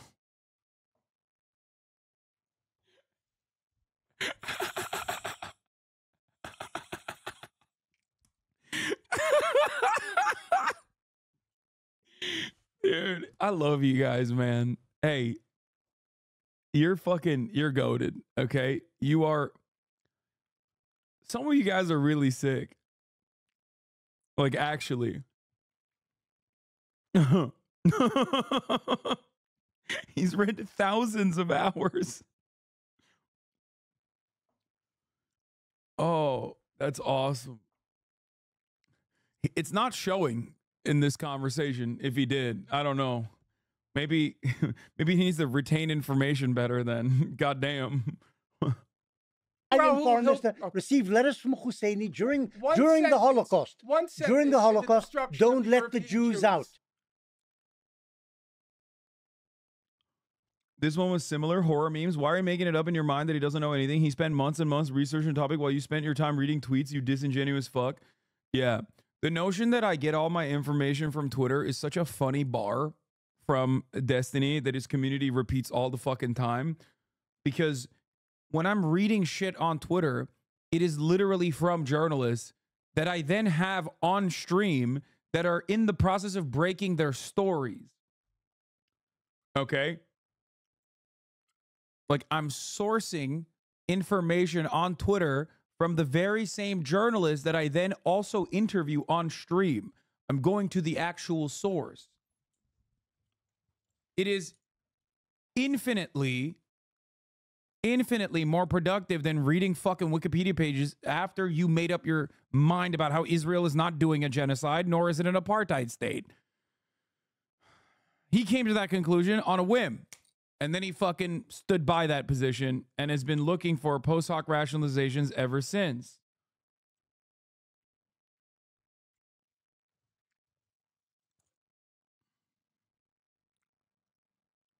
Don't let the Jews out. I'm not saying he was a major... Yeah, like the time you accused Israel of bombing the hospital based on Twitter threads. You're joking, right? Because when I accuse Israel of bombing the hospital, which it has bombed like every hospital since then, and had bombed that exact hospital 2 days prior, that was not from Twitter threads, you fucking idiot. That was from the BBC. Not only that, but I also went on the BBC broadcast, BBC World, and openly told the host that they should have never apologized for making the assertion that Israel had bombed the hospital. You would know that if you actually were a fan or if you actually watched my coverage and didn't just watch one fucking dumbass who doesn't know where Israel is on a goddamn map, who just made a drama video about it because he thought he could, you know, get some clicks out of it, which he did, because some of you are very easy to dupe. It sucks. I want you to be smarter, but unfortunately, you're too stupid. You got duped, chatter. It's okay. Can you stop making every fucking thing about yourself and just focus on the video? I'm going to fucking lose my goddamn mind. Hey, dumb fuck, I'm not making this about myself. There are people in here that are desperately trying to do that. Hey, dumb fuck, they bombed every hospital. HasanAbi, what kind of point is that D forgot where Al-Shifa was the week after it got bombed? Yeah. He wasn't even minor. But if we're agreed Yeah. that Hajj Amin al-Husseini, the Mufti of Jerusalem, collaborated with the Nazis during World War II and actively sought their sponsorship, why is it irrelevant? And probably wanted the destruction of European Jewry. He probably wanted a lot of things. Okay. Okay. If that's relevant, why is it irrelevant that a prime minister of Israel... Not prime minister. In 1941, he wasn't prime minister of Israel. He was a leader of a very small terrorist group. So do you consider denounced as terrorist by the mainstream of Zionism. Do you consider it irrelevant that many years ago... Low-key, you negatively polarized Dean to being a Zionist, so I'm blaming you for this one. I don't give a fuck. He has a shit ton of awful positions that align with Zionism before Zionism anyway. Mahmoud Abbas wrote a doctoral thesis, which is basically It showed something tantamount... about Mahmoud Abbas. Okay, but I didn't bring it up. You're the one who's bringing it up. But you you wrote things consider that belittling relevant. the Holocaust. That's what you're saying. The president of the Palestinian National Authority belittled the Holocaust, said it didn't happen, or only a few Jews died. I think that's a fair characterization of... But I didn't bring it up. I brought it up. Yeah. Okay, because my question is, then why is Shamir's antecedency relevant? He was a terrorist leader of a very small marginal group. Who became Hasan al-Husseini Israel- was the head of the movement at the time. Also, the point of bringing There's up no Husseini, comparison. the point of bringing up Husseini stuff wasn't to say that he was a great further of the Holocaust. It's that he might have been a great further in the prevention of Jews fleeing to go to Palestine to escape the Yes, Holocaust. but the point that was the point. and I explained why I think that's not an entirely accurate characterization. And then I wanted to make another point. If it's legitimate to bring up... Oh my God, this argument is so stupid. Oh, please. Yes, he's finally wrapping it up. his role during World War II, why is it illegitimate to bring up a man who would become Israel's Speaker of Parliament, Foreign 40 years Minister? hence, 40 And years yes, hence. why is it? And also... He was a young terrorist. And was also responsible for the murder of... He's a small being young terrorist. Come on, man. Come on, man. He's just a small bean terrorist when he fucking wanted to like align with the Nazi government. It doesn't matter. Stop trying to defend him. I do feel like these guys are spending too much time on the Mufti too. Just fucking be like, I only brought it up because you brought up the Mufti. And obviously, like, it is idiotic and irrelevant to the argument. If you bring up the Mufti, then the Havara agreement is fair play, considering that the people who played a role in that ended up getting higher positions in the Israeli government later down the line, despite the fact that I feel like, actually, I just realized many people probably don't know some of these facts, so they're just probably thinking like they're going back and forth on some irrelevant shit. And I do think ultimately it is irrelevant in the grand scheme of things because it is a red herring upon a red herring. However, Benny Morris talking about the Mufti is a historical, which is why I got so butthurt about it personally, because I thought he was above that. I was wrong. It's like the classic. He didn't go as far as Benjamin Netanyahu did, but as far as the Havara agreement goes, the one of the earlier Zionist brigades, comprised of 300 people, that participated in the King David Hotel bombing, which killed a bunch of civilians, but it was also half military, utilized by the British government at the time. They participated in atrocities during the Nakba, like really gruesome shit, you know, throwing babies in ovens. Remember, they did that. They actually did that, unlike what the Israeli authorities claimed happened on October 7. They actually did do that in Deir Yassin. And there is firsthand, like, there's testimony of people who survived the attacks. Is that asshole that came on the stream was supposed to be like a leftist political guy in Israel? What the fuck are you talking about? I've never had an asshole from Israel on my stream. I've only had phenomenal people from Israel on my stream. What? Guys, please remember what we learned from Starbilly Sneeches. Just because Finkelstein has diplomas does not mean he knows more. Wikipedia is the people's encyclopedia if you think about it. Don't fall for Finkel's elitism, which is classist because he only takes people with diplomas seriously, and some people don't grow up rich. Demonizing Wikipedia is classist, so please don't fall for Finkelstein's elitism.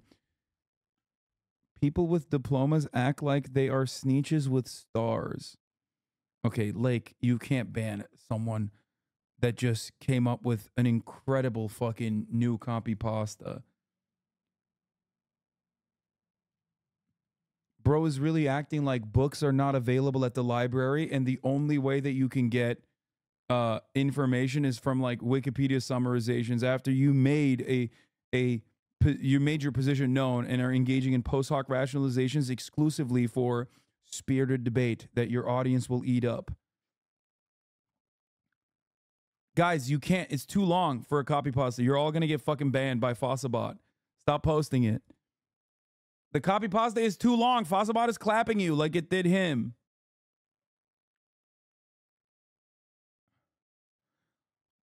For the record, like, I don't think Wikipedia is bad either. Make no mistake. Okay? Wikipedia, however, can sometimes lead you astray.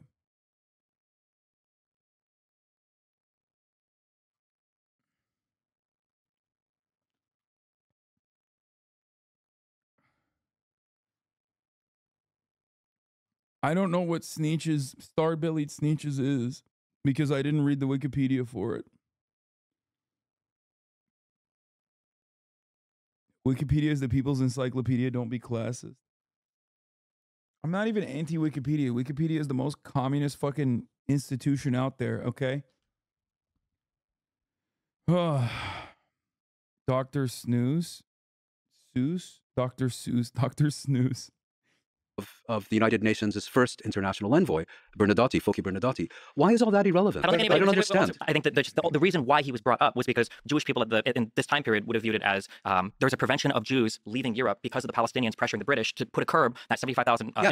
Okay, this argument is so fucking stupid because Americans are infinitely more responsible for the death and destruction of Jews in that regard, which they are, by the way. So what the fuck are we talking about? Like, this is so stupid. It was a stupid argument that Benny Boy made, okay? It was a dumb argument. Limit, yes, but it's not about them furthering the Holocaust or being an architect, major or minor play in the Holocaust. Well, actually, he was a major play in that region. So Benny Morris made the specific claim that the Palestinians played an indirect role in the Holocaust. The indirect role would have been the prevention of people escaping from Europe and my response to that is, first of all, I disagree with that characterization. But second of all, how can you disagree with that? They forced the British to prevent emigration of Jews from Europe and reaching safe shores in Palestine. That's what they did. Again, and they knew that the Jews were being persecuted in Europe. Was Palestine the only spot of land on earth? Yes, basically that was the problem. The Jews couldn't emigrate. What about your great friends in Britain, the architects of the Balfour Declaration? By the late 1930s, what about the United States? Happy to take in Jews, and the Americans weren't happy to take in Jews. And why are Palestinians, who are not Europeans, who had zero role in the rise of Nazism, who had no relation to any of this, why are they somehow uniquely responsible for what happened in Europe and uniquely culpable? The only safe haven for Jews. Really? The United States wasn't a potential safe haven. The only one was Palestine. The United States had no room No, from it the did have Atlantic room. to It Pacific did have for room. Jews. It did have room, but it didn't So want that Jews. wasn't the But it didn't only want Jews. safe haven. This is But something shouldn't you be focusing your anger America and outrage? should be blamed for not letting Jews in during the 30s They are and 40s. blamed, but nobody blames them for the Holocaust. Well, No, indirectly. I've never heard it said that Franklin Delano Roosevelt was indirectly responsible for the Holocaust. I never heard that. Now, maybe it's in Israeli literature because the Israelis have gone mad.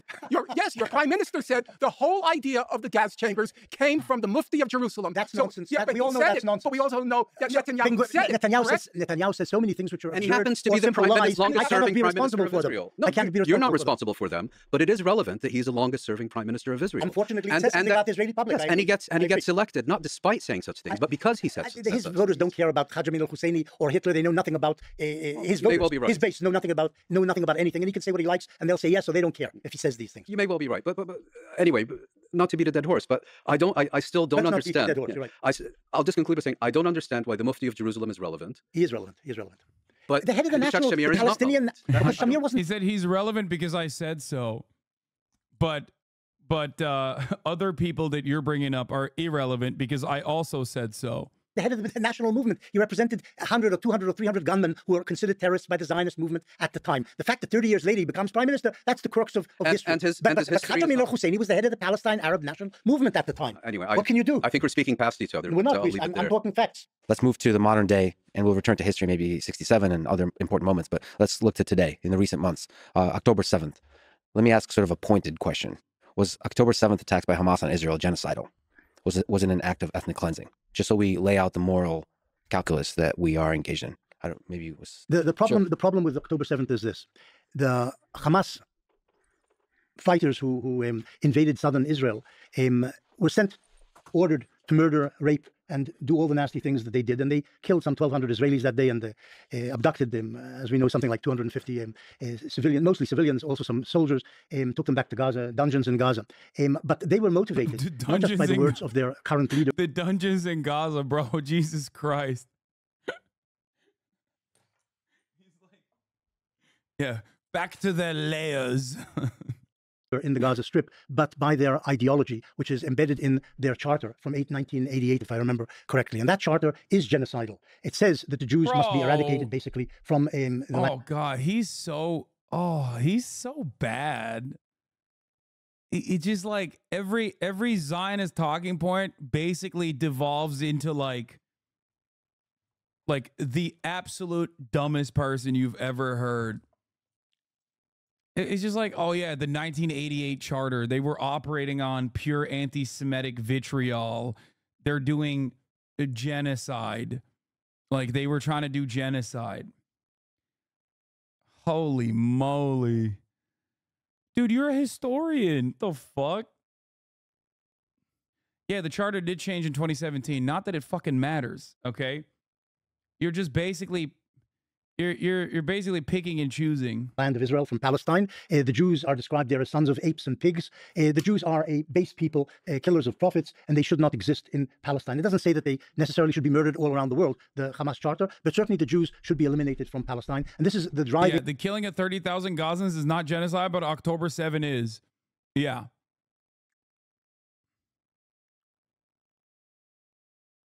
ideology behind the massacre of the Jews on October 7th, which brought down on the Gaza Strip, and I think with the intention by the Hamas of the Israeli counteroffensive, because they knew that that counteroffensive would result in many Palestinian dead, because the Hamas fighters and their weaponry and so on were embedded in the population in Gaza, and they hoped to benefit from this in the eyes of world public opinion as Israel chased these Hamas people and their ammunition dumps and so on, and killed lots of Palestinian civilians in the process. All of this was understood by Sinwar, by the head of the Hamas, and he strived for that. But initially, he wanted to kill as many Jews as he could in the border areas around the Gaza Strip. I don't think there's a single fucking person remaining that is alive now that even played a role in the development of the 1988 Charter. When the 1988 Charter was written, Hamas had zero relevance and zero popularity.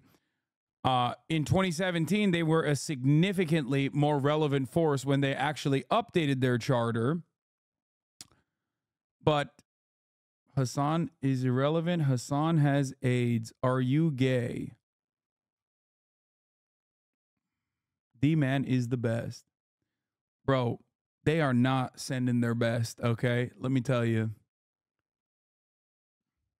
What happened? I thought Destiny's audience was mostly like 35, 40-year-old former 4chan guys. No, don't ban that guy. I mean, I welcome. I fucking hate rad libs. How long you be in Japan for? Ugh, anarchists are cringe. How the fuck did this guy go from that to this? Jesus Christ.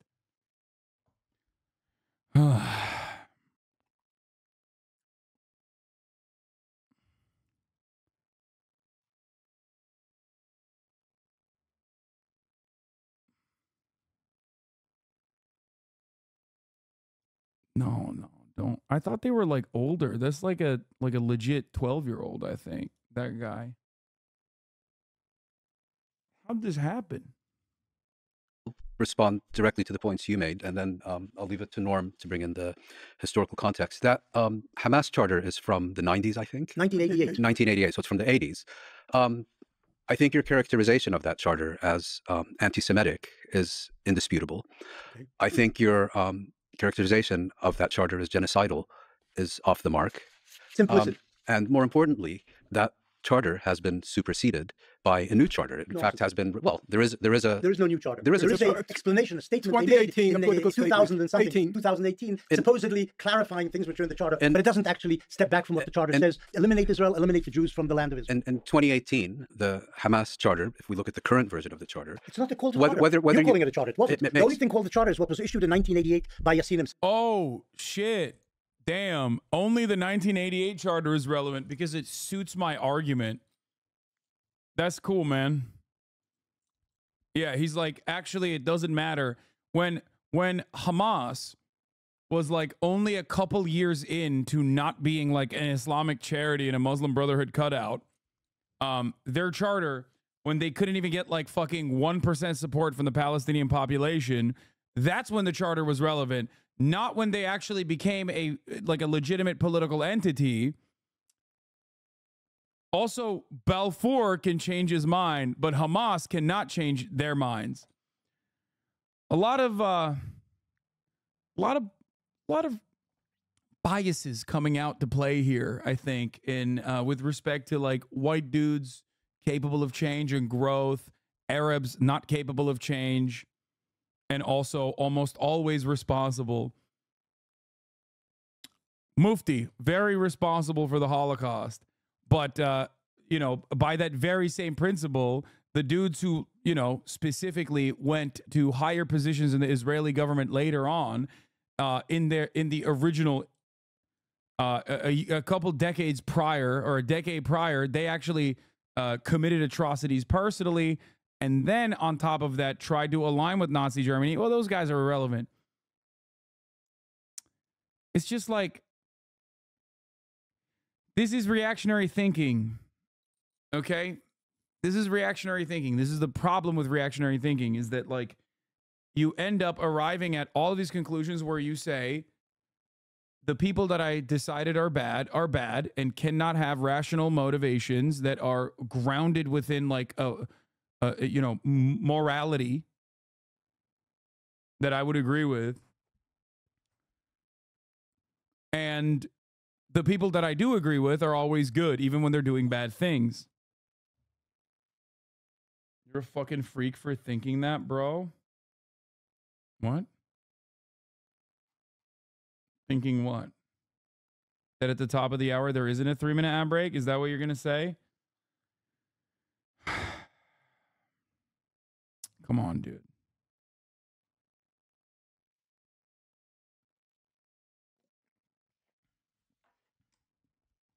Even if you're a fucking scholar or a historian, you can still find yourself in the throes of reactionary thinking that actually betray any kind of principled argument that you could make.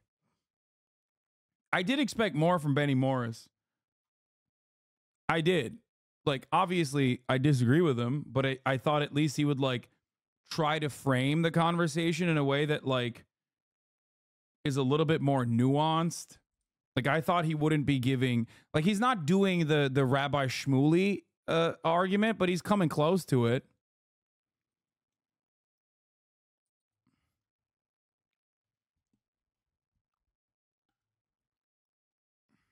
Anyway, it makes a clear distinction between Jews and Zionists in 2018. Now, you can choose to dismiss it, believe it, it's sincere, it's insincere, whatever. Insincere is probably the right word. Secondly, I'm really unfamiliar with fighters who consult these kinds of documents before they go on.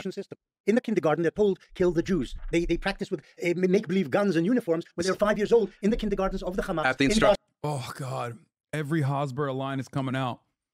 Palestinians do not need to educate their children in a hatred of Israel. They do not have to learn it by CRT, okay? They do not learn it at school. They learn it when the school blows up. Who blows up the school is the question every Palestinian child is forced to reckon with. And the answer to that question is the Israeli occupying force. So that's when they radicalize, not because they're playing make-believe with guns. Okay? Israel, on the other hand, does have to teach their children to hate Arabs. This is pure projection. Why does Israel have to teach their children to hate Arabs?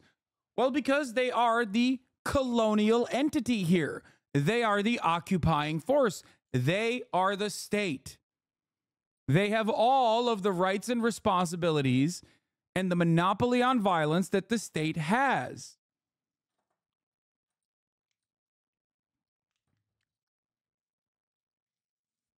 A Palestinian child will ask, who killed my mom and who killed my dad? Exactly. This is how they radicalize against Israel.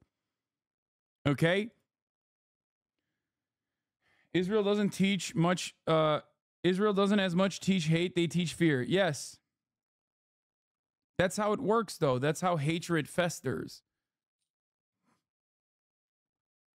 It's pure projection. It's pure projection when you hear someone, a defender of Israel, make this false claim that Palestinians are learning to hate Israel. Well, they won't even say hate Israel. They'll say hate Jews as a quick substitute for Israel. Okay?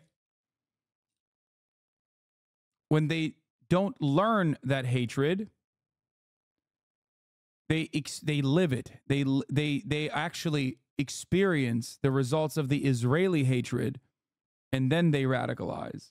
Of the Commissioner General of UNRWA, right? I didn't say that. I said the Hamas has kindergartens and summer camps in which they train to kill Jews, children aged 5 and 6. Secondly, you keep saying Jews, to which I would respond. They use the word Jews. To which I would respond that Hamas does not have a record of deliberately targeting Jews who are not Israelis. And in fact, it also doesn't have a record of deliberately targeting either Jews or Israelis outside Israel and Palestine. So, all this talk of... unlike the Hezbollah, which has targeted Jews outside Palestine. We're talking about October 7th and Hamas. Damn, bro. Oh, why are you moving away? Why are you talking about Hezbollah now?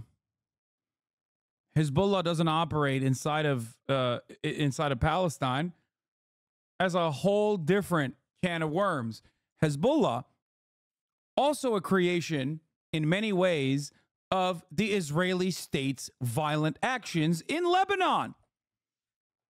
It's so strange that Israel keeps striking all over the place, and then the victims of said strikes and attacks turn around and fight back, and then they're called terrorists. If you'd also let's get to that separately, if you don't mind. So again, genocidal. Well, if that term is going to be discussed, my first response would be, let's talk about potentially genocidal actions against Israelis rather than against Jews, for the reasons that I just mentioned. And again, I find this constant conflation of Jews, Israel, Zionism to be a bit disturbing. Secondly, I think there are quite a few indications in the factual record that raise serious questions about the accusations of the genocidal intent and genocidal practice of what happened on October 7th. And my final point would be, I don't think I should take your word for it. I don't think you should take my word for it. I think what we need here is a proper, independent, international investigation. And the reason we need of genocide during this conflict, whether by Palestinians on October 7th or Israel thereafter, the reason that we need such an investigation is because Hamas is there won't be any hearings on what Hamas did on October 7th at the International Court of Justice, because the International Convention on the Prevention and Punishment of the Crime of Genocide deals only with states and not with movements. I think the International Criminal Court, and specifically its current prosecutor, Karim Khan, lacks any and all credibility. He's been an absolute failure at his job. He's just been sitting on his backside for years on this file. And I think I would point out that Hamas has called for independent investigations of all these allegations. Israel has categorically rejected any international investigation, of course, fully supported by the United States.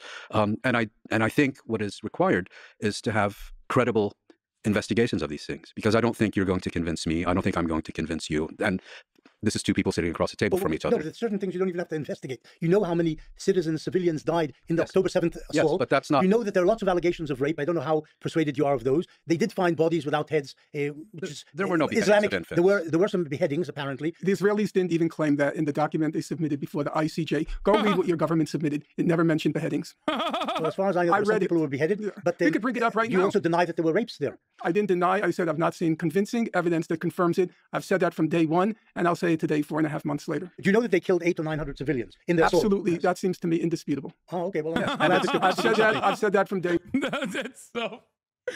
Dear God, I love Norm so much. He's just like... He's just fucking bitch slapping him. Dude, I wish this was just like... I would love to see a Norm versus Benny uninterrupted, you know? One. Well, to be clear, you haven't. You did a debate. I don't remember the talk show, but you seem to imply that there was a lot of crossfire and that it might have been the IDF that killed a lot of... I said that there is no question... Wait, why did Destiny bring that point up? Because that literally does actually correspond to the reality. What? You're just saying that he was prescient and correct because that is what happened. The fuck? Like, according to the survivors of October 7, there certainly was a shit ton of crossfire. And also on top of that, what the Israeli newspapers investigated October 7 and found credibility in the claims that like the Israeli government actually may have even implemented the Hannibal doctrine. The fuck? In the kibbutzim. He's just, what is he doing? This, of course, does not mean that like the overwhelming amount of civilian casualties came at the hands of Israel. I've never said that, for the record. I still very much maintain the position that, yes, Hamas militants and other Palestinian resistance forces that entered through the Gaza envelope absolutely targeted civilians and killed them. Both in the Nova Festival, it wasn't just crossfire, it was a deliberate attempt to kill civilians. Okay? It was definitionally an act of terror. This is true. It is definitionally an act of terror in a similar in a similar vein to the Haitian Revolution or even the Warsaw Ghetto Uprising, which is a, comparison that Norm uses quite frequently and did use on October 8th, I think, when he wrote, or October 7th, when he wrote his article that is like very controversial now. Because the names were published in Haaretz. There is no question that roughly of the 1,200 people killed, 800 of them were civilians. 850, fine. So I never said that, but then I said, no, we don't know exactly how they were killed, but 800 civilians killed, no, 850, no question there. And I also said, on repeated occasions, there cannot be any doubt, in my opinion, as of now, with the available is not true. It doesn't matter. Once they fucking paraglided in and they saw what was going on, dude, I watched body camera footage of Hamas militants or other Palestinian resistance forces and their militants opening fire on fucking porta potties like mass shooters. You do not do that if you are simply trying to kill Israeli security forces. You do that because you're there to kill as many people as possible. Please. Okay? None of those events justify Israel's occupation, None of those events justify Israel's apartheid state. None of those events justify the ethnic cleansing campaign that ensued on October 8th. Okay? It's ridiculous.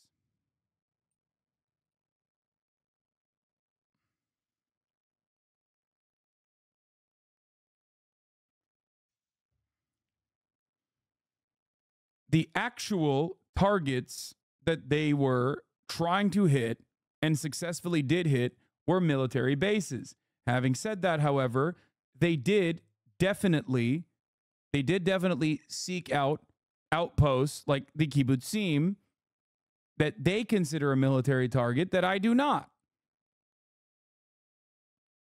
And I've seen it. Like I watched it. I watched Palestinian resistance forces kill civilians. I saw it. I saw it with my own two eyes. I watched the footage. They filmed the footage.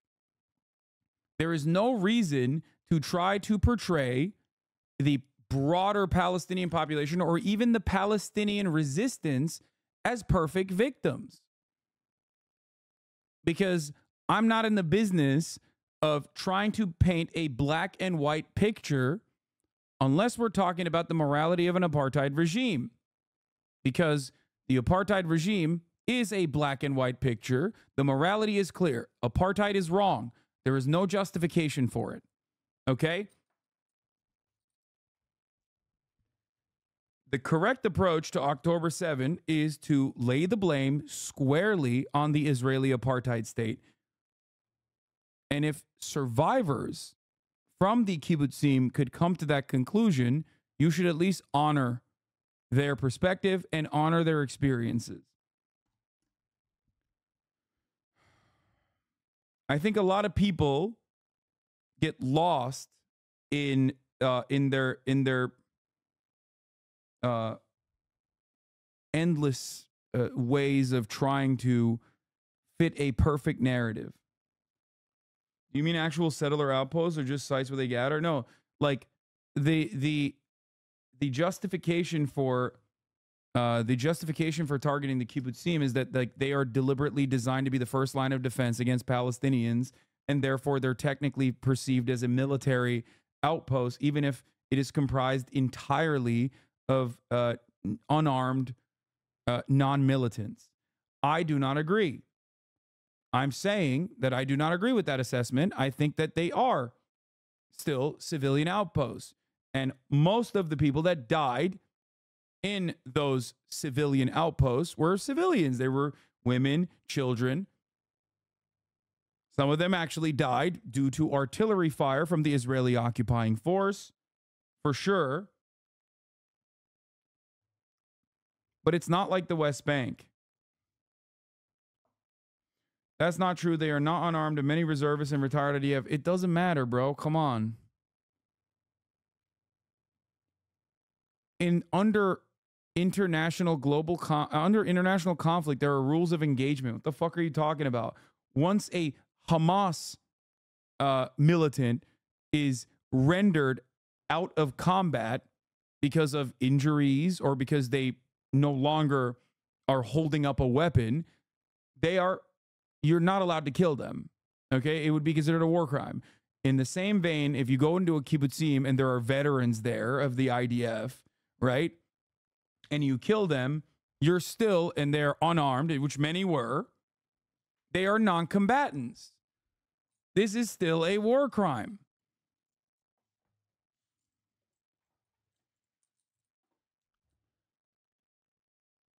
Hamas militants are not occupying. It's not fair to conflate the two at all. What the fuck? It doesn't matter.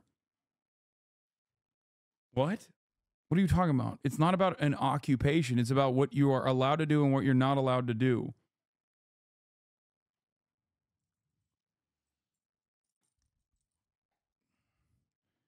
I hope that people don't think that I am like ever engaging in like apologia for the state of Israel. I'm just simply stating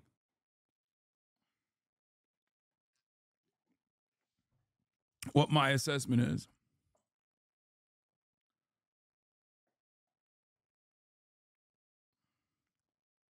that Hamas was responsible for significant atrocities, and I made sure to include the plural. There's a lot of tricky language being employed here. Do you think There's the nothing 850? tricky. It's called attaching value to words and not talking like a motor mouth. Okay. I am very careful about qualifying because that's Okay, what then let me just language ask is for- about. That's great. Then let me just ask a clarifying question. Do you firmly believe that the majority of the 850 civilians were killed by Hamas? My view is even if it were half, 400 is a huge number by any reckoning. It's Okay, wait, you didn't. I said wait, even wait, if wait, because wait, Benny, my question. because Professor Morris, I don't know. I agree with Moeen Rabbani. I'm not sure if he concedes the 400. I'll say Why 400? because I have thought up the because, number 400. right as I 800 said of the 850 yeah. were How- slaughtered because- by Hamas. if I don't maybe know, a couple of individuals were killed in the Israeli action. I don't know.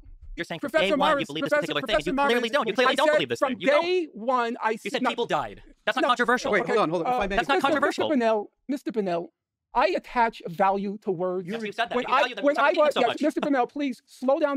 Dude, one of the greatest brain rots that I think like Mr. Bunnell has created is his like community also engages in the same like line of bad argumentation where instead of like addressing the actual subject, instead of addressing any of the statements that you've made, everyone immediately goes for the low-hanging fruit of just making up something I didn't say.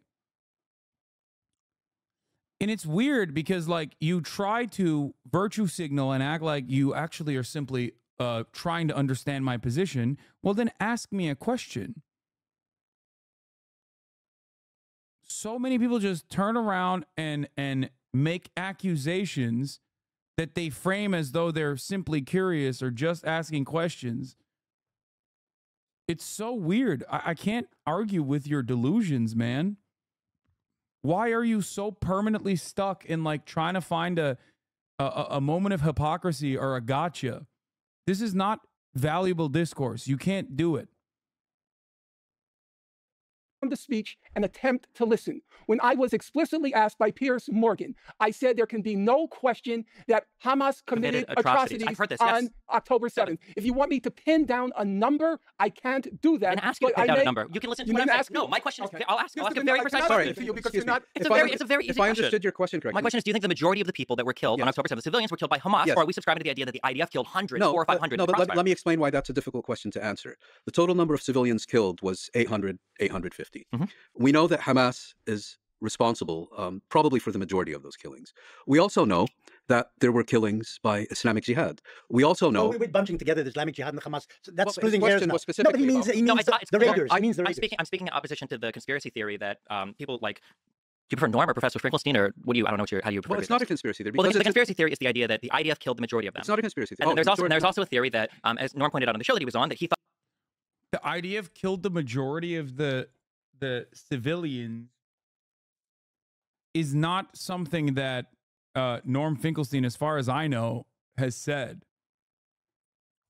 And it's weird because I don't understand why instead of examining what Norm Finkelstein is saying, he chooses to speak over it and just, again, quickly just develop a straw man of an argument that he's not presenting. This dude is in front of you. I think like people get so caught up in internet debates and then they just get lazy, like intellectually lazy and argumentatively they get lazy in the way that they craft an argument. Yeah, it's going to be much easier for you to argue against the position that the opposing side did not make, but you shouldn't do that. No, Kaya's not licking her hotspot. She's eating a...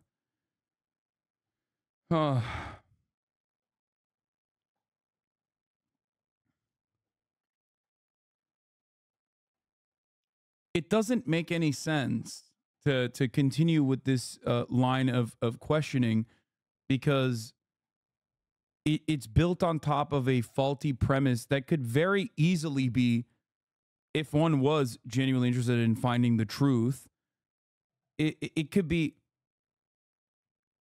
very easily disposed of. Just ask the question to him. When he reacts to you, it's full of ad hominems, of course. But I do it too because it's like fun. You know what I mean? That's what it is. It's lazy, but I'm not trying to craft an argument here. Or when I like make fun of him, for, you know, being stupid or whatever. It's basically asking the opposition to answer for the most fringe, insane takes that people on their side can espouse. Exactly.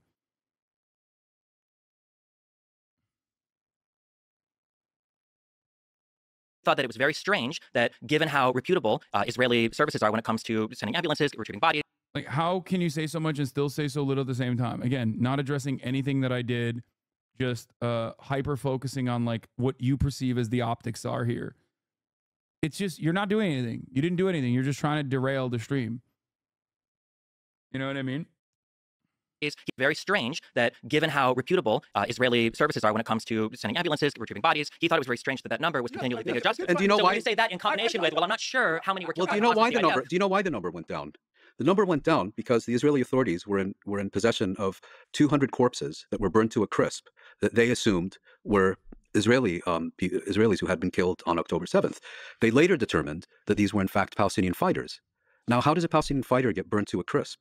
No, you're mixing two things. Some of the bodies they weren't able to identify. No, what he's saying is not mixing two things. He's right about that. That is the reason why.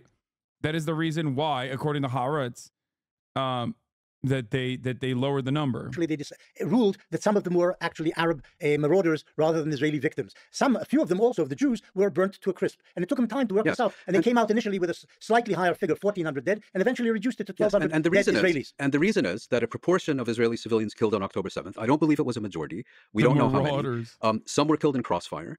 Some were killed by Israeli shell fire, helicopter fire, and so on. And the majority were killed by Palestinians. And of that majority, we don't know. I mean, again, I understood your question is referring specifically to Hamas, which is why I tried to answer it that way. But if you meant generically Palestinians, yes. If you mean specifically Hamas, we don't have a clear breakdown of how many. No, I don't mean specifically Hamas, but I just think when you use the word some, that's doing a lot of heavy lifting. We'll use some. That's fine, but some can mean anywhere from 1% to 49%. But we don't know. So the numbers here and the details are interesting and important almost from a legal perspective. But if we zoom out, the moral perspective, are Palestinians from Gaza justified in violent resistance? Well, Palestinians have the right to resistance. That right includes the right to armed resistance. At the same time, armed resistance is subject to the laws of war. And there are very clear regulations that separate legitimate acts of armed resistance. Yes, he's right. And the moment that you are expressly targeting civilian occupied areas with the express purpose of killing civilians, which the kibbutzim targeting would, in my opinion, fit that bill, you are now violating international rules of law. I mean, international rules of war. Now, it's laughable to have this conversation now, as I have said time and time again, that Hamas is the lesser evil. When we're talking about Israel and Hamas, Hamas objectively is the lesser evil. It is objectively the lesser evil because it does not maintain an apartheid state. It is also objectively the lesser evil due to the very real fact that they killed mathematically less civilians per capita in comparison to enemy combatants, armed enemy combatants, versus Israel's actions post-October 7. Israel has also obviously razed Gaza entirely, including deliberately targeting civilian dense areas and deliberately targeting civilian infrastructure. An infinitely larger act of terror. From acts of armed resistance that are not legitimate. And the attacks of October 7th, where did they land for you? There's been almost exclusive focus on the attacks on civilian population centers and the killings of civilians on October 7th. What is much less discussed, to the point of amnesia, is that there were very extensive attacks on Israeli military and intelligence facilities on October 7th. I would make a very clear distinction between those two.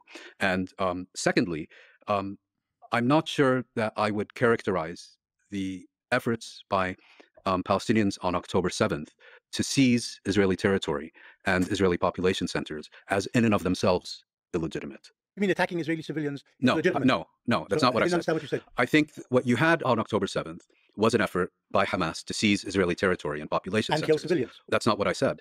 What I said is I think I would not describe the effort to seize Israeli territory as in and of itself illegitimate, as a separate issue from the killing of Israeli civilians, where in those cases where they had been deliberately targeted, that's very clearly illegitimate. Whole families were slaughtered in kibbutzim. But I'm making many of them left-wingers, incidentally, who helped Palestinians go to hospitals in Israel and so on. Again, even drove Palestinian cancer patients to hospitals in Israeli. I'm making a distinction. But you don't seem here to be very condemnatory of what the Hamas did. Well, I don't do select. That's so funny to say, because, like, dude, what the fuck? Given the opportunity, I'm sure there are plenty of Palestinian children and the women and the civilian men that Israel has killed in its endless fucking ethnic cleansing campaign, seemingly endless ethnic cleansing campaign, as they brought about hellfire upon this entire civilian population that is already, like, condensed into a fucking tiny area because of ethnic displacement prior. Like, who knows the potentials of how humane and how wonderful and kind they would be. This game of, like, condemn Hamas made a lot more sense on October 8th, especially by those who knew what Israel would inevitably do and would obviously defend it. But, like, at the time, I guess the broader audience did not have that same comprehension.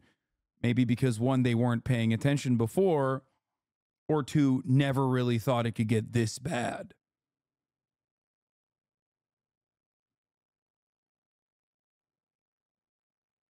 The correct counter to this is, of course, okay, do you condemn Israel?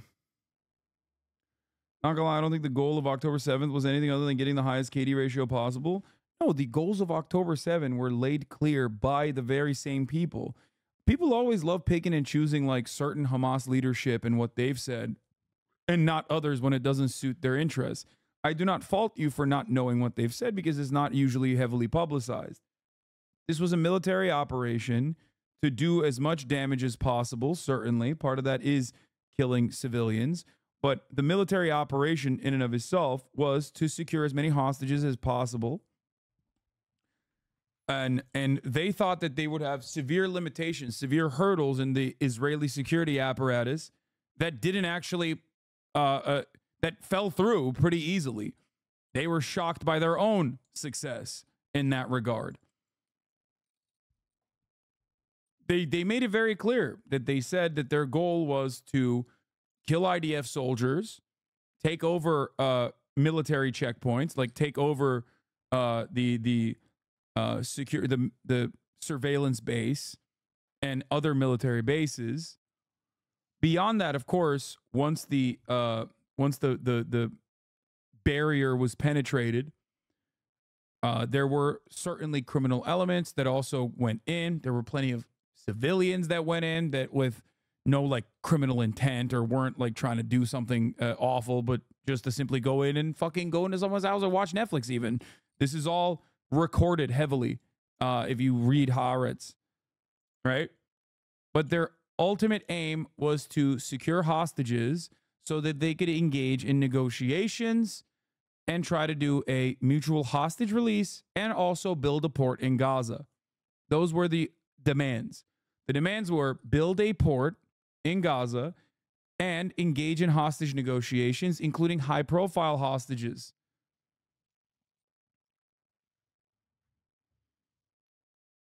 Selective condemnation. I'm not talking about selective. I don't do selective specific outrage. Condemnation of this specific Well, you know assault what? You know on what it civilians. is. You know, I would, for example, condemn Israeli assaults on civilians, deliberate assaults on civilians. Yes, I would condemn them, but you're not doing that. You know, with the Hamas. You know what the issue is? What? I've been speaking in public now, I would say since the late 1980s and interviewed and so on. I have never on one occasion ever been asked to condemn any Israeli act. When I've been in group discussions, those supporting the Israeli action or perspective, I have never encountered an example where these individuals are asked to condemn what Israel is doing. The demand and obligation of condemnation is exclusively applied, in my personal experience over decades, is exclusively applied to Palestinians. No, this is and not. those, Israel is condemned day and night on every television channel, on every, and has been for the last decade. Okay, bro. Oh, yeah. They're so condemned. Bro, dude, I wish I could condemn the Palestinians in the way that we're condemning Israel then. Yeah, dude, I'm condemning the Palestinians, the Palestinian state, the Palestinian government by offering them $3 billion in weapons every year. Okay? Let's condemn the Palestinians a little bit in the same way that we're condemning Israel then. God damn, dude. Get the fuck out of here. permanent victimhood narrative. God damn, it's so fucking stupid. Holy shit. Yeah, I'm condemning Palestinians by having, you know how you would condemn Palestinians in the same way that, or condemn Hamas in the same way that we condemn supposedly quote unquote Israel? Imagine if during October 7, I would go and have like Yahya Sinwar on my broadcast to contextualize all of the civilians that were being murdered on camera. That would be my condemnation if that was condemnation according to Benny Morris, if that's real condemnation. Can you imagine a world where I'm like, please, Yahya Sinwar, we have a fucking footage of some of these militants here executing people inside the kibbutzim. Could you please contextualize why this violence is occurring by telling us how Israel deserved it? Like, that is so unimaginable. It is literally, I think, illegal, okay? I would probably go to prison if I did something like that. I had a random teenager from Yemen on this fucking broadcast, and these dipshits literally kept saying he's an anti-Semitic, homophobic, gay people executing terrorist Houthi who killed probably a bunch of fucking sailors. Random fucking Yemeni teenager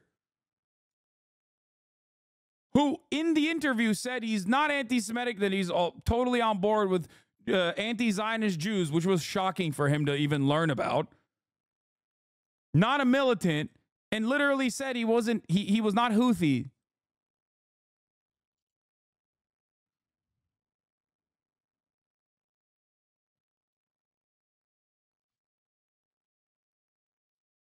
Tim Houthi interview was condemned for being cringe. It was. It fucking was not at all.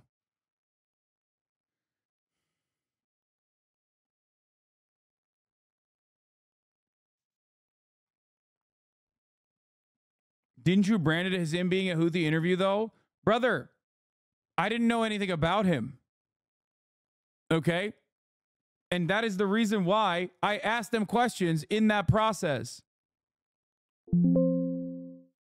But many people did not actually watch the interview, and they simply made assertions. Stop saying he wasn't anti-Semitic. Of course he won't say it. Why? Why wouldn't he say he's anti-Semitic, dumb fuck? It's literally in the Houthi fucking charter. It says death to all Jews. Why is it that all of a sudden this guy is going to magically fucking hold back? You can't pick and choose. On the one hand, you're like, all Yemen are, all people on the, because he's on the broadcast. Dog. The literal fucking Houthi banner says death to all Jews. Why do you think he would hold back?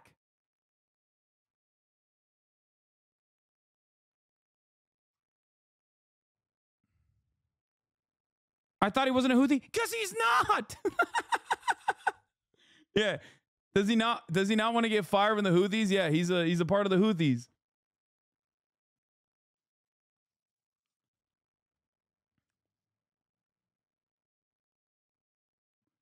It doesn't make sense. What you're saying doesn't make sense. You're in a moral quandary in your own in the own neat little moral confines that you're trying to cultivate. You're still inconsistent.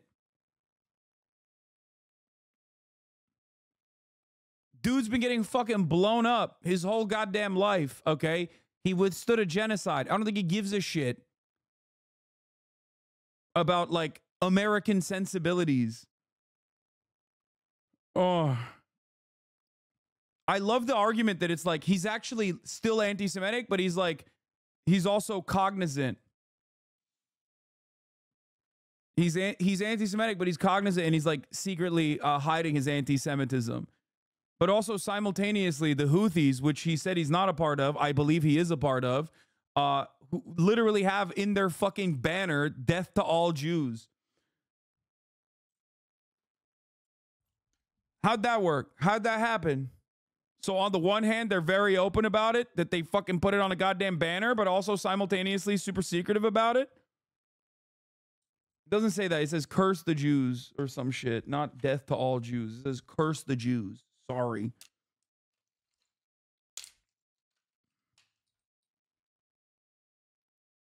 telling you about a personal experience lasting decades. You said, quote. Uh-oh. Oh, no. I'm trying to quote what you just said. I shouldn't have said anything at any time. You should say, Professor Morris. Yes. You just said. Hassan, I babe, would I'm an condemn- Arab. I grew with these anytime anti-Semitic indoctrinations. Okay, well, I don't know why. If Netanyahu says I don't hate Palestinians, would you believe him? Are you comparing Benjamin Netanyahu to a 19-year-old TikToker? Are you this fucking dumb?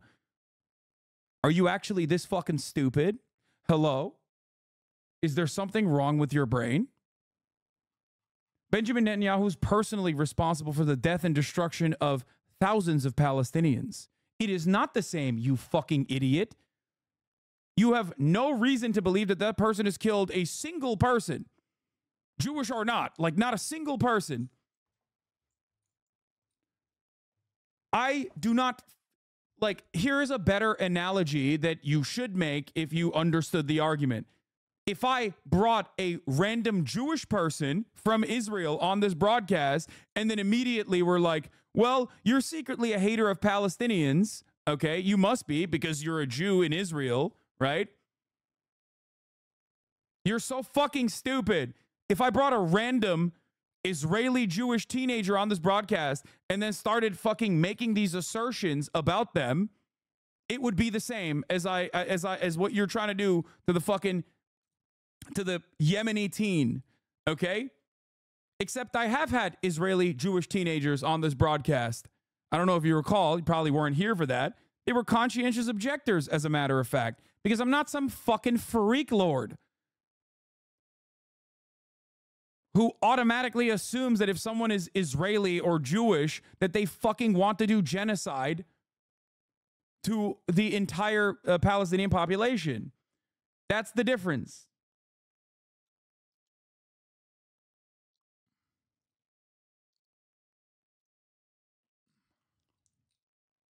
Israel deliberately attacks civilians, Yes. okay? The problem, Professor Morris, is over and over again, you claim in the face of overwhelming evidence that they didn't attack civilians. That's not true. I've said Really? Israel has attacked Professor- civilians. Professor In Mar- Kibya, Israel attacked Right, civilians. Professor And I've written Morris. extensively Okay, about I know it. that. In Kafr Qasim, they killed Yes. civilians. And I've written now that. let's. So you're just eliminating, okay, you're selecting. Okay. As Stephen says, you cherry pick. If I were Before you, you do cherry pick. let's fast forward when you were an adult. What did you say about the 1982 Lebanon War? What did I say? You don't remember? Okay. Allow me. Wow. Okay. So it happens That's so that funny. I was not at all I had no interest in the Israel-Palestine conflict as a young man until the 1982 Lebanon War. Yeah. I lost the passage. I'll find it. Okay, real quick. Well, But it is safe to assume that since 94% agree with the war in Gaza is not a good point. No, that's idiotic as fuck. Your horniness to say like all Israeli Jews fucking hate Palestinians and want to do genocide is causing you to literally betray the principles that I bring to the table. I will never, ever assume automatically that like an Israeli Jew is going to be in support of the genocide in Gaza. You know why I'm not going to do that? Because that's fucking idiotic and also bigoted. It doesn't matter. Don't say just 94%. Doesn't matter. I apply the same exact principles. That's my point. he's searching for that. Yeah, allow me. You bring That's up good. something that's really important that a lot of people don't draw a distinction between, in that there is just causes for war and there's just ways to act within a war. It's always better to ask instead of assume. And these two things principally do have a distinction from one another. Correct. However, while I appreciate the recognition of the distinction, the idea that the cause for war that Hamas was engaged in, I don't believe, if we look at their actions in war or the statements they've made, it doesn't seem like it had to do with territorial acquisition. No. The Like taking land back. the point I was making was what was Hamas trying to achieve militarily on October 7th. And I was pointing out that the focus has been very much on Hamas attacks on civilians and atrocities and so on. And I'm not saying those things should be ignored. What I'm saying is that what's getting lost in the shuffle is that there were extensive attacks on military and intelligence facilities. Mhm. And as far as let's say, the other aspects are concerned, because I think either you or Lex asked me about the legitimacy of these attacks, I said, I'm unclear whether efforts by Hamas to seize Israeli population centers in and of themselves are illegitimate, as opposed to actions that either deliberately targeted. Do you think these guys actually care and are maybe confused, or are they just simply saying that it wasn't a random Yemeni guy though? Oh, never mind. Tour on Titan. No, dude, I'm moving the face cam because like I'm trying to do my very reasonable best to not fucking violate TOS for ban evasion. Okay? That's it. I will repeat it over and over again, regardless. It's funny, other than that. Oh, God damn, dude. Why are so many of you in here today? What the fuck's going on? It wasn't a random Yemeni guy, though. It was a random Yemeni guy. Israeli civilians, or actions that should reasonably have been expected to result in the killings of Israeli civilians. Those strike me as, by definition, illegitimate. And I want to be very clear about that. Illegitimate means you condemn them. Illegitimate means they are not legitimate. I have a problem condemning with, your side. Yes. No, not condemning my side. I have a problem with selective outrage, and I have a problem with selective condemnation. And as I explained to you a few minutes ago, in my decades of appearing in public and being interviewed, I have never seen. I've never been asked to condemn an Israeli action. I've never been asked for a moral judgment on an Israeli action. Exclusive request for condemnation has to do with what Palestinians do. And just as importantly, I'm sure if you watch BBC or CNN, when is the last time an Israeli spokesperson has been asked to condemn an Israeli act? I've never seen it. I don't think we condemn the Arab side either, though, right? I don't think there's any condemnation. No, but now that we're talking about Israeli victims, all of a sudden morality is well, I think the reason why it comes up is because there's no shortage of international condemnation for Israel. As Norm will point out 1,000,000 times that there are 50 billion UN resolutions. Yeah, dude, I'm condemning. I like I said, I'm going to condemn the Palestinians by giving them $3 billion worth of weapons, an Iron Dome, and also total legal permission by vetoing any Security Council provision. Like that's my goal. You know, man, what broad condemnation falls upon Israel? Oh, what a terrible fate. Oh. You've got Amnesty International, you've got multiple bodies of the UN, you've got now this case for the ICJ, so there's no question of if there's condemnation. But sorry, if I can interrupt you, in 1948, the entire world stood behind the establishment of a Jewish state in the entire world. No, except the Arab states and the Muslim states. Well, not the entire world. Okay, but I think you know what I mean by that. The Western democracies, that's what you're saying. Well, then also, Western democracies supported the establishment of Israel. My quick question was, you said that you believe that, this is a very short one, you know, it's just, you think that there's an argument to be made that the people in Gaza, that Hamas and Islamic Jihad, whoever participated, had a just cause for war. Maybe they didn't do it in the correct way, but they maybe had a just cause for war. I don't think there's a maybe there. The Palestinians okay, you think they absolutely had a just cause for war. Do you think that Israel has a just cause for Operation Swords of Iron? No, of course not. Okay, all right, you can say your quote. Okay. First of all, on this issue of double standards, which is the one that irks or irritates Muin, you said that you are not a person of double standards, unlike people like Muin. You hold high a single standard, and you condemn deliberate Israeli attacks on civilians. When they occur, yeah. And I would say that's true for the period. They just sneakily ignore the actual question. Yes, of course, criticisms of Israel condemned, but the question was, why do we never hear questions from the media to Israel defenders about condemning Israel? Because there's a double standard. Because Israel is our ally. Period up till 1967, and I think it's accurate, your account of the First Intifada. There, it seems to me, you were in conformity with most mainstream accounts. And in the case of the First Intifada, you also used, surprisingly, you used Arab human rights sources like Al-Haq, which I think Muin worked for during the First Intifada. That's true. But then something very strange happens. So let's illustrate it. Wait, there's something strange which happened. Is the Arabs rejecting okay, wait. peace offers? Well, by accepting the Oslo Agreement. Yeah. Not the, by rejecting Islamic campaign. If we have time, I know the record very well. I'd be very happy to go through it with you. But let's get to those double standards. So this is what you have to say about Israel's invasion of Lebanon in 1982. You said Israel was reluctant to harm civilians, sought to avoid casualties on both sides, and took care not to harm Lebanese and Palestinian civilians. You then went on to acknowledge the massive use of IDF firepower against civilians during the siege of Beirut, which traumatized Israeli society. Mars quickly enters the caveat that Israel, quote, tried to pinpoint military targets, but inevitably many civilians were hit. That's your description of the Lebanon war. As I say, that's when I first got involved in the conflict. I am a voracious reader. I read everything on the Lebanon war. I would say there's not a single account of the Lebanon war in which the estimates are between 15 and 20,000 Palestinian and Lebanese were killed, overwhelmingly civilians, the biggest bloodletting until the current Gaza genocide. And by the way, Israel did not have a right to invade Lebanon. Important. Palestinians do have a right to resist the apartheid. They do. Their methods of resistance went above and beyond and are understandably considered acts of terror on October 7. Everything past that is so far defensive against Israel's, once again, illegal offensive war against the civilian population. Israel does not have a right to defend itself as the belligerent occupier on top of Gaza by pummeling Gaza. They do not. They do not have a legal right to do this. It is an illegal occupation. It is an apartheid state. And Israel's actions post-October 7 in Gaza are illegal.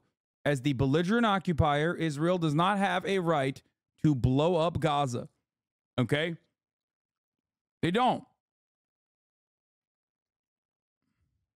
It is not a defensive measure.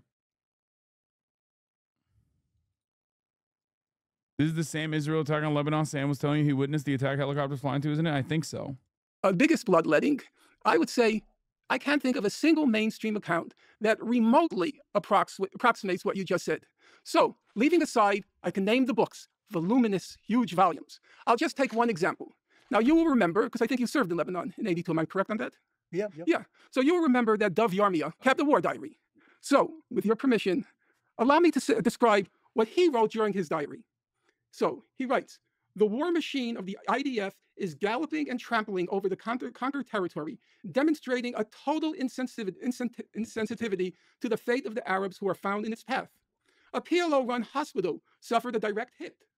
Thousands of refugees are returning to the city. When they arrive at their homes, many of which have been destroyed or damaged, you hear their cries of pain and their howls over the deaths of their loved ones. The air is permeated with the smell of corpses. Destruction and death are continuing. Does that sound like your description of the Lebanon war? Forget my description. Forget it? The point you're Words making... are in print. We can't let me forget just finish my sentence. The point you're making, which you somehow forget, is that there are Israelis who strongly... Dude, it's so funny that he keeps cooking him with his own words. That's awesome. God damn, dude. Oh, bro. He's reading him to fucking filth. He said, listen up.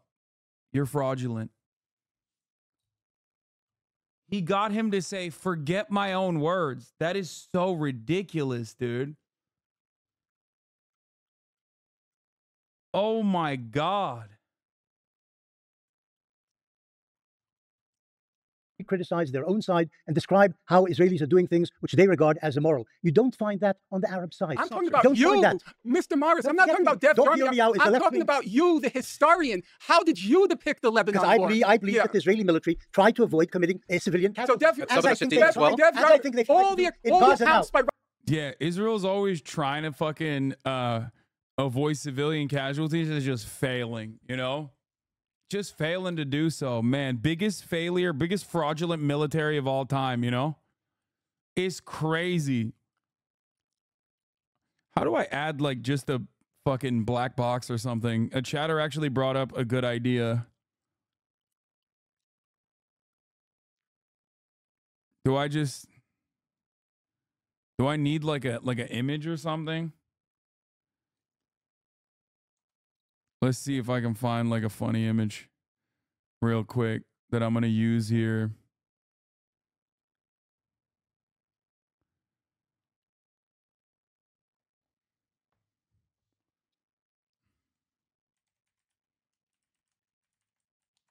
I should have done this from the jump, dude.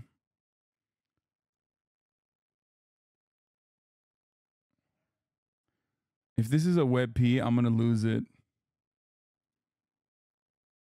Nope, it's not. Okay, good.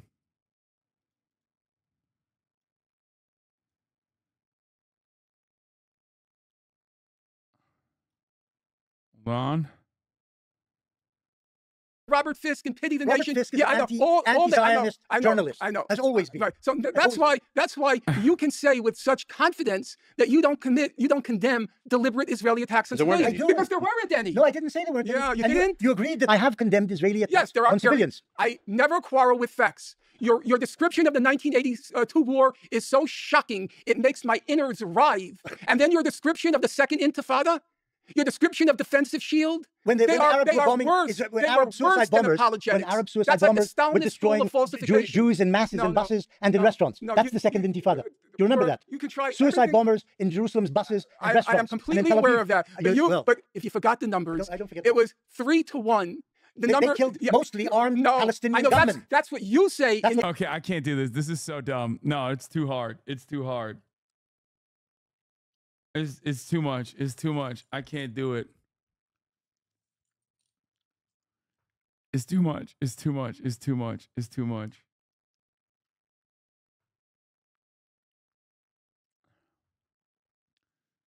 The problem is like having to constantly switch screens.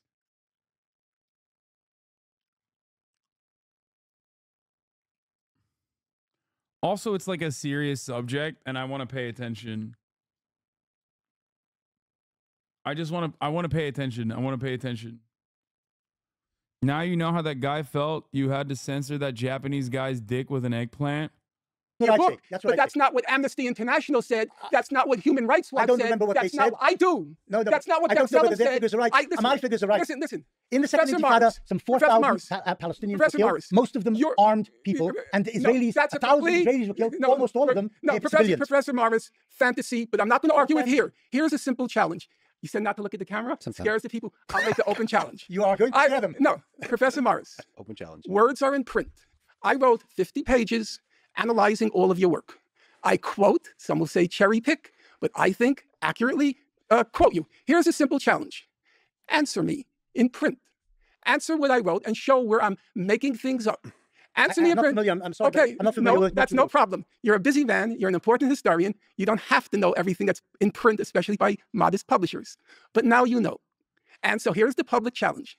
You answer and show where I cherry-picked, where I misrepresented. Send me the article. And then we can have a civil, scholarly discussion. I'm not sure we will agree, even if we don't have to agree. Bro's got the iPad and the phone. He's like, oh man. He's asking chat.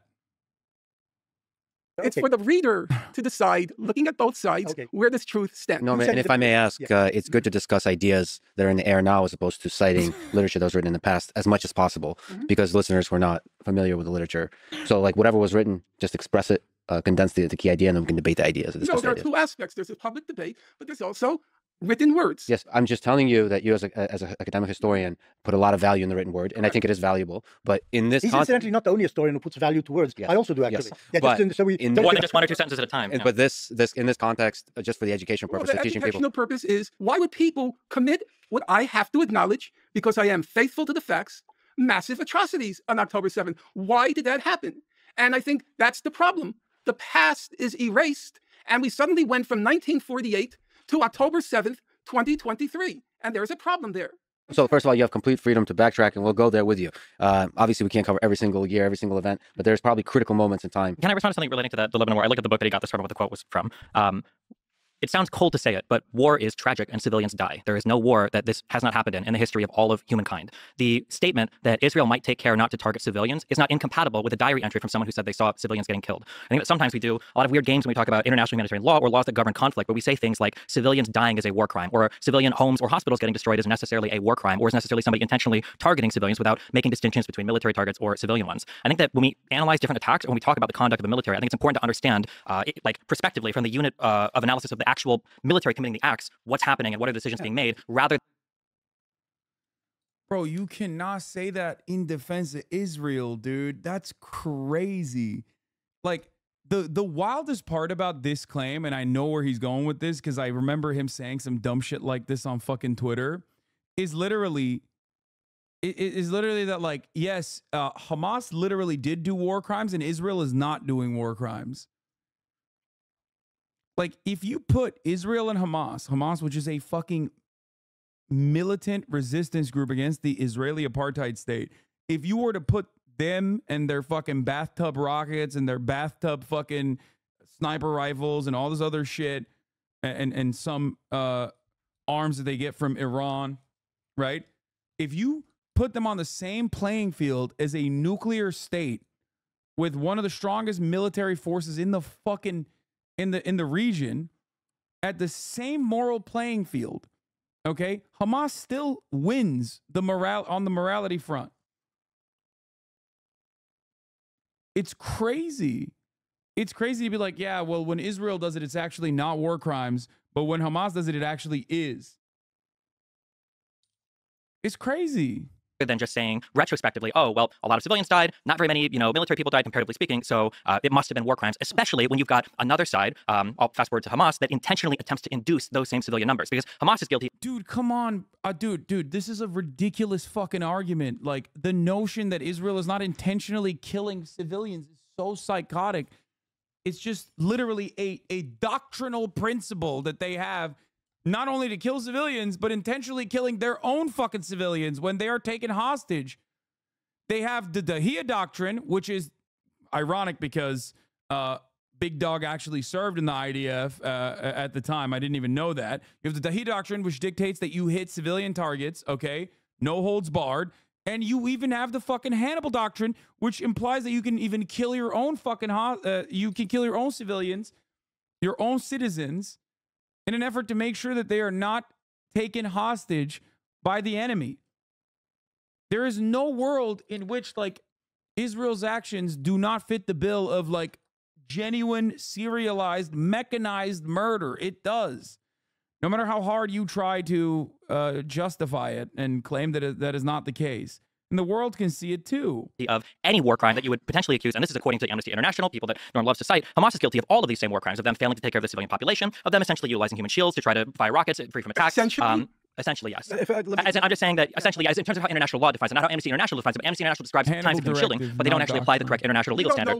I know, absolutely. You haven't the clue. I absolutely. You haven't the clue. I think, but I'm just saying. Believe it or not, Norm, the entire Geneva Convention is all on Wikipedia. It's one of but I'm just saying that on the Hamas side, if there's an attempt to induce this type of military activity, attempt to induce civilian harm, that it's not just enough to say, like, well, here's a diary entry where a guy talks about how tragic. I think the problem with your statement is that if you go back and listen to it, the first part of it is war is hell.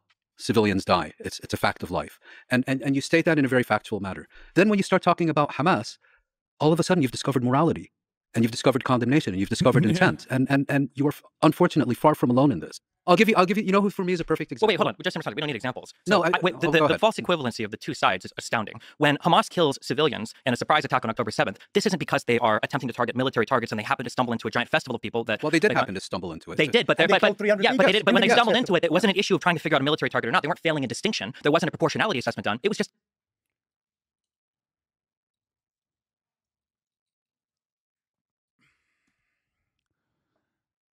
Anyone that fucking claims that Israel is not deliberately targeting civilian infrastructure and civilians is either the dumbest person I've ever seen in my entire life, like straight up schizophrenic, delusional, okay?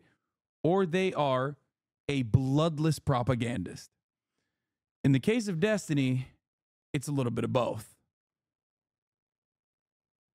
Okay.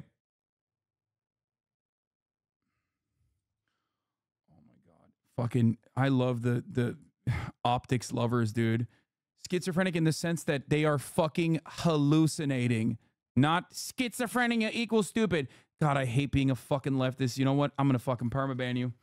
That's it. I hate it. This is why I hate it. I hate it so much. I hate it so fucking much. It is just like the worst group of individuals that you can ever fucking put together in so many circumstances where people just selfishly go, what about me? My own personal grievances. What about me? You're disingenuous. You're not an activist. You're not actually fucking, portraying your cause of anti-ableism in an adequate way. You're just fucking delusionally and selfishly bringing this up because you care about the optics above all. That's it. Oh.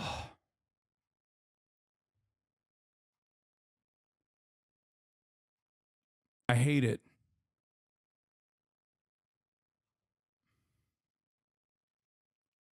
To kill civilians. Even the Amnesty International in 2008 and in 2014 and even today will I don't think you'll find anyone who will deny that Hamas has targeted civilians. Sure. You gave the example a difference of suicide bombings during the Second Intifada. I mean, facts are facts. Sure. But I'm saying that the Hamas targeting of civilians is different than the incidental loss of life that occurs when Israel does. How, genocide is the intentional mass murder. Genocide is a entirely separate claim. Yeah, right? But the idea that Israel is not in the business of intentionally targeting civilians, I know that's what we're supposed to believe.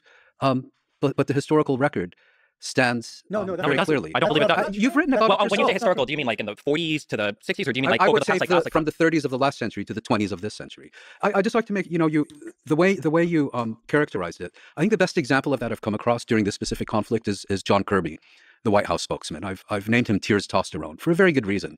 When he's talking about Palestinian civilian deaths, war is hell. It's a fact of life. Get used to it. When he was confronted with Israeli civilian deaths on October 7th, he literally broke down in tears. But he understood that one is deliberate and one isn't. He understood that. No, that's what he tried to make us understand. Oh, he understood that. Oh, Israel is just small being genociding. They're not deliberately killing fucking just 25,000 plus women and children. They're just a oopsie. Dude, I'm gonna be honest with you. What? You try to defend Palestinians, yet you do nothing for them? You're so disingenuous to your values? Come on, bro. I know it's the top of the hour and you're trying to fucking do a ad break, but come on. Come on. Come on. I just clapped someone for way less than that. Don't do that.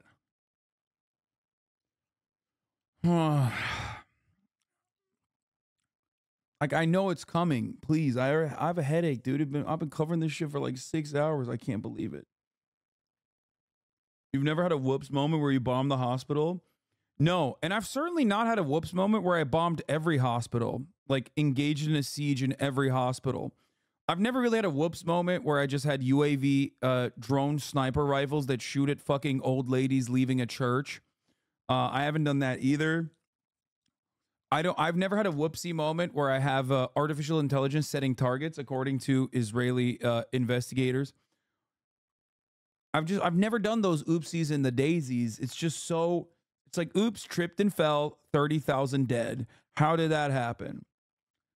Yeah, I've never oopsie daisy disguised myself as a fucking doctor to enter a hospital in the West Bank in occupied Palestinian territory to go and execute a dude that is literally in the hospital bed. Never had that one either. Yeah. Yeah, there's no, God, I liked it so much more when they were discussing like history. But the moment that they moved over to like post-October 7 and he's engaging in like clear-cut genocide denial is just so gross, so disgusting, so monstrous. So fucking awful. You have no leg to stand on, man.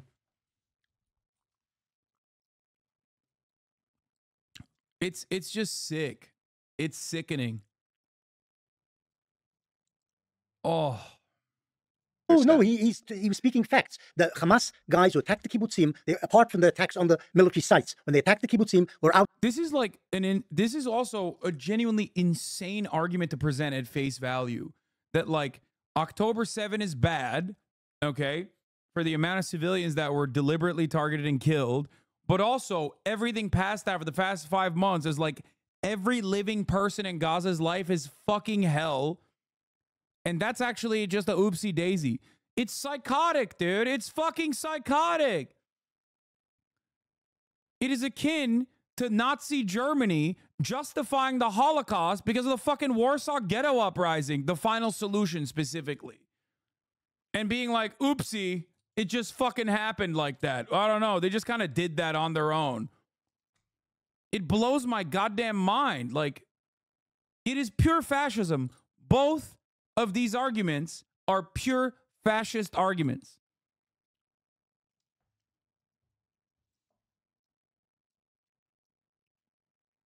Out to kill civilians, and they killed family after family, house after house. The Israeli attacks on Hamas installations and fight. You don't know better. No, you don't know Israeli pilots.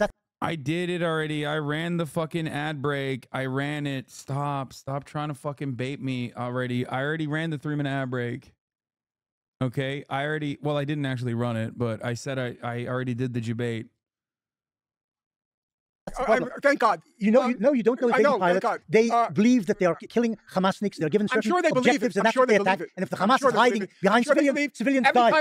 Every time they target a kid, I'm sure they believe it's Hamas. When they killed the 4 kids they believe. Yeah, I know they believe it. Even though they were diminutive size. Even though they were diminutive size. You don't see the size. No, they saw it. Let's leave it aside. Oh, I know what he's quoting from, but you've lied about this particular instance in the past. Those kids weren't just on the beaches as opposite articles. Those kids were literally coming out of a previously identified Hamas compound that they have operated from. They literally said you can Google it. With all due respect, that you're such a fantastic moron. It's terrifying. That wharf was filled with journalists. There were tens, scores of journalists. That was an old fisherman's shack. What are you talking about? It's so painful. It's so painful to listen to this idiocy. And to be clear, on the other side, bro, hit the, it's Hamas. Those journalists are Hamas. Why doesn't he hit the Ch? He's just doing every other part of the Hasbara. Why doesn't he hit the Hamas? you're implying that a strike was okayed on the Israeli side where they said we're just going to kill 4 Palestinian children today for no reason. Do you believe that? Do you believe that? Do you believe that? Right, I said, do you believe that? Tell a journalist, do you think that they will kill 4 children? Here we go. We'll never answer that. I will answer the question. Pilots will I will even answer children. And it was because that was a strike. That was a drone strike. That was a proof all the way up the chain that we're going to kill children. We're going to kill Palestinian children. Yes, by the way, I do. Yes, I do. I do believe that Israel will deliberately kill 4 children. Why is that such a like, dude, when you have no argument, and Destiny certainly does not have a leg to stand on here, you literally resort to, oh my God, do you literally think Israel would kill 4 children? Deliberately target 4 children? Yes, dumbass. Of course they would. They've killed 15,000 children so far. Why the fuck wouldn't they target 4 more? How fucking clueless are you? What do you mean? Oh my God, I can't believe it. You would say that Israel would kill 4 children. Oh, the horror. The horror. The fuck do you mean? There is 0% chance anyone with fucking more than 3 synapses firing at the same goddamn time could believe this. Like, there is no fucking way.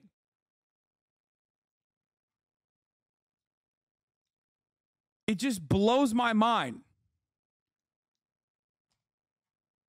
Oh, I have a headache. Oh, Digha, thank you for the 10 gifted subs.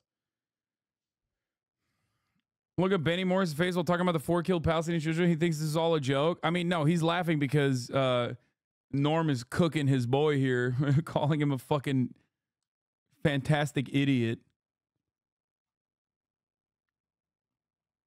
I genuinely don't understand how you could say that. Like, do you, I want to see the comments. Do people think that this is like, you're such a fantastic moron is terrifying? 2 historians, a journalist, and a video game streamer walk into a bar. You like to quote things? I do like to quote things. They're called facts.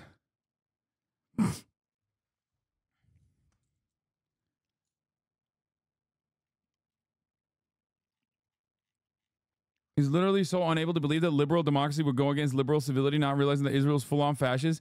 Yeah, there is no, I don't think he fucking genuinely believes that Israel is like even remotely liberal. I think he just doesn't give a shit. Oh, fuck, where was I? 246 or something? I'm like, I lost my spot here. The strike was okayed on the Israeli side. 246.13. Okay. I'm trying to see the...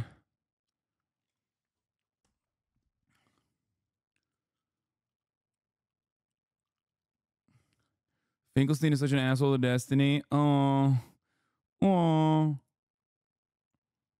Destiny's like the kid in class who hates his teachers.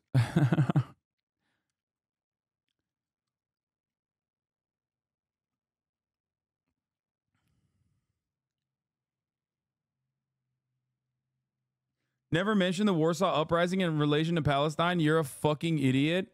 Am I? It's really crazy because you know who actually first mentioned the Warsaw Ghetto Uprising and made a comparison to October 7? It was actually Norm Finkelstein who did that. He's on this. He's in the conversation right now. I don't know if you know this, but his parents literally participated in the Warsaw Ghetto Uprising. I don't care that you don't care. Okay? I think it's a very valid comparison to make because Gaza is a ghetto. It makes you feel bad because you don't want to feel like Palestinians are humans, but they are. And you can't keep pushing. Yeah, see, mods are fucking you guys up for adding the one guy that I pulled up. He is a R word that can only quote other people and has no opinions.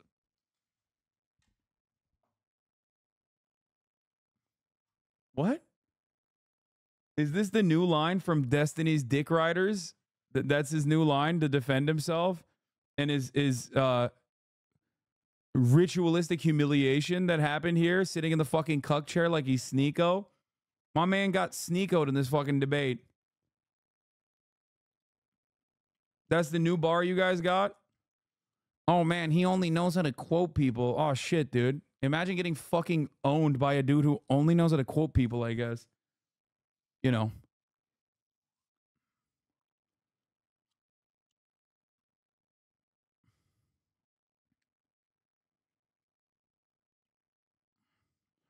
The Warsaw Uprising was made by Zionist movement Hasan Hitzair. Nice to see you are support Zionism.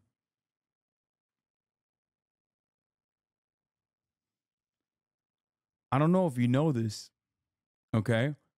But there were plenty of people who became like Zionists after World War II. Plenty of Jews that were Zionists after World War II. That doesn't mean that like their actions during World War II were wrong. You know? This is the fuck? What a take.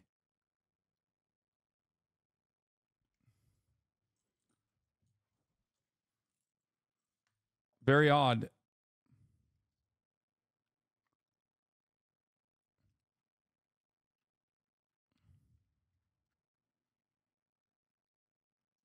This is also Bund erasure. Yeah, it was Jewish socialist too. But like, but listen.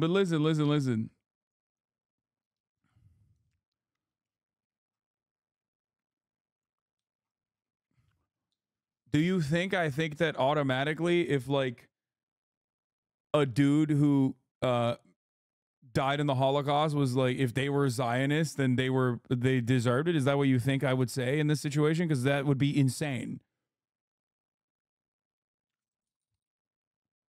Like, you ascribed a value that that is so far beyond the point of comprehension that I don't even know how to address it.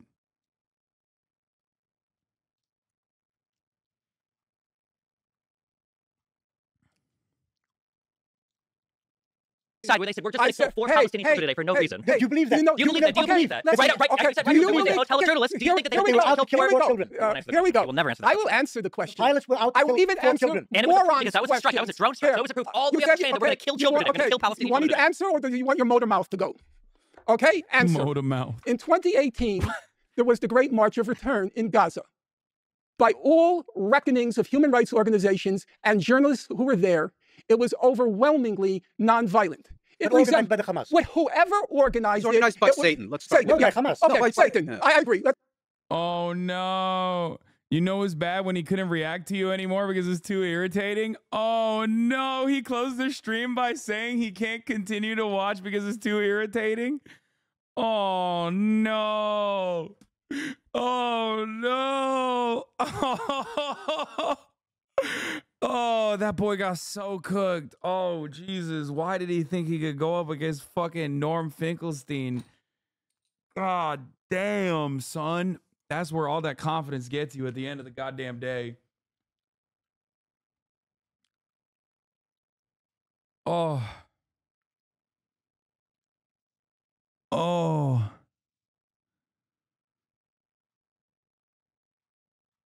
Just sitting in the fucking Sneeko chair and eating it.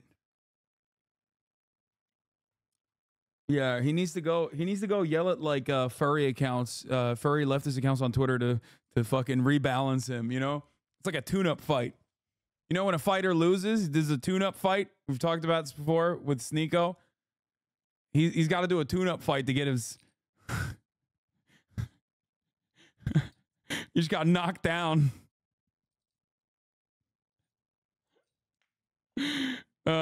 No, I know he meant watching my stream. He's like very frustrated watching my stream, watching Norm Finkelstein just absolutely fucking destroying him. He gets Twitter on a second monitor and is crying at the thousands of likes every tweet laughing at him is getting. Yeah. Oof. Your last cuck chair comment got to him. I just want to know why D is in this conversation. He's in this conversation because he would bring eyeballs. He was supposed to do this debate with Norm originally, and he's friends with Lex. And also, I think he's the perfect person to have on to defend. Mr. Bennell, don't change the subject. If you don't know what you're talking It's not about, about change. at least You can say- have the I'm curious. at least How have the close is humility. 242? You talk How about close chapter has 6. 242 You gotten? don't know chapter How close 6. has 242 You don't gotten know to the chapter Palestinians to 6 peace? from tweet 5. You have no idea what you're talking about. It's just so embarrassing. At least have some humility. Between us, we've read maybe 10,000 books on the topic, and you've read 2 Wikipedia entries, and you start talking about chapter 6. Do you know what chapter 7 is? Answer me. Do you know, Mr. Dude, wait. No, wait. Is Benny Morris laughing at him? He's laughing at him. Bro. Yo. I didn't even get to that part. Even fucking Benny Morris is laughing. Oh, no. Oh, that's so bad. No, How chapter close 6. has 242 You don't gotten know to the chapter Palestinians to 6 peace? from tweet. Oh, ain't no way. Ain't no way. He had his teammate going. He's like, damn, dog, he's cooking you. He's like, he got Benny to turn around and be like, actually, honestly, I'm an anti-Zionist. I take out. Oh, that's so bad. Oh, how much did he cope to fucking massage the narrative before this interview came out to be like, hey guys, don't watch the interview. Oh, that's so bad.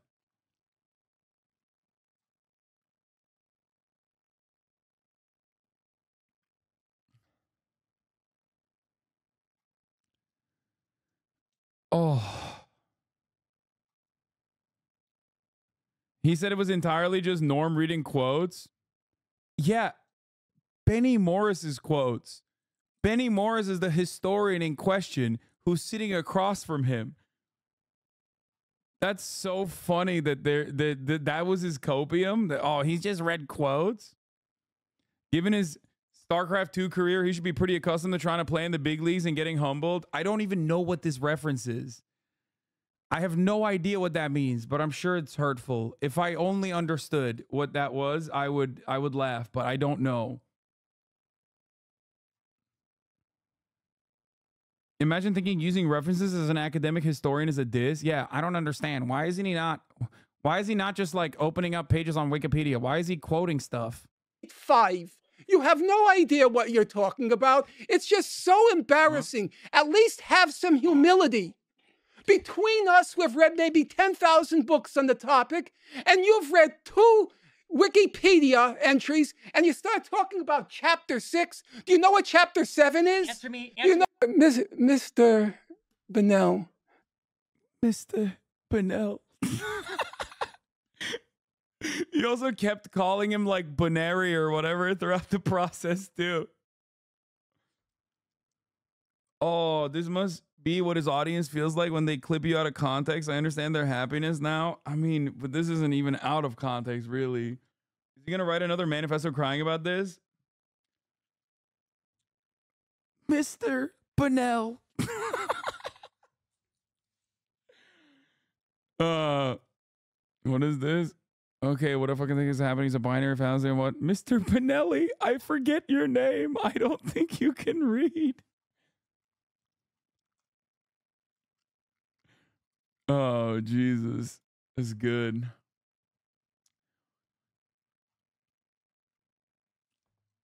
Oh, man, that's bad.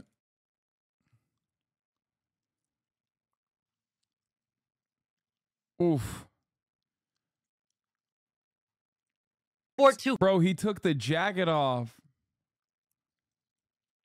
He took the fucking... Did you read the case? Yeah. It is Mr. a highly Corelli, special intent. I'm going to ask you again. Genocide. Yes. Please stop displaying your imbecility. Okay, I'm sorry if you think the declaration of the judge is imbecile. Every new clip Bro, every new clip,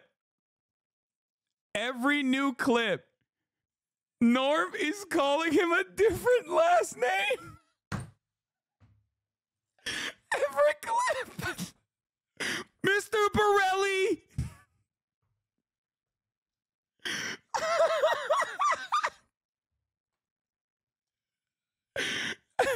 You are an imbecile of the highest order.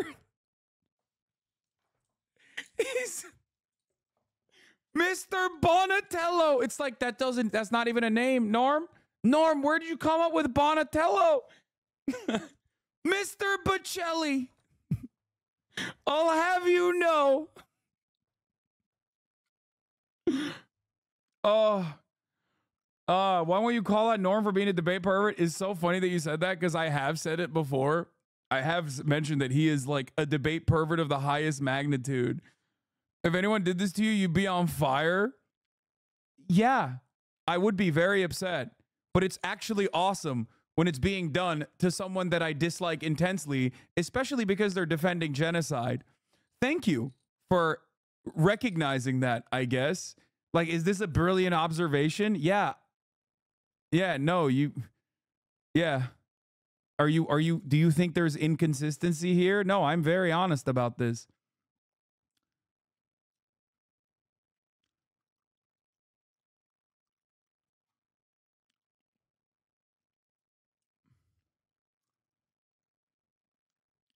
Chatter, he started off the debate by saying Norm is a principled practice debate pervert. Yeah, he is. The cope, his reply is even worse. Norm Twinklestein is easily one of the most unserious people I've ever had the misfortune of speaking with. I hope his reading comprehension improves in the future. It's sad that he brags about reading so much when he's apparently only capable of thinking in single quotes. Oh, that's so sad. Oh. His reply, we must have spent 2 hours of this convo wasted with Norm trying to cite Benny's own quotes from his own books at him, constantly misunderstanding the context of what he was even saying and acting smugly about it the entire time. Unreal. Oh. Bro, someone needs to do a wellness check on the boy. He is fucking cooked on that copium.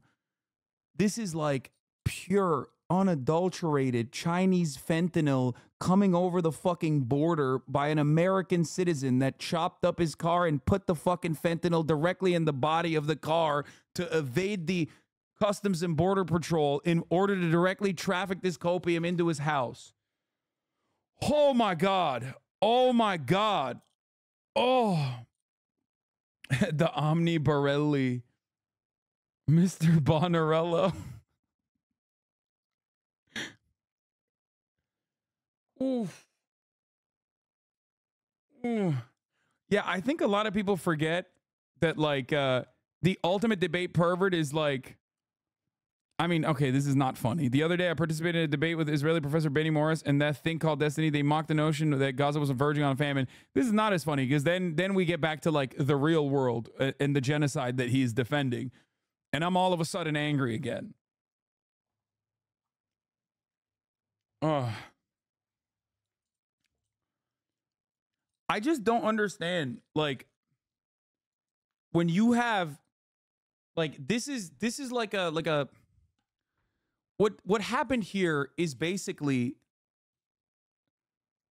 like a Wikipedia autist going up against like the raid boss of having Rain Man level of knowledge on everything that has happened in Gaza. Like, a stone turns in Gaza in like 1984 and it's in a book that motherfucking Norm Finkelstein wrote about how that stone turned and the impact of it. And it's like, why would you, like, what did you think was going to happen? There is no amount of Wikipedia pages you can read. This dude cooked Alan Dershowitz, like tenured Harvard professor, debate pervert Alan Dershowitz.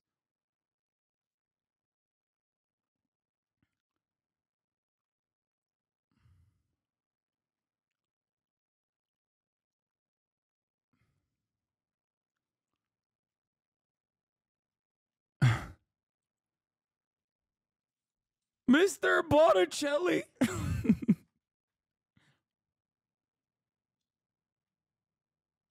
Ridiculous argument. Because, oh, really, that it's impossible at the command level. It's impossible at the command level. But you said that they couldn't have done it at the bottom if it weren't also You at the top. you don't understand the So- strength of the I don't claim that you're understand. making. You're With saying all that due from a respect, top-down level, that with all- lawyers, with multiple all due commanders, respect, all these Mr. people Bonnell, signed do off not tell me on what I don't killing understand. for Palestinians. It's true. Children. It's true. I don't spend my nights on Wikipedia. I read books. I admit that as a single. Waste of time. Yeah, Wasting as time. Bro, he laughs every time he says you read fucking. No, your debate partner's laughing every time he says you read Wikipedia. Come on, dude. He goes, Mr. Botticelli, all you know is reading Wikipedia, and he's fucking laughing. Oh, no. Oh, no. Oh, no. Oh, what the fuck? Dude.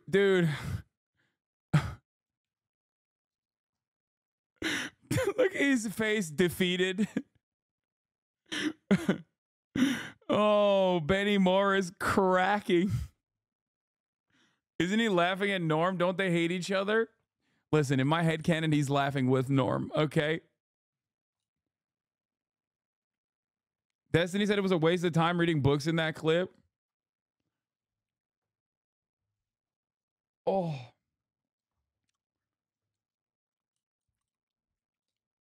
Oh, dude, no one can ever shit on Lex Fridman ever again on this broadcast for as long as I remain a live streamer. Do you understand me?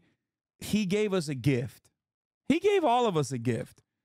A brief moment of solace to laugh and enjoy in a sea of death, desolation, destruction.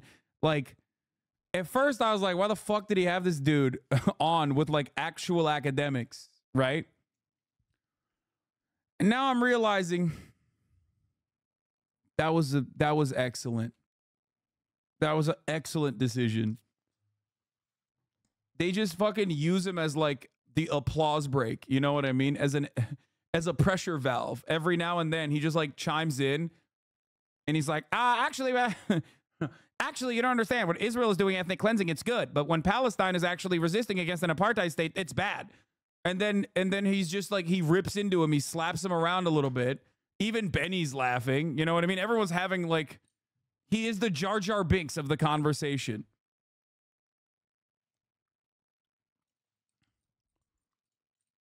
Oh, the Bonatello meme's going hard as fuck. Oh. You know when your childhood friend meets your current friends and they embarrass you? This is how Lex is feeling right now. No, Lex is fucking eating this because he's like, oh my God, I'm going to get like 10 million views on this fucking debate.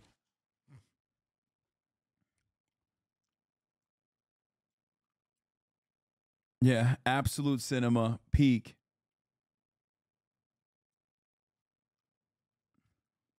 He should have turned around and been like, Mr. Bonaldo, go back to your iPad to find a new Wikipedia page to read. Maybe, perhaps you will find a new talking point in there.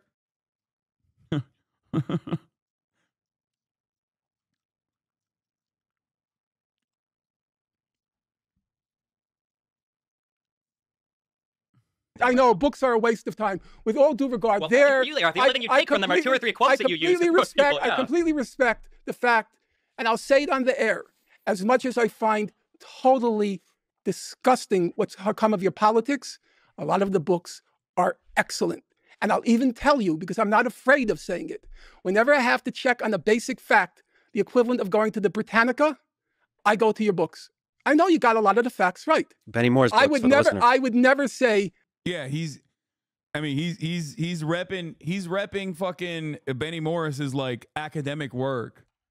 He doesn't agree with his. That's what I was trying to explain as well. It's like so gross when you see a dude like that who has actually the academic bona fides fucking sitting there and being like, yeah, a genocide occurred on October 7, and also everything post October 7 is like, you know,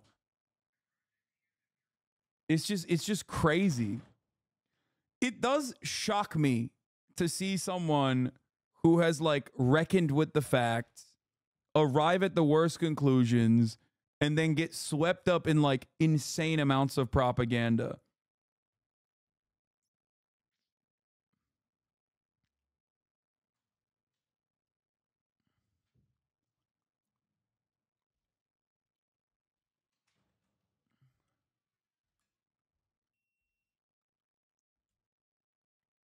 Whenever Face Finkel, aka Face Footnote, starts off with the all due respect, you know he's gonna invent a new Italian surname.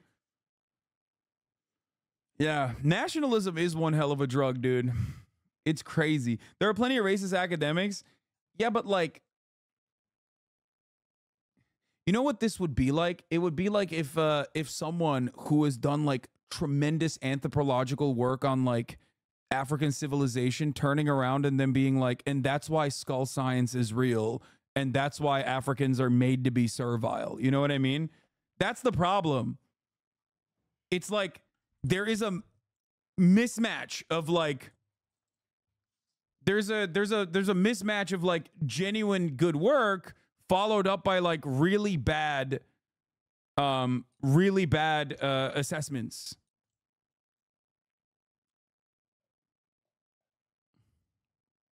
So literally every early anthropologist, yeah, I guess, but it's not. We're not living in the early anthropologist era.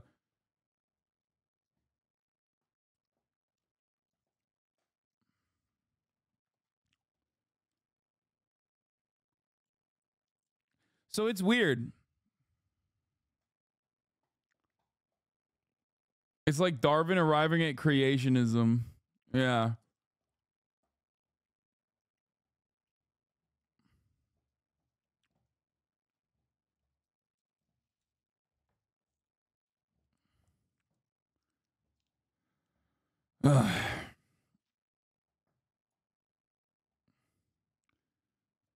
Okay. Let's get back to it. Let's go for the big one. The big Megillah. It's Satan, okay? Overwhelmingly organized, overwhelmingly nonviolent. Resemble at the beginning the first intifada. Represent the first, yeah, okay, not bombs. But they try to make holes in the fence. Okay, obviously. Let's continue. Bro, he's just like fucking playing with his phone in the corner. Okay. No, wait. I'm willing to grant you Please. I'm willing to allow me to. You don't have to pursue it. I'm willing to grant. Allow me to finish. I don't know anything about this. I'd like to. Okay. I gotta pee. I'll be back.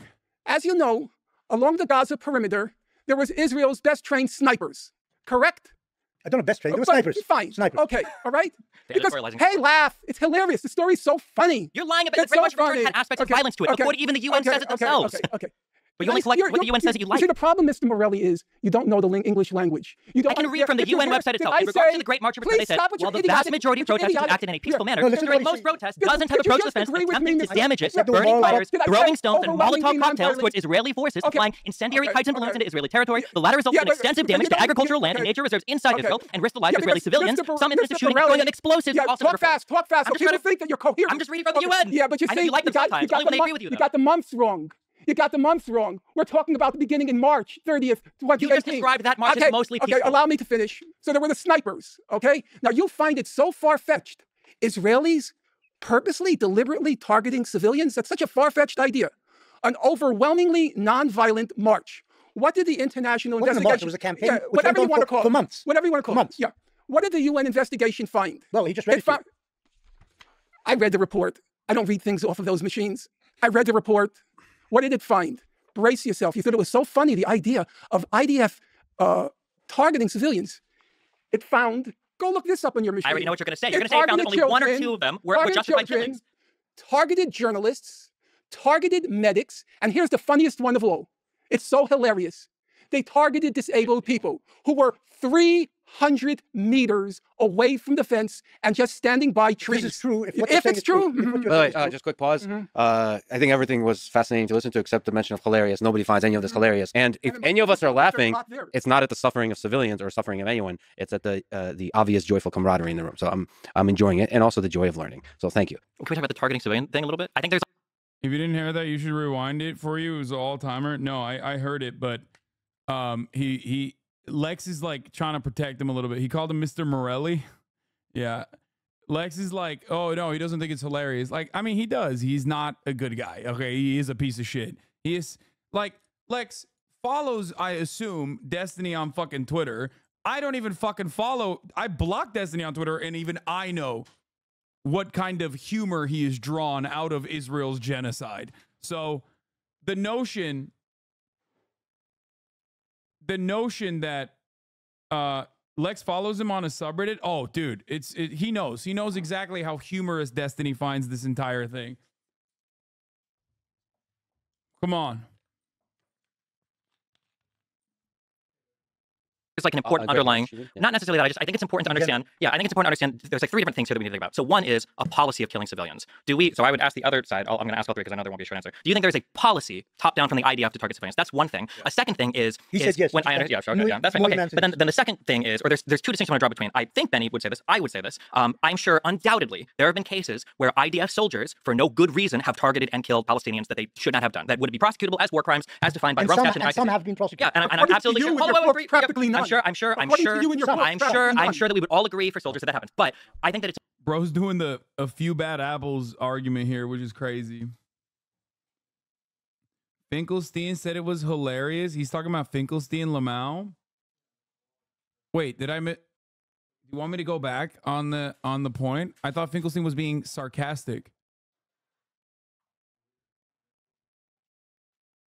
Like he was saying that it's like implying that Destiny finds it hilarious. Because Destiny was laughing. I wasn't even in the room and I understood that. Am I to understand that me being outside of the room, I have a better understanding of the situation than this chatter who was watching the fucking video in here? Yeah, that's not what happened, bro. Destiny has been glib and mocking and sarcastic this entire time as he's talking about fucking atrocities, to which he responded with, oh, you think this is like, oh, this is hilarious. Every time they target a kid, I'm sure they believe it's Hamas. When they killed the 4 kids on the they believe. Yeah, I know they believe it, even though they were diminutive side. Even though they were diminutive. You don't see the size. Yeah, they saw it. Let's see the size. Oh, I know what he's quoting. You've lied about this particular instance in the past. Those kids weren't just on the beach. Wait, hold on. This is, I went too far back. Things of human rights organizations and journalists who were there, it was overwhelmingly organized, overwhelmingly nonviolent. Resembled at the beginning the first intifada. This clip is the exact moment a chatter linked it before. Correct. I don't know best trade. It was snipers. Fine. Snipers. Okay. All right. Because you can literally hear him laugh, bro. Hey, laugh. It's hilarious. The story's so funny. You're lying about it. Yeah. You can hear him laugh.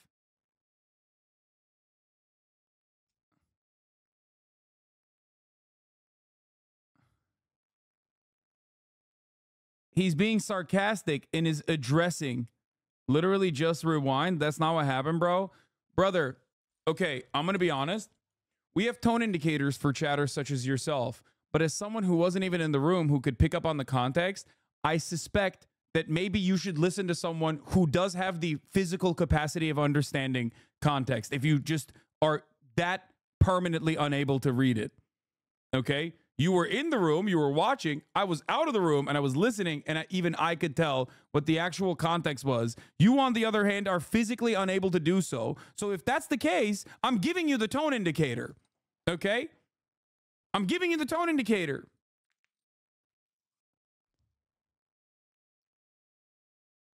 That's crazy. What is happening here? No disrespect, chatter. If you legitimately can't comprehend it, like if you have like a physical inability to understand sarcasm, satire, nuance in general, then like I'm trying to help you out here.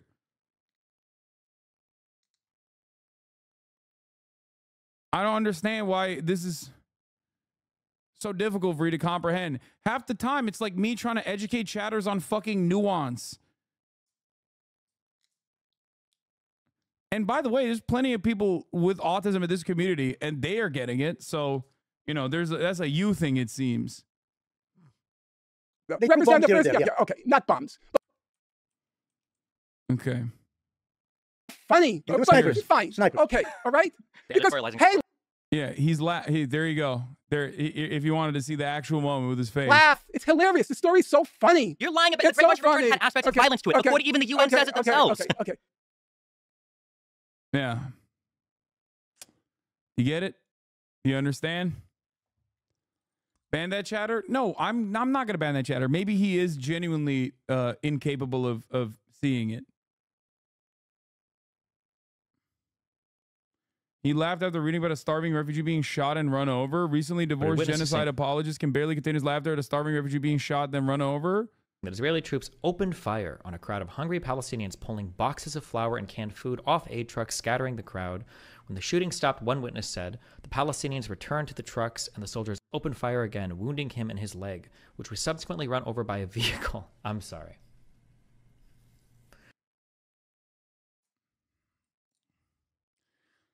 Dude, this is literally just like for people who think being a sociopath is cool, like just cultivating an entire audience of just fucking Patrick Bateman lovers, I think. Everything it does is a performance for his audience of shitty people. Yeah. Like if you find this to be content, then, you know.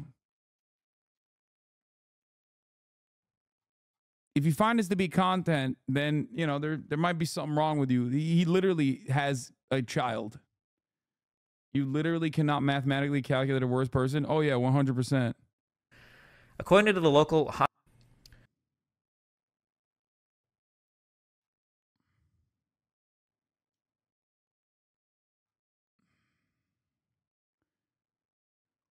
I don't know how he evades the kick streamer scrutiny that, like, most other kick streamers get on a regular basis for behaving like this all the fucking time. Dude got stuck in his 2012 edgelord phase. Yeah. So I legitimately don't know the context here, who that person is or why they're bad. Bro, what are you talking about? He just laughed at a fucking Palestinian person. I think it was reading an article about, because when anybody calls him out, his fans dox them. Yeah, well, they can't dox everybody.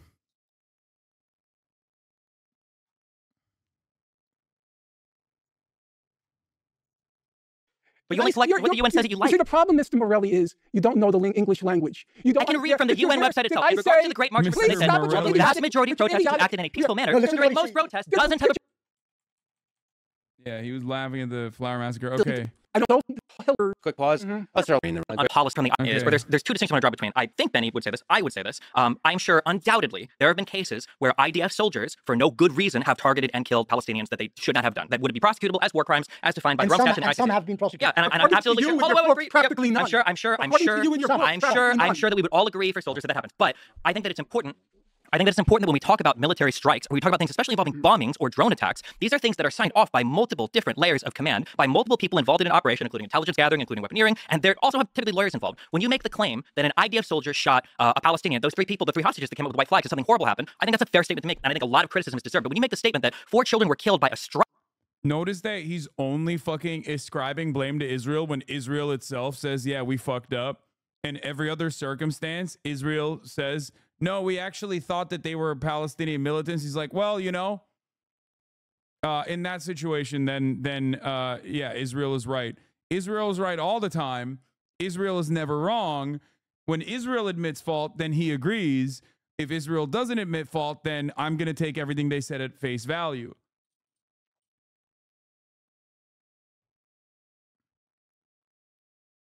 And I don't know if he's doing this genuinely because he, like, I don't know, radicalized himself or negatively polarized himself into, like, legitimately thinking that Israel is not a fascist apartheid ethno state and actually a liberal democracy, whatever the fuck that means, or if he's just, like, pure contrarian. strike. The claim that you're making, Deliberately, the claim that you're making is that multiple levels of the IDF signed Yeah, his argument isn't even that it didn't happen. It's just that, no, I know them. They're a good guy. They wouldn't do that, regardless of how many times it has happened. off I never, on just I killing. have no idea what That's right. If motivated you don't them. understand the process, then let me educate you. I don't can tell you. I understand do understand the process. I'm telling you. You're I'm trying to tell you really right now. the Yes. No, You've basically, studied you the can ask IDF. anybody that's Aside talking from about. Wikipedia, can you tell me what your knowledge of the You can talk IDF to is? people who Apart from work in the Wikipedia, military. What's your knowledge of the You know what? IDF? Audience can look this up. No, it's You've basic studied millet. the You can ask IDF. anybody that's Aside talked from about Wikipedia, can you yes, tell you me can what talk your to knowledge people. of You the can talk IDF to is? people who Apart from work in the Wikipedia, military. What's your knowledge of You the know what? IDF? Your audience can look this up. Do you This conversation was infinitely more productive and actually better when it was like Benny Morris talking. Now that it has turned into it turned into a fuck fest. It turned into a fuck fest when like at least Benny is wrong and says a lot of immoral shit, but he has like a level of respect for academic integrity. You know what I mean? He has a level of respect for people's like scholarly work, and isn't just like regurgitating talking points that he picked from reading a fucking Wikipedia page. So it sucks. By the way, this conversation between Norm and Destiny is literally part of the reason, other than his psychotic, sycophantic fan base constantly fucking stalking my every existence for years and years, is part of the reason why I never debate him any longer, because it always resorts into this back and forth shouting match. Because when Destiny doesn't have a good argument, he just immediately resorts to trying to trigger his opponent into an emotional response. And if he fucking knows deep down inside that there's a lot of baggage there, or there's a lot of like back and forth with our back and forth in the past, or with Norm, where he knows he's like, he can't go up against Norm. Norm is just simply more knowledgeable on this issue. Okay. He's going to start nuking the debate. To be fair, Norm isn't helping either. He's resorting to ad homs. Yeah, no, he's a stubborn dude in the same way that I am as well. So he's just like yelling back and forth now. Do you think that bombing and strikes are decided by one person in the field? Do you think one person Can I is in control of respond an to that? airplane or a drone strike? As a pilot doesn't do it on Yes, his own. strike Can I cells have respond? entire Whole apparatuses that are hierarchy. designed to figure out how to strike and who to strike. So when you say that four children are targeted, you're saying that a whole apparatus is you trying make to my murder argument better than four me. Palestinians. He's trying to, okay, if I'm going to make serious analysis here, Mr. Bonarello is basically trying to reduce all of the academic work, all of the NGOs that have like consistently covered Israel's genocidal actions into one strike against 4 Palestinian children, as though 15,000 Palestinian children have not been fucking murdered by Israel in the past 4 or 5 months. That would make anyone go insane. Okay? It's just ridiculous. It's a ridiculous thing to say in the face of like an overwhelming sea of information. While they're having this conversation, I suspect around 50 Palestinians were killed in this fucking duration over the 5-hour period. You know what I mean? I don't know when they exactly had this conversation, but it's not statistically impossible to make that assertion. Like that's why this is a ridiculous conversation to have. Like, we're not just talking about one singular strike of 4 children being killed. While we were watching this, people were talking in the chat about how there were another 50 Palestinians that were shot at waiting for aid in Gaza. I don't know. I haven't seen it yet. I haven't like looked into it. But there were people in the chat saying that. Now, I don't know if this is what happened so far. I haven't seen it, and I will read it, and I will cover it tomorrow, most likely.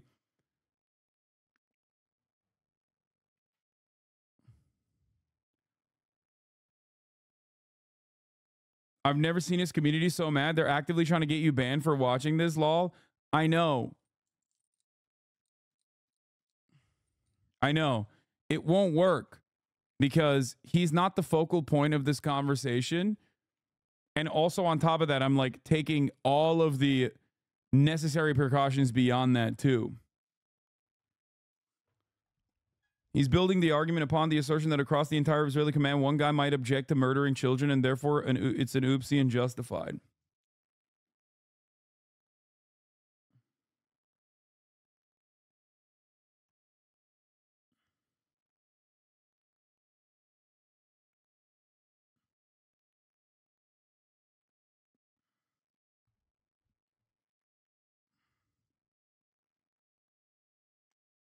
You will read what? Some tweets? This is the maximum amount of copium that we will get to. Once again, where are they trying to ban you? Show it. Mass reporting for ban evasion. I'm sure the people that are pointing that out are probably in the fucking same either Discord or chat rooms that they're trying to do. Anyway, we're going to continue with the video. You make my argument better than me. Ridiculous argument. Because, really, that it's impossible at the command level. It's impossible at the command level. But you said that they couldn't have done it at the bottom if it weren't also at the top. You don't understand the strength of the claim that you're making. You're With saying all that due from respect, a top-down level, that lawyers, multiple commanders, and all these people signed off do not tell me on what I don't killing understand. for Palestinians. It's true. Children. It's true. I don't spend my nights on Wikipedia. I read books. I admit that as a signal. Waste of time. Yeah, I know books are He 100% is laughing at a him. waste of time. With all due regard, Well, there. for you they are. The only thing you take from them are 2 or 3 quotes that you use. I completely respect the fact, and I'll say it on the air, as much as I find totally disgusting what's come of your politics, a lot of the books are excellent. And I'll even tell you, because I'm not afraid of saying it, whenever I have to check on the base. Oh, they're trying to get me banned here. Remember when someone asked, where are they trying to get you banned? Turns out it's on LSF. Destiny calls out the hypocrisy of Twitch immediately 37 minutes ago. I haven't even watched the clip, but I suspect it's something along the lines of, I can't believe Twitch hypothetically bans everyone for watching videos of me, but in this circumstance, they're not banning Hasan, who's watching a video of me. No, dog, you're in the video.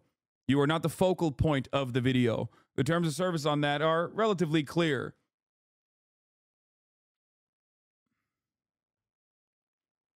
It is pretty funny to be like, I'm such a fucking toxic person that, like, this platform banned me. Why won't they ban the person for watching a video with 3 professionals discussing ongoing geopolitical conflict because I happen to be in the frame, being a fucking dumbass, being the Jar Jar Binks of the comedic relief of the 3 actual knowledgeable people discussing a matter of geopolitical interest. Man. Yeah, I'm sure XQC is never brought up in this conversation when he watches Destiny videos all the time.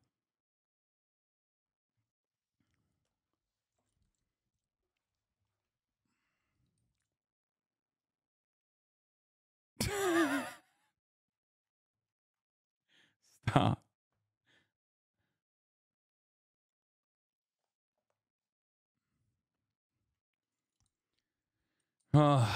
I'm not going to show you the meme, okay? You don't deserve it. No. Enough. Basic fact, the equivalent of going to the Britannica, I go to your books. I know you got a lot of the... It's so funny because his fan base originally came in here to be like, why are you covering him? Why are you covering him? Is it because you're scared? Come on, show us him. And then and now are turning around and being like, look, see, he's watching him. Please ban him, Twitch.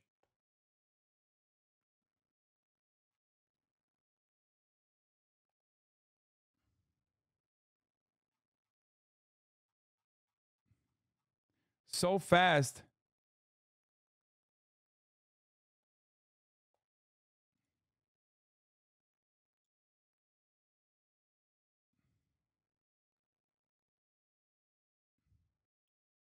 The facts right. Benny Moore's books I would for the listener. I would never say books are a waste of time, and it's regrettable to you that you got strapped with a partner who thinks that all the wisdom, He didn't say they're a waste of time. I'd like to respond to what you were saying. I think the question that we're trying to answer, I think you don't understand Israel, you know. Let me finish, really please. understands Israel. I think it works. I think we're all agreed that Palestinians have deliberately targeted civilians, whether we're talking about Hamas and Islamic Jihad today or previously. I prefer the word murdered and raped rather than targeted. Targeted is too soft for what the Hamas did. I'm okay with I'm not talking about. I'm talking about this now. Yeah, but I'm trying to answer his question. Yeah. Okay. historically, there is substantial evidence that Palestinians have targeted civilians. Whether it's been incidental or systematic is a different discussion. I don't want to get into that now. For some reason, there seems to be a huge debate about whether any Israeli has ever sunk so low as to target a civilian. I don't How does it feel to be irrelevant outside of your little insignificant bubble? I'm happy. Why are you making my bubble larger? I want to be left alone by the likes of you, man. I swear to God, I'm being for real with you, angry badger. Why so angry? I want you to be a happy badger. Okay? That's what I want. Like, think about that. You took time out of your day to come in here to write that in this chat as a previous subscriber too. Do you think that this is good for your own mental health? Actually, take a deep breath. Let's do it together. Close your eyes and take a deep breath.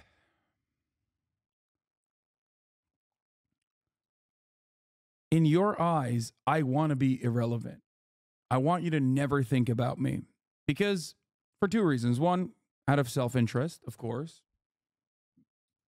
But more importantly, I want you to never think about me because it upsets you. Okay? Just take a deep breath, visualize, and think of a world where you don't actually have me occupying any space in your mind. Okay? I promise you will be happier.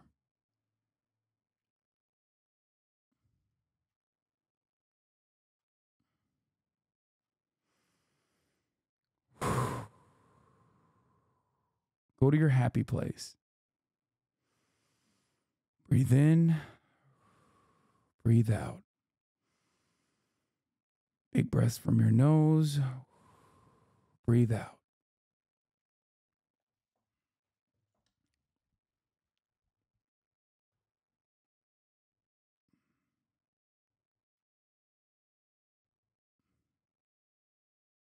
It will be better for you overall. But while you're here, if you will stay here for the duration, please be nice, especially at the top of the hour when there's a 3-minute ad break coming. I don't want you to see the ads. So I want you to subscribe for $5 or for free to avoid seeing the ads at the top of the hour.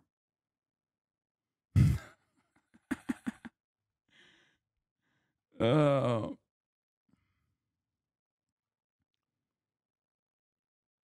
That's right. I want you to have an ad-free broadcasting experience. Here's the 3-minute ad break now.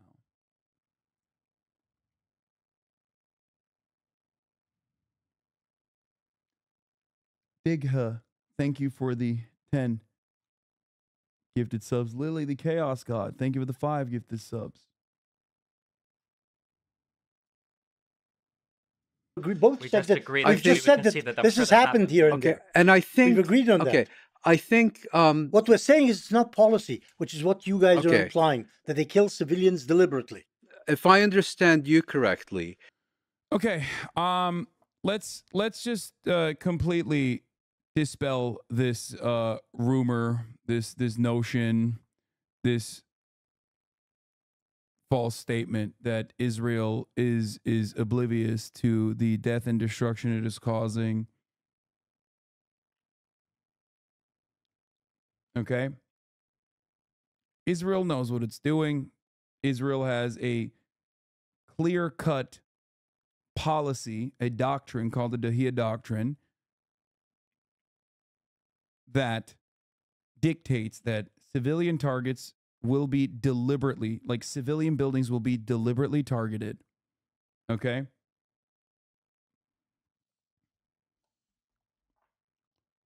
"972 magazine, which is an Israeli magazine, went further and actually investigated this last siege, this last mowing of the lawn operation that they've engaged in, where more than 30,000 people have been murdered by Israeli rockets, and found that they had three different tiers of targets, including, but not limited to, civilian targets that they deliberately take down. Okay? Their rules of engagement are death and destruction. The notion, like I said, and I stand on this, the notion that Israel is not actually genuinely trying to wipe out the Palestinians and simply on accident killing more than 25,000 women and children. This is before we even get to the civilian men that are also being killed that are not Hamas, right? If you personally think that Israel has accidentally killed 25,000 plus women and children, you are either the dumbest person on the planet or you are just straight up evil. They call those power targets, which means their targeting of civilian buildings is intentional collective punishment, which is a war crime. Yes, absolutely.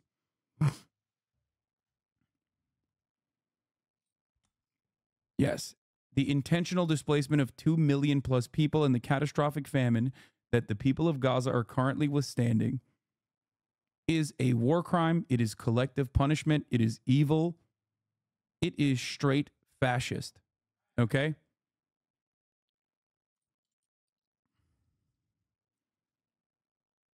I cannot understand how people try to defend this. It is not an accident. It is perfectly deliberate. And even if it wasn't perfectly deliberate, even if it was an accident, it would still be criminal negligence. You're basically making the claim that none of these attacks could have happened without going through an entire chain of command. For strike cells that are involved in like drone attacks or plane attacks or My understanding of the Israeli military, and you could perhaps, you've served in it, you would know better, it's actually a fairly chaotic organization. No, that's not true. Especially not the Air Force. Extremely, extremely organized. The Air Force works in a very organized fashion. As he says, with lawyers.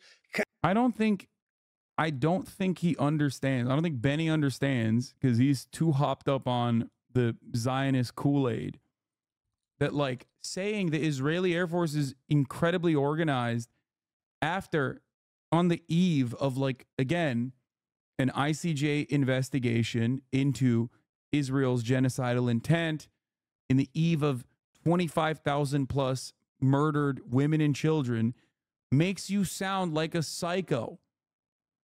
It just means they're well organized in bombing civilian infrastructure. Like this, I get why Zionists make this argument, because they've always made this argument. They made this argument in every single siege. Okay? Every single siege they've made this argument. But the death toll was, at least in the eyes of the broader public, somewhat more avoidable. Okay? Especially when there wasn't like a lot of media coverage on it. Okay?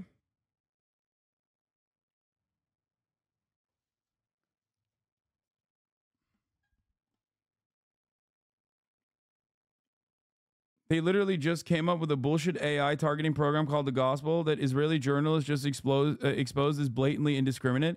I don't think it's indiscriminate. I think it's discriminate. I think they are discriminately indiscriminate. Like they are deliberately targeting anything and everything, including civilian targets. That's it. Like the AI doesn't make it, the AI doesn't make it better.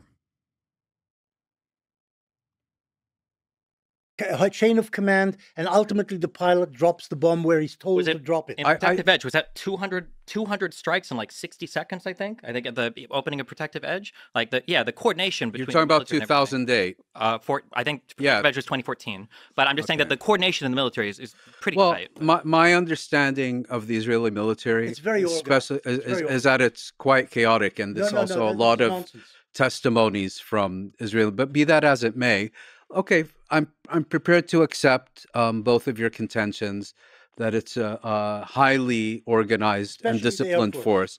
Air Force, under any scenario, is going to be more organized than the other branches, and you're saying such a strike would have been inconceivable. Well, I'm not necessarily saying inconceivable. I'm just saying that like that would have required you're basically murderous intent for so many different levels. I don't think good evidence has been presented to say that that's your basic claim is that it would be fair to assume that such a strike could have only been carried out with multiple levels of authorization and signing off. Okay, let's accept that for the sake of argument. We have now seen incident after incident after incident after incident where entire families are vaporized in single strikes. Who is in the families? Who lives in the house? Family inside, members. No, family or next members, to the house in which these families are we killed. have seen incident after... Do you know that Hamasniks weren't in that house? Do you know that their ammunition dumps weren't in those houses? Why do I have to prove a negative?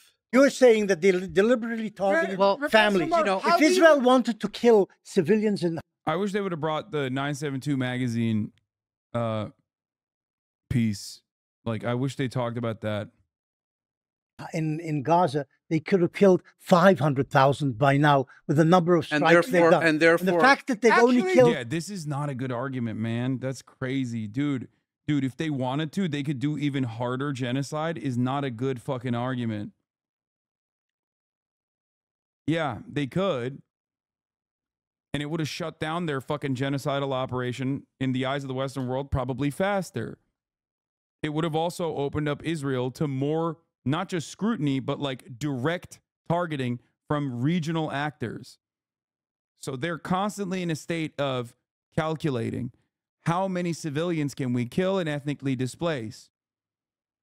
But it's not a target, it's not a math calculation of civilians per enemy combatants. It's a calculation of how many civilians can we kill without like America completely shutting off support.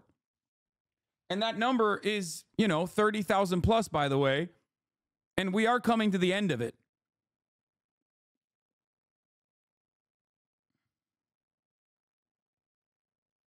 A certain small number. 30,000 is a small number. Small number in proportion. You consider 30,000 small a small number in proportion over 4 months.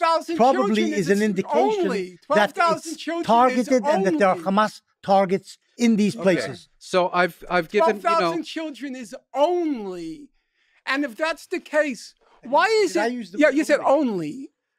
Though, Professor Morris, here's a question for you. If we take every combat zone in the world for the past 3 years, every combat zone in the world. In Vietnam, the Americans killed a million I'm not people. talking about well, Vietnam. they could have killed 40 million. I wasn't, I was against. That's crazy, bro. You're using Vietnam to defend Israel's actions in Gaza? That's wild. The Goldstone report definitely dismissed the human shield theory. On the other hand, the only 2 Israeli soldiers condemned by Israeli courts in Gaza used a child as a shield while doing an assault. Yeah. In the anti-war movement. So don't... Goldstone is the inception of the UN as Hamas, by the way. And then they'll always use like, well, Goldstone himself went back on his fucking report later. Killed a million people in Vietnam. Fine. And 30 million Russians were killed during World War II, so everything else is irrelevant. Okay. Here's the question. Professor Morris, here's a question. It's very perplexing. If you take every combat zone in the world for the past 3 years and you multiply the number of children killed by 4, every combat zone in the world, you get Gaza. Okay? So when you what say... What is that supposed to prove? Okay, I'm going to tell you. Just shut up. What is that supposed to prove? That Israel is killing a shit ton of children. And that is like not legally permissible and completely, utterly immoral. Relying on Hamas numbers. No, I'm not Hamas relying. numbers are I'm not relying on... Now, yeah, when you're losing the argument, quickly go into, oh, those are Hamas numbers. Nice. Yeah, those are Hamas numbers. Okay, dude, come on. Yeah, Hamas numbers that Israel itself uses, Hamas numbers that the U.S. State Department relies on, the Hamas-backed Palestinian Health Ministry, okay, no matter how hard you try to frame it, is the foremost authority. If you have an issue with their numbers, let fucking third-party international investigators in to the motherfucking Gaza Strip. But you can't do that because you're too horny to fucking kill them too. There are no other numbers. Another calculation from Israel is, well, it's better to just keep saying Hamas numbers and have everyone rely on it, our government included, especially when they're matched against the population numbers that Israel already has, because they have the fucking names and addresses of every single person that lives in the Gaza Strip to begin with. I've done the math on Hamas civilian to death ratio. IDF has killed about 1,000 times more civilians than were killed by the Allies bombing Dresden. Calling it a consequence of war is insane.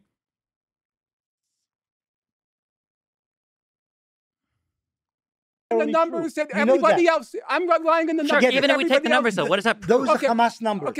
Okay. Which may not be true. Fine. They could invent anything because you think. Okay, if they can invent any number, then bring in third-party investigators. Once again, but you won't do that. You would never argue for that.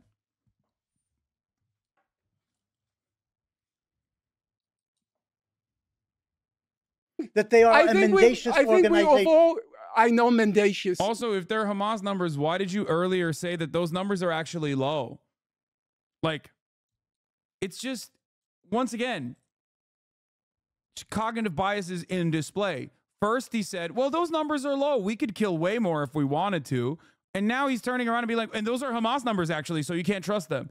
He's just hitting every fucking angle he can, because deep down inside, every single human being, and I genuinely believe this, every single human being, no matter how fucking aggressively fascist they are, still understand that murdering children is wrong. Okay? Murdering women and children is fucking wrong. And that's why he has to cope with it by moving the fucking goalposts. It's not just about, like, defending his position and doing a shitty job at it. Okay? I think deep down inside, he wants to believe it. And that's why he's like he's like falling off of a cliff and desperately trying to grab onto any kind of ledge he can in this argument. If they could make any number, why wouldn't it be higher? Why not make the alleged lie more tragic and painful? It's bullshit. Exactly. Believe me. You like mendacious as in the Israeli Ministry of Foreign Affairs. Okay, so here's the thing. You say they could have killed 500,000, but they only killed that's your word. They only killed 30,000. You believe that they deliberately target civilians. They would have killed many more. The fact is that they don't deliberately target civilians. Professor Morris, and you don't understand. For a historian, I don't want to understand Israeli society. You want to know the truth. I don't want to. I don't know if, like, a lot of Israeli defenders that live in Israel understand the impact of this latest incursion. I think they think that they will go back to business as usual, and the regular order of the apartheid will set back in, and the routine violence, and everyone will just, like, go back to the drawing board. It'll be like October 6th all over again. And I personally don't think that that is going to happen. As someone who has been covering this for years and years and years, okay, I've never seen this level of support for the Palestinians in my entire life.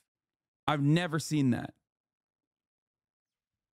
And I don't think people in Israel recognize it. I think there are some liberal Zionists who are, like, you know, originally super gung-ho.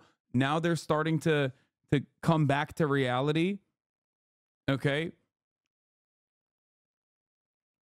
But this level of atrocity cannot go unanswered, cannot go unnoticed. There will be consequences for it. I don't want to get inside their heads. That's the problem. 90% of a good historian tries to get into the heads of the various protagonists. There's a limit. When 90% of Israelis think that Israel's using enough or too little force in Gaza, I don't want to get inside that head. 40% think that Israel's using insufficient force in Gaza. I don't want to get inside that head. I don't want to get inside the head of people who think they're using insufficient force Is Zionism the same as nationalism? Yes. Historians against must the understand- population, No. against the population, half of which is children. I don't want to get inside that head. But here's the point, because your partner wants to know the point. You don't understand political constraints. One of your ministers said, let's drop an atomic bomb on Do you Gaza. think he really meant that? He Well, said it 3 you- No. Hey, It was said in a sort of a Professor very. Morris, Oh my God. Yeah, he didn't mean it. Yeah. He was just joking, bro. Yeah, guess what, dude? That one fucking Hamas guy who said 1,000 October 7s are valid because of what Israel has done to us, also just joking. But except you use that as just cause to do genocide. That's just one guy that went against the narrative of almost every single other fucking Hamas commander in general. But you know, that gives us just cause to do genocide. Questionable way. He didn't say they should drop Professor an He said atomic it bomb. the day I'm not after supporting the him. He's an ICJ Professor idiot. met. Morris, And he This said, minister "I is want an- the Hague this Treaty." minister is a messianic none other idiot. than But Israel's- he didn't none- say drop an atomic None bomb. other No. than Israel's chief historian, the famed, justifiably famed Benny Morris, thinks we should be dropping nuclear weapons on Iran. Iran has for years, its leaders for years have said we should destroy Israel. You agree with that? They've said we should destroy Israel. Israel must be destroyed. Is that correct? This is what the Iranian leaders have been saying since Khomeini. I would say Iranian leaders have sent mixed messages. Okay, but some of them have said, including Mr. Burrell, Khamenei if you don't and know the Khomeini. evidence, if you don't Wait, know the wait, evidence, wait. This why is like are you skepticism. laughing? It's very funny.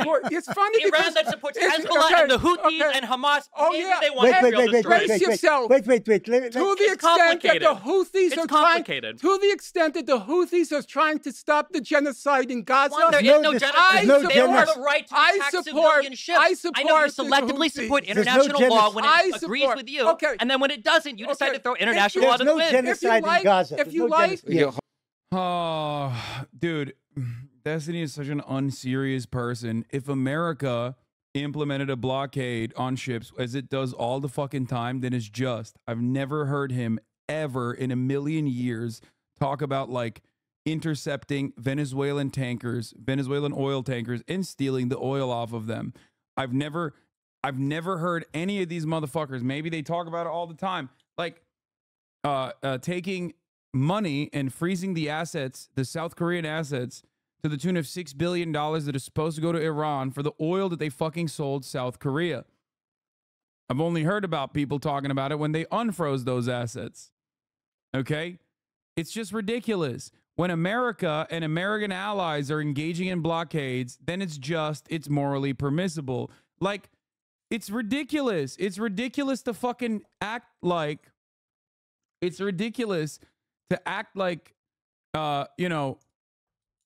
when America is trying to shut out Russia from global trade, which they failed to do regardless. But if they were successful completely, that's fine. That's good. If, God forbid, another country with very limited means tries to implement something similar, the fuck?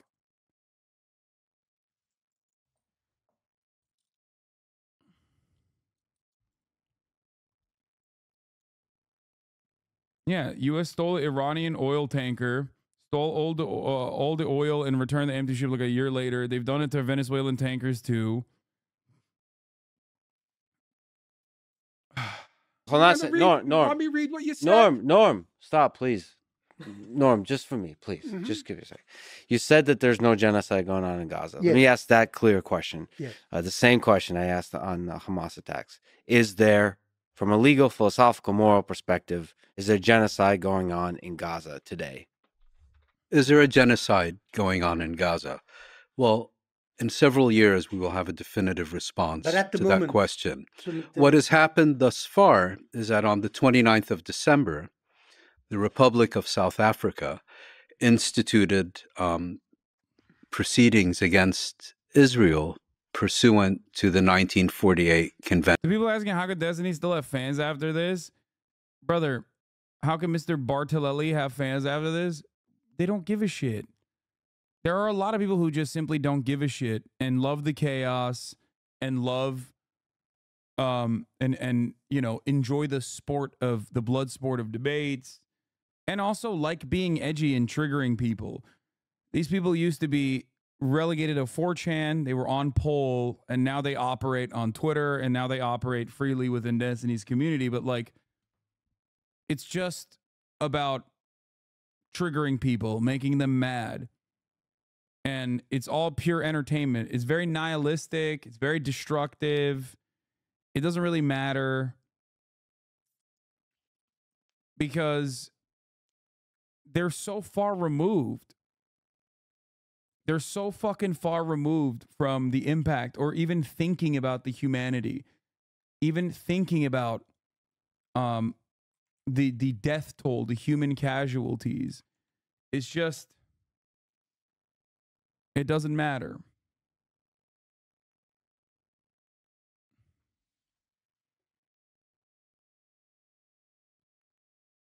Like, they're literally fantasizing. They've already moved on about the total utter annihilation and humiliation of their debate lord daddy, and they've made the here. I just went on their fucking subreddit. Every single thing is just about me and making fun of Norm Finkelstein or just making fun of me, because they don't really want to talk about how bad Destiny's performance is, because that's embarrassing, because he is their intellectual champion. Look at this. Their takeaway from this 5-hour conversation isn't that, like, perhaps maybe the guy that they uphold as this, like, supreme intellect is maybe morally bankrupt and maybe intellectually bankrupt. Okay? But instead, let's move on to the next thing. And they'll always do this. They always deflect. They'll always bury these sorts of instances.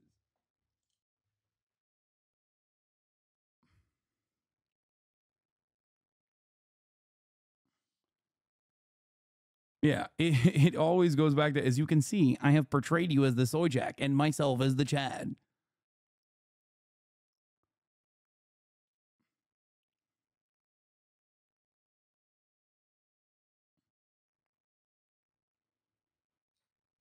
Like, I'm not even there. Exactly. I wasn't even there. And and they've already moved on from the debate performance. There's no honest assessment of it. It's just, oh man, well, we're triggering Hasan, right? It's like, all right, man. Yeah, I'm fucking triggered. It's just sad. Quick correction, they didn't return the oil tanker empty. Iran sees the bag, lol, Dubai. Iran sees the tanker with a Iraqi crew destined for Turkey on Thursday. But yeah, ultimately, I think a lot of people don't really care because there's a lot of underlying Islamophobia in the minds of a lot of people. They repackage it. They repackage it as like, well, I'm just intellectually an r/atheist style anti-theist, actually, and that's why I think Islam is bad. It's very it's a Sam Harris argument.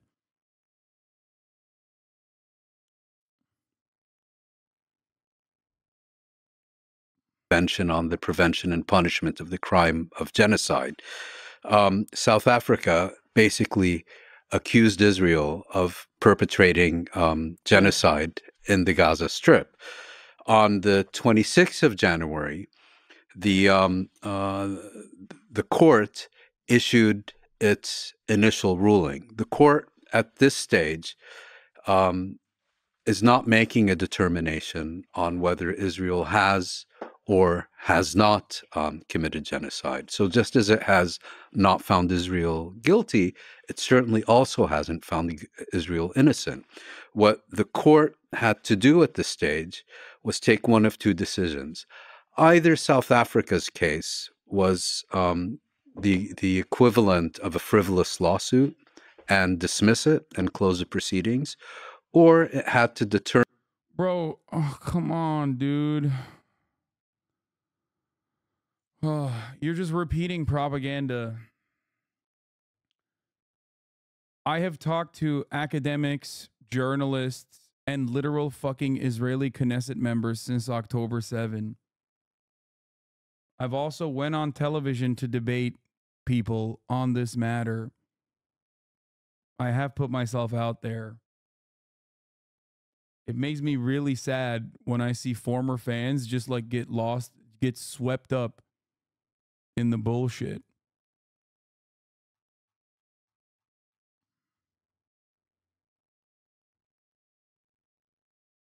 I've talked to conscientious objectors. This community has raised $1.3 million for multiple Palestinian charities. Like,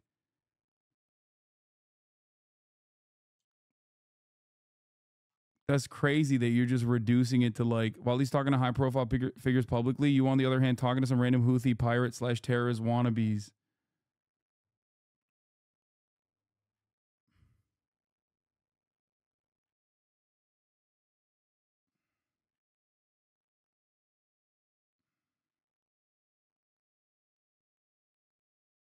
Re-examine everything.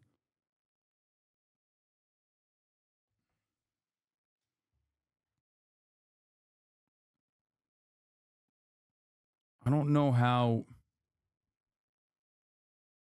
I genuinely don't know how you can arrive at this conclusion.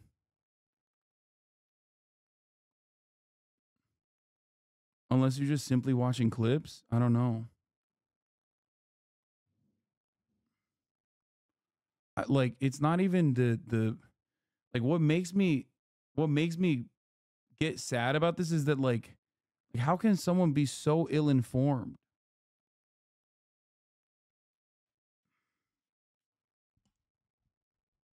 Actually,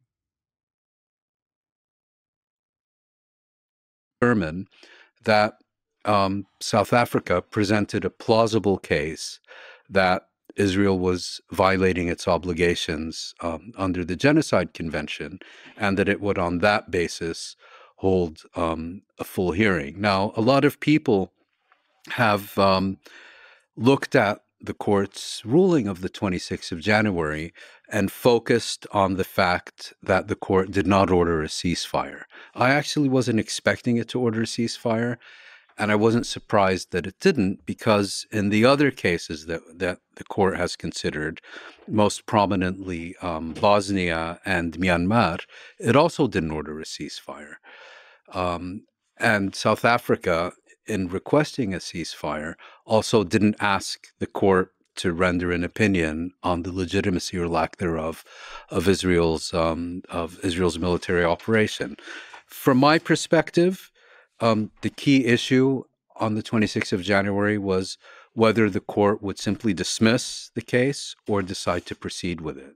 And it decided to proceed. And it decided to proceed. And I think that's enormously. I thought that was I think that's enormously. But you said they committed genocide. You already said they committed genocide. I also Israel like. is committing genocide. But if I could just allow me.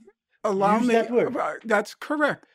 Now, I don't run away. So Norman, you did say Israel committing genocide. Can you let Muin finish? Yeah. Well, the end of the story is you specifically asked whether I think Israel is committing genocide. I explained formally there is no finding, and as you said, we won't know for a number of years. And I think there's legitimate questions to be raised. I mean, in the Bosnia case, which I think all four of us would agree was clearly a case of genocide, the court determined. You mean by the Serbs? Yes. Yeah. In the Bosnia case, the court determined that of all the evidence placed before them, only Srebrenica qualified as genocide, and all the other atrocities committed did not qualify as genocide. You know, international law is a developing organism. I don't know how the court is going to respond in this case, so I wouldn't take it as a foregone conclusion how the court is going to respond. But Norman has determined already. I have too, because you're asking my personal opinion is also. So as a matter of law, I want to state very clearly, it has not been determined and won't be determined for several years. Based on my observations and the evidence before me, I would say it's indisputable that Israel is engaged in a genocidal assault against the Palestinian people in the Gaza Strip. Which is the PLO line. Get with the program. The PLO is long past. For the record, I did show. I not only brought up the Dahiyya doctrine, demon slot. I don't know if you're still in here. It seems to me like something changed in your attitude after October 7, where you just left the community and never looked back. This is another October 7 chatter who was like, oh no, like I'm full blown, full tilt, like going to assume that you are trying to kill Jews or something. Zionism is legitimately a brain disease. It will rob you of your moral core. Your moral compass will be broken, and you will become a different person as a consequence of these firmly held beliefs. But the intentionally killing unfounded by the ICJ, by the way, is not unfounded by the ICJ. And the deliberate killing, I actually did show you, not only with the Dahiyya doctrine, which is a long-standing Israeli military principle, but also I literally pointed you in the direction of something that I've already covered before time and time again, the 972 magazine article that shows the specific ways in which Israel deliberately targets civilian infrastructure.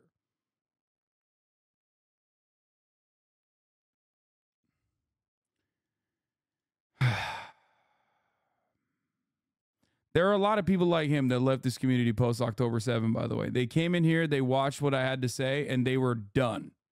This is what I was talking about with respect to how many progressive except for Palestine people exist in progressive circles.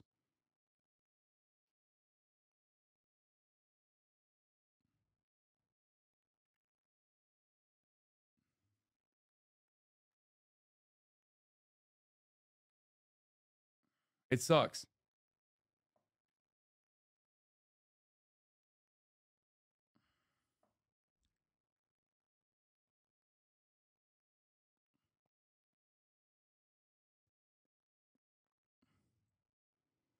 But why is that the exception okay? It's not.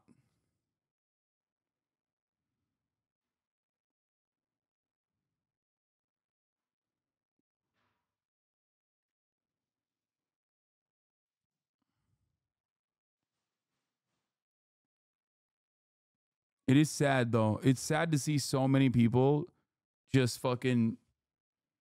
It's sad to see so many people just straight up go, you know what? I disagree with this guy on this issue. Doesn't matter how many years I've listened to him. 100%. I'm just now going to look for... I'm now going to look for any kind of purpose to vilify him in my mind. All I can hope for is that one day they will arrive at the truth. You know?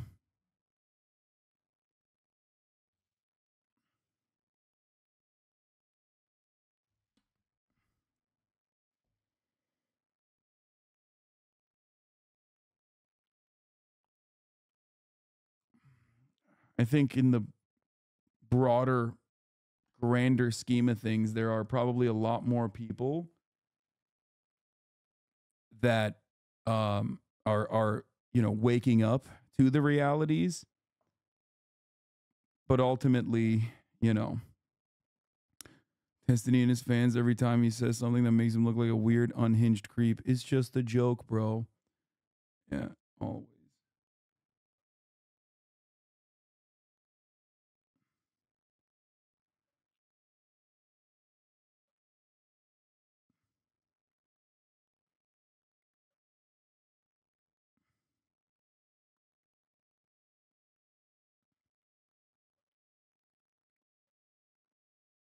It's just odd because I've had these positions for a very long time. Like I've advocated for the same things for a very long time, for 10 years.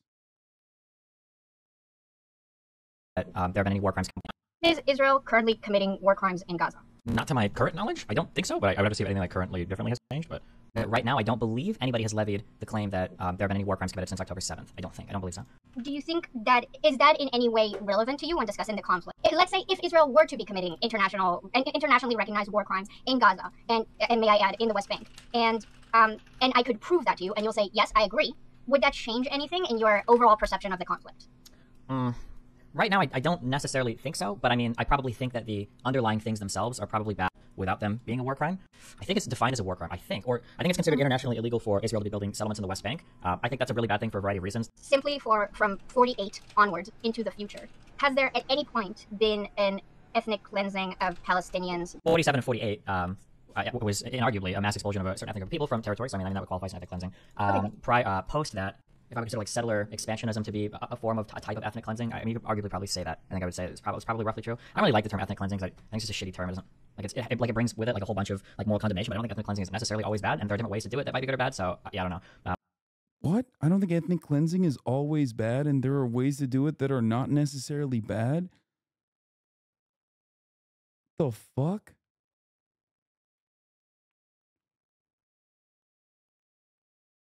Bro, I don't watch this dude at all. So I just like when I find something new, like when you guys send me some new shit, I'm like, it is still, like, it's just wild. I think I broadly agree with the idea that, I think you agree with that too. We can have a discussion on that if you want. But I think I broadly agree with the idea that Arab Palestinians have been kind of moved around their land quite a bit. So you agree that in terms of the conditions in the West Bank and Gaza, Israel is running an apartheid state. I mean, like, kind of. It's like it's a military occupation. So, I mean, like, necessarily there are going to be a different set of standards for different people living there. I'm not as interested in the apartheid comment because let's say we agree that it's apartheid, it's never going to be fixed as long. I mean, here, I'll translate it. I'm not necessarily interested in the things that you're saying because it makes me look bad.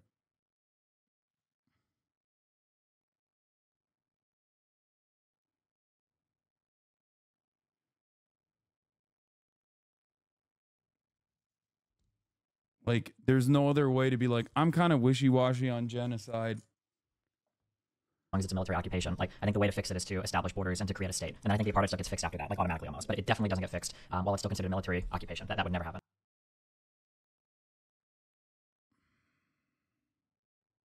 That's crazy.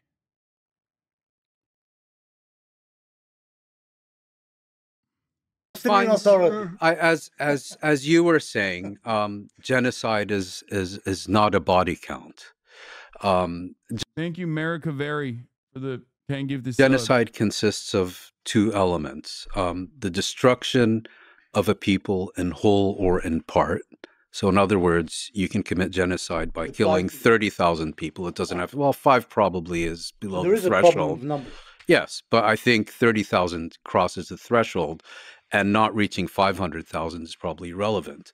And the second element is there has to be an intent. In other words, and you believe there's an intent? Yes, I think if there is any other plausible reason for why all these people are being murdered, it's not genocide. And as far as intent is concerned, what about hiding behind a human shield? You don't think that's a reason for them being killed? Well, let's get the intent part out of the way first. South Africa's... Forget South Africa. They're not the party. Well, I'd like to finish. They're pro-Hamas government. That's got nothing to do with it. I think they're pro-Satan as well last time. No, they're pro-Hamas. You know, for some reason, you don't have a problem with people being pro-Israeli at the time of this. But if they support Palestinians' right to life or self-determination, they get demonized and delegitimized as pro-Hamas. They supported an organization which murdered 1,200 people deliberately. That's my problem. But supporting a state that has murdered 30,000. But they haven't, because these are 30,000 are basically human shields. They haven't. Oh, shit. Hamas should have just said that Israeli civilians are human shields. That was the big problem. Hamas should have just said that, like, the Israelis were human shields that they killed, and then in that case, it would be fine. They get used by the Hamas, in which the Hamas wanted killed. Okay, they wanted them killed. Right, Hamas wanted these people. Yeah. Also, blocking humanitarian aid is also because they're human shields. Which, by the way, Central Committee, they do literally say that. They say that the aid will get into the hands of Hamas terrorists, so we can't have them. So that... In their worldview, like, that does actually make sense to them, which is psychotic. Yeah. 15,000 human shield children. Sure. killed. If I could just get... You don't think they wanted them killed? They No, I didn't don't. provide them with shelters. They build tunnels for their fighters, Okay, but if I not could get one back to my shelter point. for their own civilians. You asked me about Of course they want them killed. Okay, you asked me about intent. And the reason that I bought in the South African application is because it is actually exceptionally detailed on intent by quoting numerous... All sorts of idiotic ministers in Israel. Well, yeah, including the Prime Minister, the Defense Prime Minister, didn't say the Chief of Staff. Didn't say genocide. No, he said According to Asa Kasher, Use the word according to because Asa the Kasher, Hamas are a really according to evil Asa organization. Kasher, according to Asa Kasher, the philosopher of Asa Kasher, IDF, yeah. he said that Netanyahu was avowing genocide. So- Now, he's an idiot? So Didn't say he's an idiot, but he's past it. So the reason I raised the South African application is twofold: Hamas or no Hamas. It's exceptionally detailed on the question of intent, and secondly, when the International Court of Justice issues a ruling, individual justices can give their own opinion. And I found the German one to be the most interesting on this specific question, because he was basically saying that he didn't think South Africa presented a persuasive case, but he said their section on intent was so overpowering that he felt he was left with no choice but to vote with the majority. So I think that answers the intent part of your question. So for the ICJ case that South Africa's brought, I think there's a couple things that need to be mentioned. One is, and I saw you two talk at length about this, the plausibility standard is incredibly low. The only thing we're looking for is a basic presentation of facts that make it conceivable, possible, that plausible, which legally this is obviously below criminal conviction, below, below. Think of it as an indictment. Sure, possibly. Maybe even a lower level than even an indictment. So plausibility is an incredibly low standard, number one. Number two, if you actually go through and you read the complaint that South Africa filed, I would say that if you go through the quotes and you even follow through to the source of the quotes, the misrepresentation that South Africa does and their case about all of these horrendous quotes, in my opinion, borders on criminal. Well, 16 ICJ judges disagree. That's fine if 16 ICJ judges disagree, Must but be I'm going to give... incompetent. You know, they could be, but... Must be even the American judge, she must have been awful incompetent if she was The misrepresentation of, like, Israeli officials saying that they have genocidal intent, really messed up. Really messed up to show that to the world, actually. able to see the misrepresentations that Mr. Bonnell, based on his Wikipedia entry, was able to find. So this is based on the official ICJ report that was released. I'm not sure if you read the entire thing. I read every... Okay, that's great. Oh my God, you just reminded me of this. That's so funny. Where is it? Someone just said, I'm glad D's a lawyer, Lamau. Yeah. Someone in the chat said, remember, he's over here trying to talk like a lawyer, but remember when he fucking failed a practice LSAT test? I forgot about that arc. Many arcs in the long history of Bonarelli, when he fucking went after a respectable lawyer, famously the one who successfully defended the Sandy Hook victims' families against Alex Jones and secured like an insane award to the tune of $1 billion. Yeah, Bonarelli was duking it out with him over some other shit I don't remember a while back, and Mr. Facts and Logic thought, you know, how hard could this be, and took a practice test, a practice LSAT on stream, and his entire community was fucking destroying him. For someone who loves his community clip chimping you, he really doesn't like things being taken out of context. Yeah, but things in context for Mr. Bonarelli is already pretty bad. Like, someone sent me a link of him defending, debating Aiden Rosen-Sneeko, where he very literally says if a 29-year-old fucks a 16-year-old, that's not pedophilia. Where he busts out the actually it's a phebophilia argument. Children. That's what a pedophile is. Where he'll get cornered for saying some wild shit like molesting a kid doesn't make you a pedophile, and then make it about Tate. If you want to walk through the conversation, we could do it. What do you think a pedophile is? Somebody who's attracted to kids. Yes. Somebody who's attracted to prepubescent children. That's what a pedophile is, technically. That's what you said to your way. If a 29-year-old fucks a 16-year-old, that's not technically pedophilia. They're not a child. It's just somebody that's using a minor. Bro, okay, this is like a gross conversation that like infects a lot. He's like, it's a minor by a different name, please. Palestinian lives. And so when we see, for example, a bomb drop in a refugee camp, or we see a residential home struck, well, we know there's 8 people in there and maybe one is Hamas connected, maybe, right? then we're taking a very high risk. And when we look at the fact that most of the people killed are women and children, 2/3 at this point. Well, I don't. Those numbers. Well, children is a misnomer because it depends on what we mean by children. Are we talking about under 17? 18? Yeah, I don't think that's a valid use of the word children for this particular region. Why? Because 15, 16, 17-year-olds can be part of the military and can fight. Right. Which becomes, and when we say for this region, in this particular region, 17-year-olds should not be classified as children.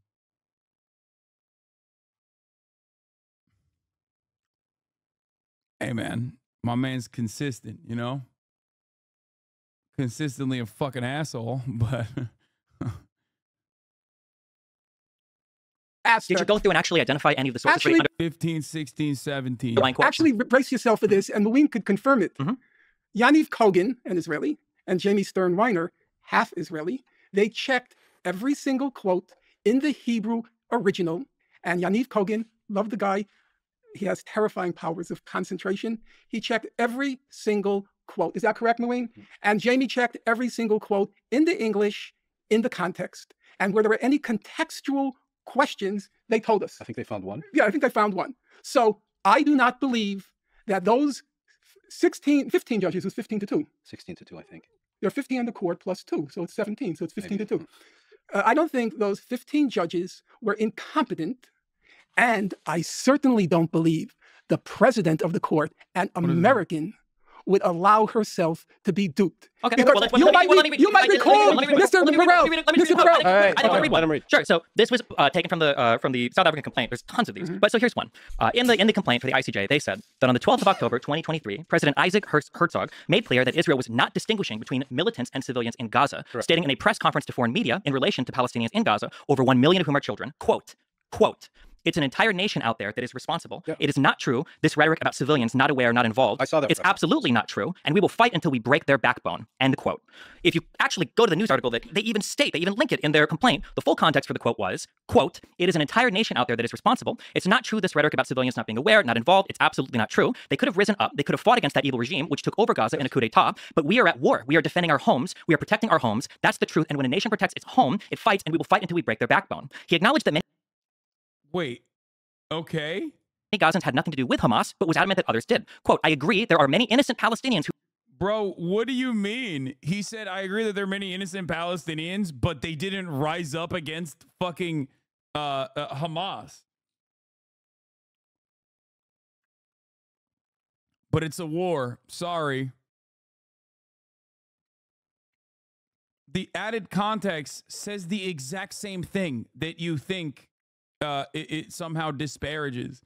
Dude, look at Benny's face. Who don't agree with this, but you have a missile in your goddamn kitchen and you want to shoot it at me. Am I allowed to defend myself? We have to defend ourselves. We have the right to do so. This is not the same as saying there's no distinction between militants and civilians. By the way, this is literally what Osama bin Laden said. Like, Americans are all responsible for voting for the same reactionary politicians that fucking destroy the Middle East, and therefore they will all die before doing 9/11. You know, a little bit different than my quote on America deserved 9/11. But that's what everyone said I was saying. Civilians in Gaza. His statement here is actually fully compliant with international law to the letter, because if you are storing military supplies in civilian areas, these things become military targets, and you're allowed to do proportionality assessments afterwards. So this is supposed to be one of many quotes that they've shown that is supposed to demonstrate genocidal intent, but it is very easily explained by military intent or by a conflict between two parties. I saw that press conference. Wait, let me just say something. All of this talk is a bit irrelevant because it may sound to the listeners that the court in The Hague has ruled that Israel is committing genocide. No, I think it hasn't. No. It's just going in the next few years to look at the whole subject. Okay. There has been no determination at all. Fine. And as Stephen says, some of the quotes are not exactly accurate quotes or taken out of context. Yes. Okay. It is correct, as Moeen put it, that it'll be several years before the court makes a determination. And my guess is that it will determine there was no genocide. That's my guess. Yes, no, I'm just giving you my guess. I can't predict. I got it all wrong, actually, as Moeen will attest. I got it all wrong the first time. I never thought the American judge would vote in favor of plausibility. So you admit that you were wrong? Yeah, of course. I think I tell Moeen twice a day I was wrong about this and I was wrong about that. I'm not wrong about the facts. I try not to be, but my speculations, they can be wrong. Okay, leaving that aside. First of all, as Moeen pointed I think the moment that you find yourself defending a genocidal regime alongside a fucking kick streamer who has argued about, you know, how fucking a 16-year-old is actually just ephebophilia and not pedophilia, is the moment where you have lost the plot, lost the sauce. Like, what the fuck are you doing? Reevaluate everything. You know what I mean? Reconsider your life choices. You're in the bad place. You're no longer in the good place. There's a difference between the legal decision by the ruling and an independent judgment. Now, South Africa was not filing a frivolous case. That was 84 pages. It was single. Even 84 pages can be spaced. It takes an hour and a half to read. It was not a massive case. It was single spaced. And it had literally hundreds of footnotes. It can still be frivolous. It's possible. Of course, it but could this be. one wasn't. Yeah, I read the report. To tell you the truth, I followed very closely everything that's been happening to October 7th. I was mesmerized. I couldn't believe the comprehensiveness of that particular report. Number two, there are two quite respected judges, there were two quite respected experts of international law sitting on the South African panel, John Dugard and Vaughan Lowe. Vaughan Lowe, as you might know, he argued the Wall case in 2004 before the International Court of Justice. Now, they were alleging genocide, which in their view means the evidence in their minds, we're not yet at the court, the evidence in their minds compels the conclusion that genocide is being committed. I am willing, because I happen to know Mr. Dugard personally and I've corresponded with Vaughan Lowe, I've heard their claim, I've read the report, I would say they make a very strong case. But let's agree plausible. Now, here's a question. If somebody qualifies for an Olympic team, let's say a regional person qualifies for an Olympic team, it doesn't mean they're going to be on the Olympic team. It doesn't mean they're going to win a gold medal, a silver medal, or a bronze medal. They can swim, that's what you're saying. No, I would say that's a very high bar. You're saying they can swim. To even qualify. Swim well enough to have a realistic prospect of winning a medal. So, to even make it to plausible. That is not true. That is not what plausible means. It is absolutely not. You're dead wrong. Mr. Borelli, please don't teach me about the English language. So the declaration of Judge I said plausibility is the same concept. Borelli, Borello, Bonicello, Mr. Bonicello, Mr. You are out of your depth. Oh, it's so good.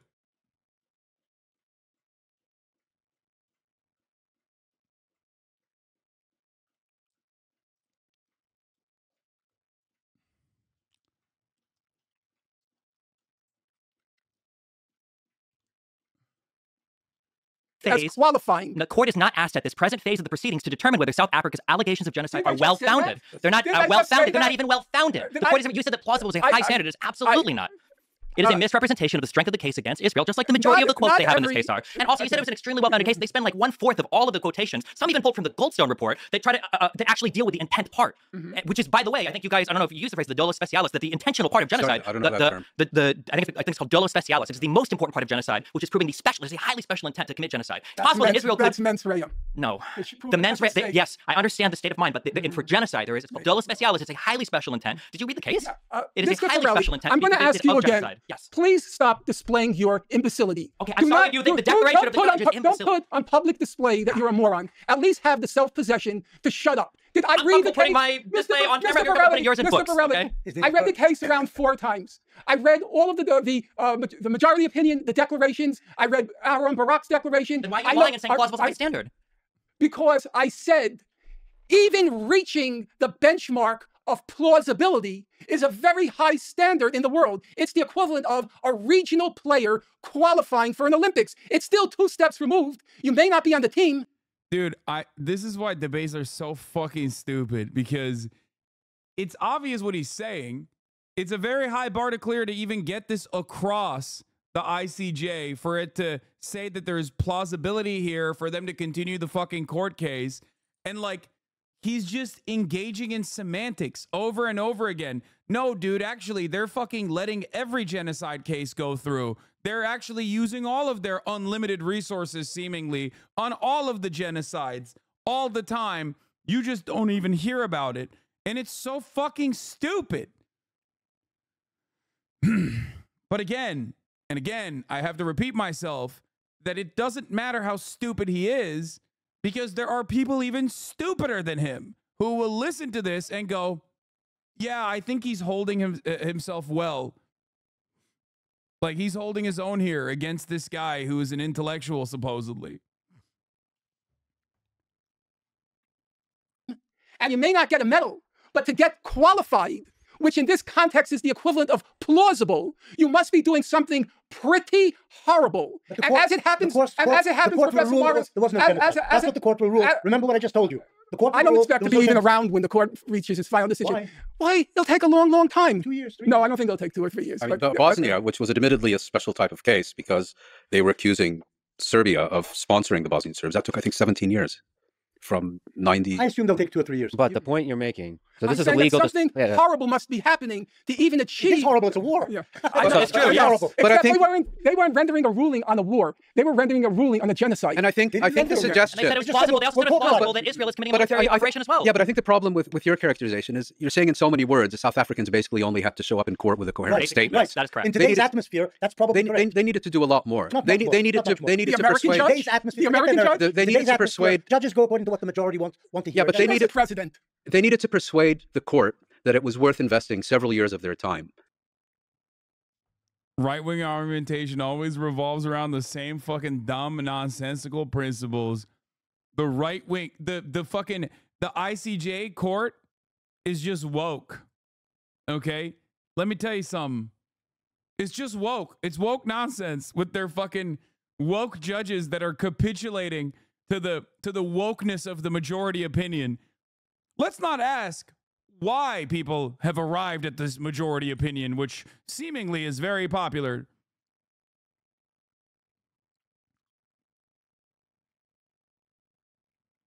I don't get what D's regarded on fascist circles as a metal gigant.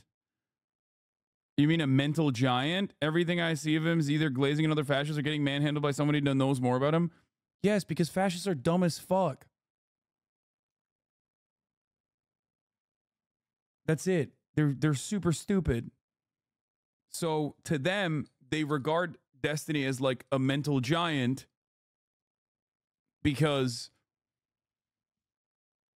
he's edgy and he is rhetorically decent. He's like a skilled communicator. But that's it. So he appeals to the only thing that they value, which is like coming across intelligent in short bursts, mostly against people who are not that smart.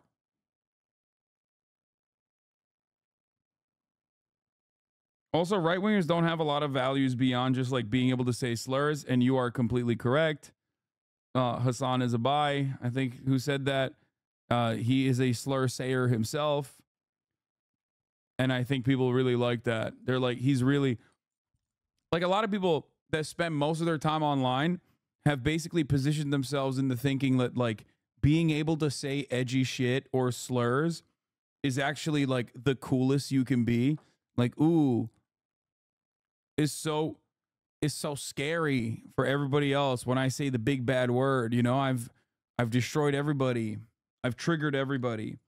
So I think like as a 40-year-old man with an audience of other 40-year-olds, by the way, which makes it even fucking sadder, being able to advocate for things like that, I think is really, really appealing for people who never let go of the halcyon days of 4chan. They see him as their superior. Yeah. In hearing this case, they're well paid whether they take this case or not. I mean, you know, they have a full docket whether they accept or reject this case. And I don't think. Well, if you think he's actually a fascist, you have completely nullified the word. He's currently deliberately and directly defending a fascist ethno-state's genocide. What the fuck are you saying? Do you think fascism just means you're a Nazi or an Italian fascist, like a Mussolini supporter? What? We just watched a clip of him defending ethnic displacement and saying, you know, not all ethnic displacement and ethnic cleansing is bad. It can be good.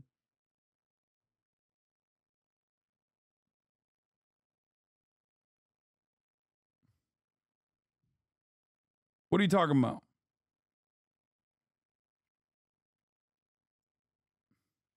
Yeah, he also is an admitted bigot as well. Here, I'll... Very clear here. I want to be very clear here because people seem to misunderstand this. People don't get this. Destiny's joke borders pretty hard on Islamophobia. I am Islamophobic, and I hate Islam.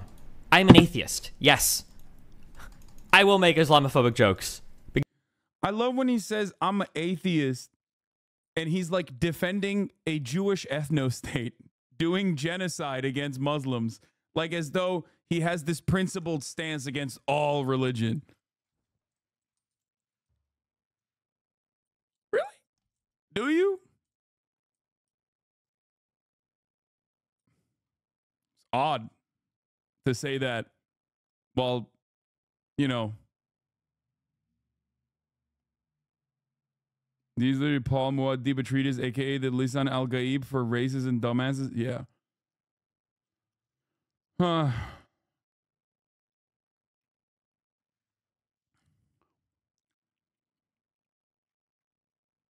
Because I do hate Islam, and I am Islamophobic. Very clear.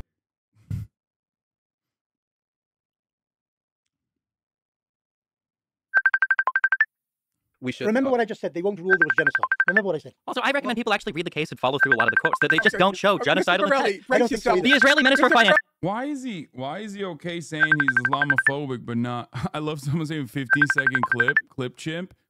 Wait, are you telling me that Destiny follows that clip up with being like, just kidding, I actually love the light of Allah, or just kidding, I actually don't think that like Arab Muslims are servile dogs or something?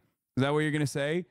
I mean, he's been Islamophobic to me, so I have personal, firsthand experience with his Islamophobia on top of everything he's ever said about Muslims in general. Yeah, he said the Shahada right after. Like, how could that be clipped out of context? I wonder. You must eat the whole shit before you tell me it smells bad. He literally has called me a Turkish terrorist multiple occasions. But of course, he was making a good, you know, coherent argument there when he said that.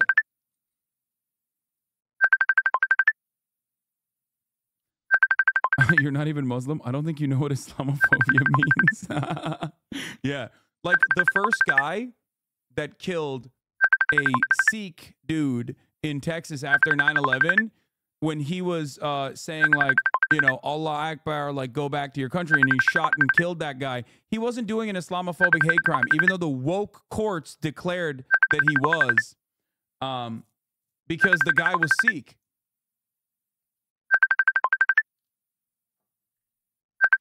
Oh, it was not in Texas. It was in it was in Arizona. Sorry. I'm very smart, by the way. Yeah, Islamophobia is simply a criticism of the religion, and it's certainly not racialized as a form of bigotry. He was just being an atheist, bro. What do you mean?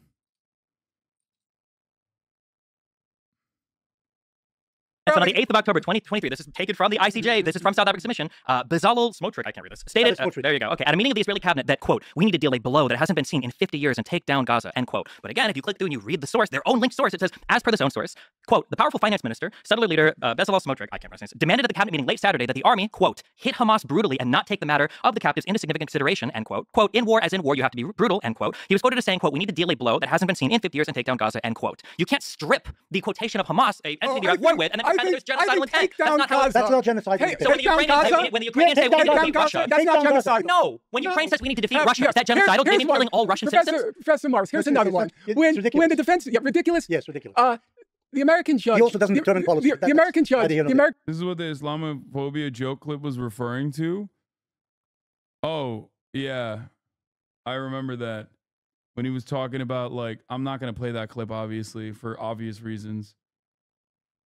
American judge read. You are holding the American judge to, you know. Well, he was the president. He'll appeal to authority when it agrees with him, and we won't deal with the actual facts of the matter. Okay. The American judge read several of the quotes. Look at the American Supreme Court today. They may support Trump. Shows you how worthy American judges are. Professor Mars, without going too far afield, if you heard a statement by the defense minister.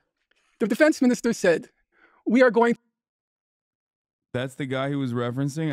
I missed that part. Israeli lawmaker. My wife wouldn't want to give birth next to an Arab woman.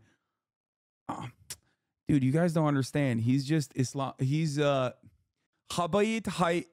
Hayehudi politician. Bezalel Smotrich, famous psychopath. Okay. He's actually just an atheist.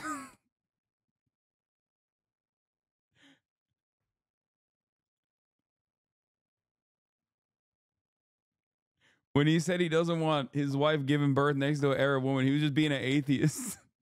To prevent any food, water, fuel, or electricity from entering Gaza. Did Israel do that? Okay, no, I'm wondering. What he said I'm asking you. Isn't Israeli government policy? But we're talking about statements now, intent. How would you interpret that? After 1,200 of your citizens are murdered the way they were, I would expect extreme statements by lots of politicians. But you don't accept extreme Palestinian policy. Wait, but you don't accept. What he said isn't Israeli policy. But you don't. They let in water, they let in gas. I'm sure you don't accept. But you don't accept. Oh, bro, extreme statements followed up by extreme actions. Okay, that's the whole point. Genocidal intent, and also how it translates to like genocidal actions on the ground. That's the whole point of the ICJ court case. And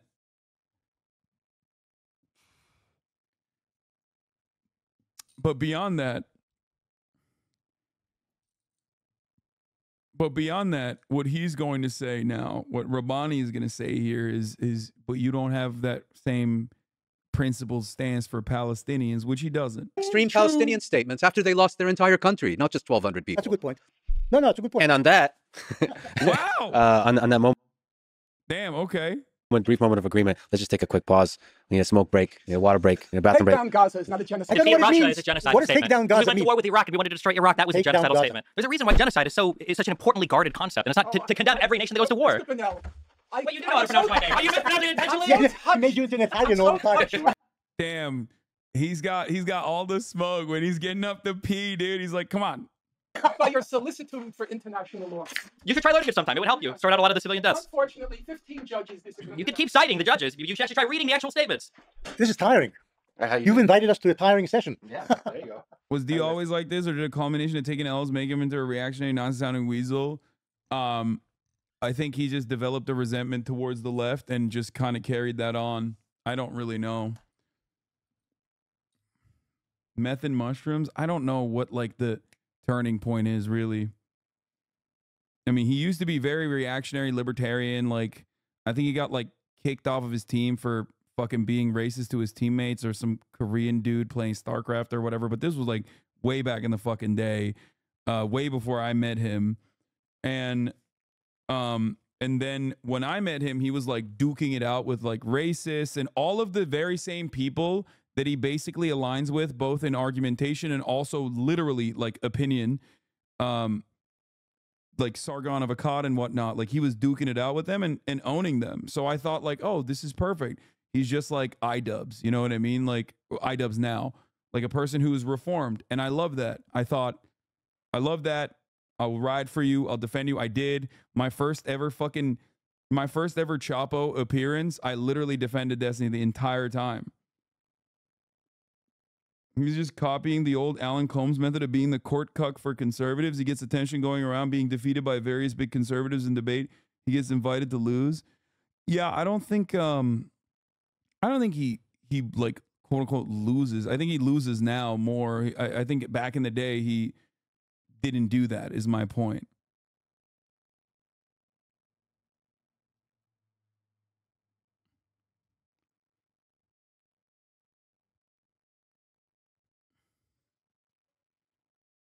That's why I refused to watch it for a long time, lol, and the TYT connection.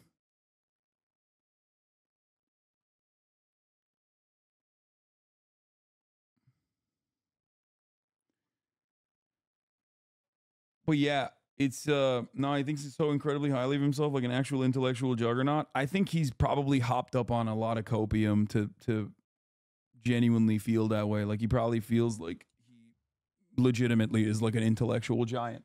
Otherwise, he should have felt a little bit of shame and been a little bit scared to go up against Norm Finkelstein, of all people. It's part Dunning-Kruger, part really being overconfident in your skills as an orator. But if we're talking about his like shift, I don't know. Like I said, originally he was a giant piece of shit, super racist, major asshole, changed his ways seemingly, I thought, and he was like debating pretty successfully a lot of these same like people who consider themselves to be liberal, classical liberals, the real progressives like the Dave Rubins of the world. And then slowly but surely, like after we parted ways, he just became more and more reactionary. There was a time frame when we like separated that I would still defend him, thinking that I did the same shit that I did with Aiden Ross. Like I genuinely thought that there was a way to salvage, like and thought that he could possibly be like, I don't know, a little bit misguided or something. I did for months. And I was fucking wrong. I was very, very wrong. And his community has never, ever let it go. And they've like basically built an entire library of lore that justifies their resentment and anger. And they use that as an introduction for anyone and everyone that wants to join the fuck Hasan train, basically.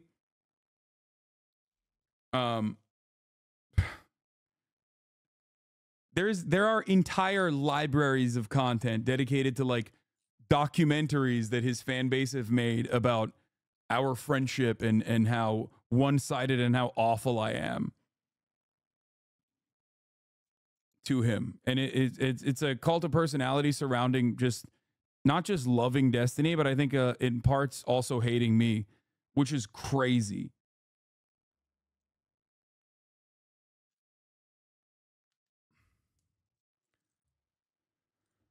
Pretty sad. That side of the internet is very, very sad.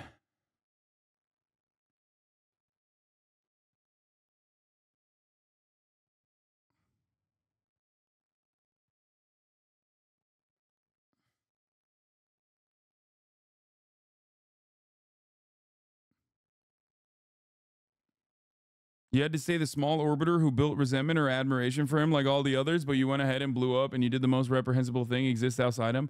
Yeah, I don't think there's anyone who's like blown up out of like after collaborating with Destiny that he doesn't fucking resent, really.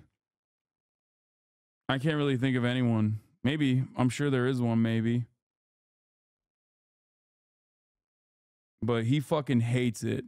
He despises that. So I think personally, a lot of it is basically that.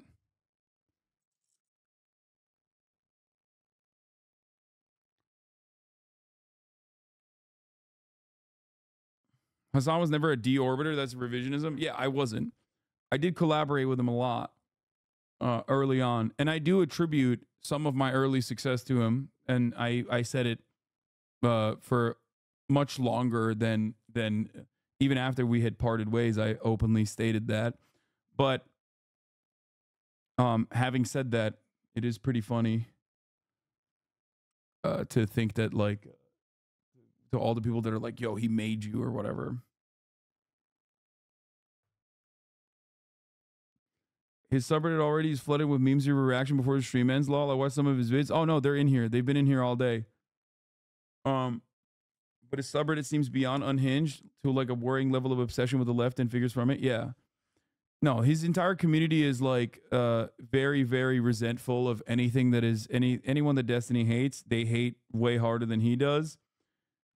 And that's all they do for the most part. There's no like real clear-cut definitional ideology there beyond, you know, attacking whoever his enemies are.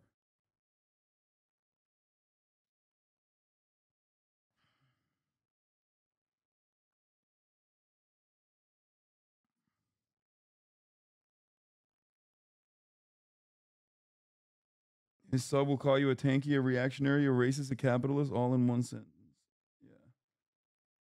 Doing. Okay. There are major things to discuss here, not just what some court is doing that a judge in 2 years' time. Yes, okay. So what you just said is my whole... I think I'm gonna end it here for now. There's another fucking hour to go, hour and a half. It's been 9 hours, I realized. Holy fuck, dude. I covered this the whole day. Tomorrow, we are going... You either die, Hasan,